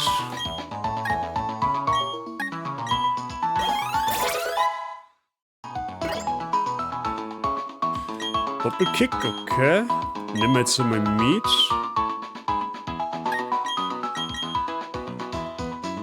Fast so gut wie Alpolo. Wir werden in der Mod werden wir einen statischen Gengar-Encounter haben. Also wir kriegen in dem Run wahrscheinlich safe ein Gengar. Allerdings wahrscheinlich erst eventuell beim nächsten Mal schon, aber spätestens beim übernächsten Mal.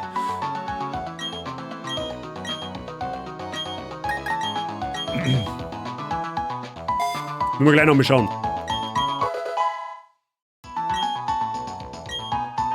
Flame Charge, Flame Wheel, Alter. Bonita geht ja richtig ab.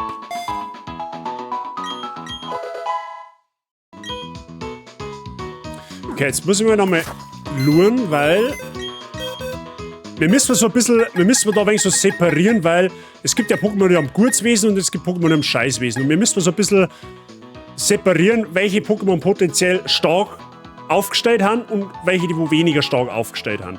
Jetzt schauen wir mal bei Kadabra. Wo sie da nicht, wo ist ein Plus-Angriffswesen.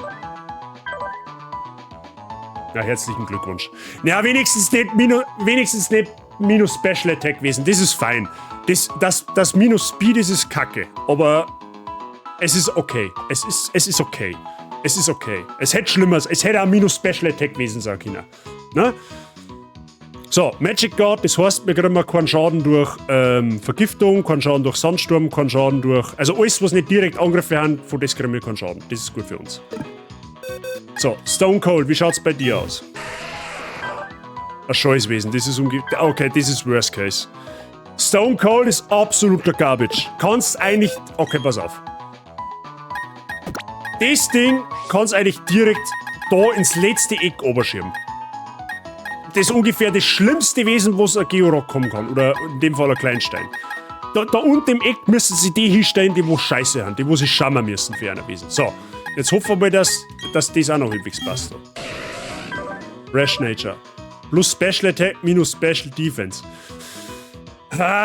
Flash Fire. Powers up the Pokémon's Fire Type moves if it's hit by one. Das ist gar nicht einmal so schlecht. Fähigkeit ist gut. Wir haben zwar Plus Special Attack, aber dafür nicht Minus Attack. Und aktuell ist er auf Attack ausgelegt. Aber es kann ja noch auf speziell werden. Es ist jetzt okayisch, es ist jetzt nicht super gut, aber es hätte schlimmer sein können. So, wir müssen mal Shigi. Stimmt, Shigi haben wir nicht entwickelt, müssen wir auch noch da. So, von denen wissen wir ja, was wir haben. So, wie schaut's denn bei Kappa? Gut, das ist Gentle Nature, minus Defense plus Special Defense. Ja, okay, das ist Swift Swim. Okay, Carpador ist fein, das passt.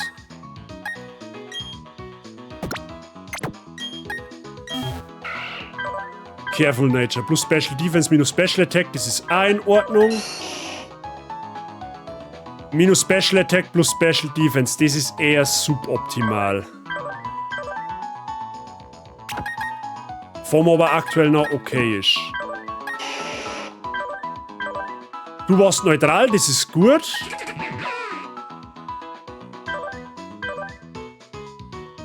Okay, du hast der Minus Attack gewesen und der Special Attack ist ohnehin schon scheiße, aber ja, ist eher jetzt auch nicht so gut. Also, der wir mal auf die Box da um. Also, es ist jetzt nicht komplett Garbage, aber es ist halt nicht so swari.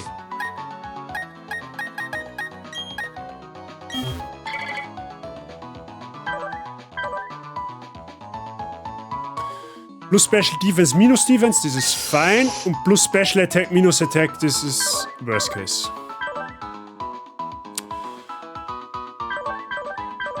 Modest Nature.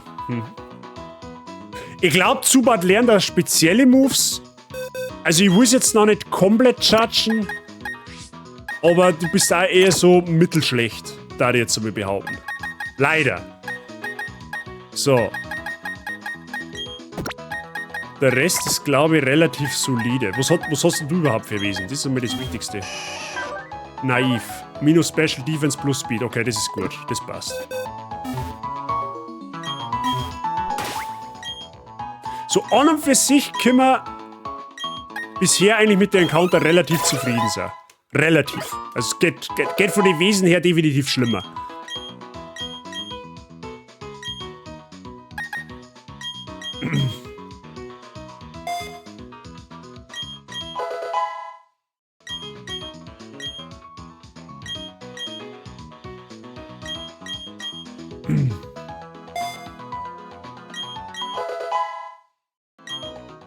Gut. Nein, ich muss sagen, bei denen zwei Pokémon, die wo man, also Kleinstein, Stone Cold, das werden wir nicht mehr scheren können, weil Stone Cold lernt, glaube ich, keinerlei spezielle Moves. Also, das Ding ist quasi tot, mehr oder weniger. Und die anderen zwei, die können aber noch in die richtige Richtung gehen. Je nachdem, was noch für Attacken lernen. Also, es kann nur gut werden. Beim Rest bin ich eigentlich jetzt aktuell relativ confident.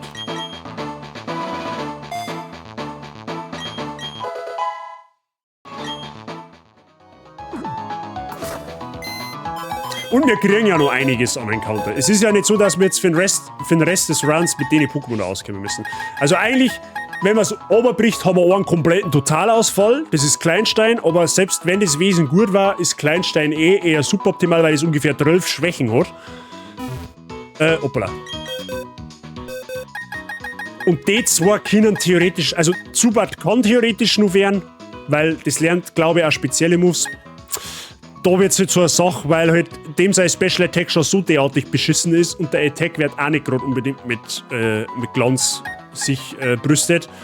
Es war eher so, dass das eher sogar noch Stufen da oben müsste. Zubat Kono wären, er kann eher da aufversitzen. Und der Rest ist solide. Mit dem Rest kann man schon ganz gut arbeiten. Tatsächlich. Ne? Also können wir eigentlich zufrieden sein. Wir haben eine ziemlich gute Vielfalt, was ein Counter angeht. Man darf nicht vergessen, Evoli wird sich beim nächsten Stream auch noch entwickeln. Das wird ein Achtara. Aus Carpator wird irgendwann auch ein richtiger Berserker. Und das entwickelt sich wohl erst auf Level 18. Okay, das ist mir gerade 100. Aber an und für sich können wir eigentlich so weit zufrieden sein. Also es hätte schlimmer kommen können. Ich weiß noch, bei meinem Renegade Platinum Run vor 4 Jahren, da waren die Wesen deutlich schlimmer als wie jetzt. Das muss man auch dazu sagen. Gut, Freunde, aber an der Stelle machen wir für heute einen Cut, okay? Wir haben jetzt über 3 Stunden live, fast 3,5 Stunden. Und ich glaube, dass wir doch einiges weitergebracht haben. Ich weiß halt, was noch eher entspannt. Das wird definitiv so nicht bleiben. Es wird definitiv schwieriger werden. Es wird definitiv holpriger werden. Da könnt ihr schon mal ganz gewaltig gefasst machen. Das wird nicht ohne. Also, wir werden mit Sicherheit den einen oder anderen Gegner kriegen, der uns derbe aufs Maul gibt. Da können wir uns quasi sicher sein. Und wir werden heute beim nächsten Mal, gerade mal so eine kleine Voraussicht, wir kriegen nächste Woche ein unfassbar starkes Pokémon, ein pseudo-legendäres, wenn man so will. Da sage ich jetzt aber noch nicht viel dazu. Wenn wir Glück haben und das Wesen halbwegs vernünftig ist, hat das Pokémon Potenzial, uns durch den kompletten Run zu carryen. Das ist ein geschenktes Pokémon, muss man beim nächsten Stream da kriegen. Wir kriegen nächstes Mal auch wieder 3 Starter-Pokémon geschenkt. Normalerweise die Höhenstarter. Also wieder ein Feuer-, Wasser- und ein Pflanzen-Pokémon. Und wir haben einen Encounter noch in der Erzlingen-Mine. Wir werden beim nächsten Mal einen Arenaleiter machen. Das wird der erste richtige Kampf mit, der wohl ein wenig herausfordernder wird. Da wird es dann auch Umfragen geben. Umfragen haben wir heute noch, oder Vorhersagen haben wir heute noch nicht gemacht. Es hat heute einfach noch keinen Sinn nicht gemacht. Es war heute noch keine einzige Situation, da wo wir gesagt haben, okay, heute rentiert es, dass man Vorhersage macht. Das macht man auf alle Fälle ab nächsten Mal, spätestens dann, wenn wir einen Arenaleiter machen, dann werdet ihr das erste Mal irgendeine Punkte investieren können. Also keine Angst, es kommt auf alle Fälle, hat halt heute natürlich noch keinen Sinn nicht gemacht. Der Stream heute war so ein wenig für uns alle zum Reinkommen. Ich hoffe, es taugt eng. Ich weiß, mit Pokémon kann nicht jeder was anfangen. Aber ich bin mir ziemlich sicher, dass diese Nuzlocke eine ganz besondere wird. Und ich habe richtig viel Bock auf die Nuzlocke. Einfach weil es so ein bisschen eine Nostalgie-Reise für mich ist.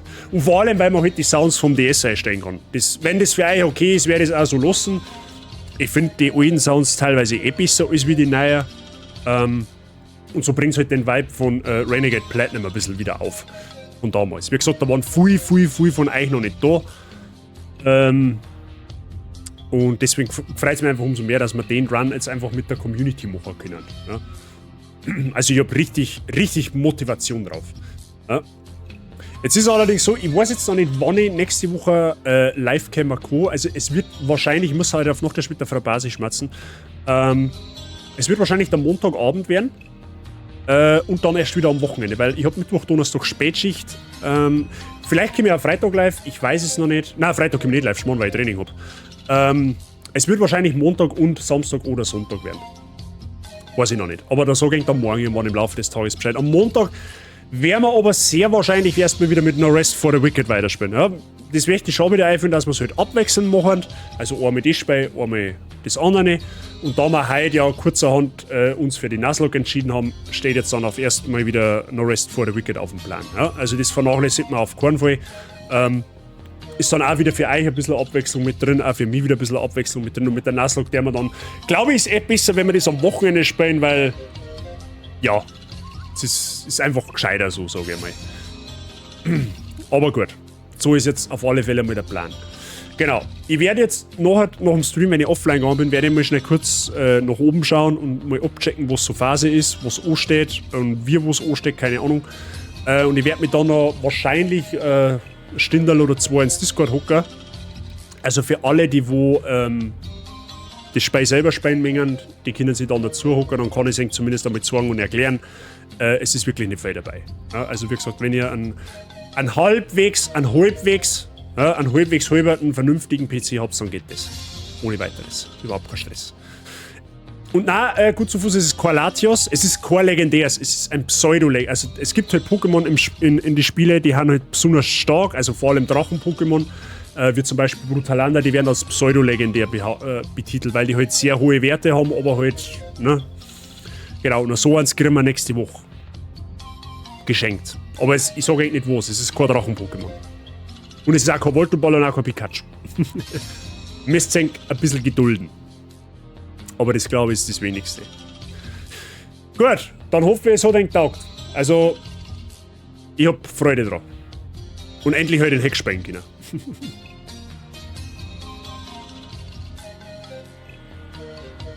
Ich habe schon die erste DM. Okay, ich schaue jetzt mal schnell, wer live ist. Ich glaube, der Lucius macht halt auch in einer Hardcore-Nuzlocke weiter. Ich glaube im Pokémon Weiß, wenn mir nicht alles täuscht. Ich schaue jetzt mal, ob er überhaupt live ist. Vielleicht habe ich das auch irgendwie überhört oder überlesen. Ja, der ist tatsächlich. Der macht auch eine Hardcore-Nuzlocke. Randomizer Hardcore-Nuzlocke sogar. Der spielt Pokémon Weiß. Also, ihr kennt es gerade von einer Nuzlocke und ich schicke ihn zu einer Nuzlocke. Ne? Der Pokémon Weiß ist die 5. Generation, also eine Generation nach uns quasi, wo es mir jetzt spielen. Pokémon Weiß ist eine coole Edition. Habe ich selber schon lange nicht mehr gespielt. Werden wir auch mit Sicherheit irgendwann einmal im Laufe des Streaming-Lebens einmal eine Nuzlocke dazu machen, keine Ahnung. Der Lucius ist ein sehr sympathischer Kerl, der hat unter anderem Reptilien als Haustiere, also Echsen, glaube ich. Also ich möchte jetzt nichts behaupten, wo es nicht stimmt, um Gottes. Schlangen, glaube ich, oder? Ist wurscht. Auf alle Fälle lässt es ein bisschen eine Liebe da, ja. Also, wie gesagt, ich glaube, ich kriege ihn schon in Start ein bisschen Nuzlocke-affin und der Lucius macht keinen schlechten Job nicht. Also gern da mal ein bisschen eine Liebe da lassen, wer ihn noch nicht kennt. Und ja, der wird sich dann auf alle Fälle freuen und erkenntlich zeigen dabei. Also wie gesagt, gern auschecken und Liebe da lassen. Ich sag merci fürs Zuschauen, ich wünsche euch alle noch einen schönen Samstag, genießt das schöne Wetter, unternehmt irgendetwas, keine Ahnung. Merci fürs Zuschauen, merci fürs Dasein. Ein schönes Wochenende euch noch. Wir hören uns dann entweder nachher noch in Discord oder halt spätestens dann irgendwann nächste Woche beim Stream wieder, okay? In diesem Sinne, haut euch eine, viel Spaß beim Lucius und der Nuzlocke von Pokémon Weiß. Fertig. Und Raid Command, glaube ich, warte mal, haben wir einen Raid Command schon drin? Ich glaube, den haben wir noch nicht drin, oder? Also einen Raid Command, den tue ich noch einer. Da schaust du her. Nächstes da. Doppelt halt nicht besser. Also Raid Command kopieren und dann beim Lucius einfügen. Dann kennt ihr den aus. Weil doppelt halt nicht besser. Was das eh ist. Okay, haut's euch rein. Fertig.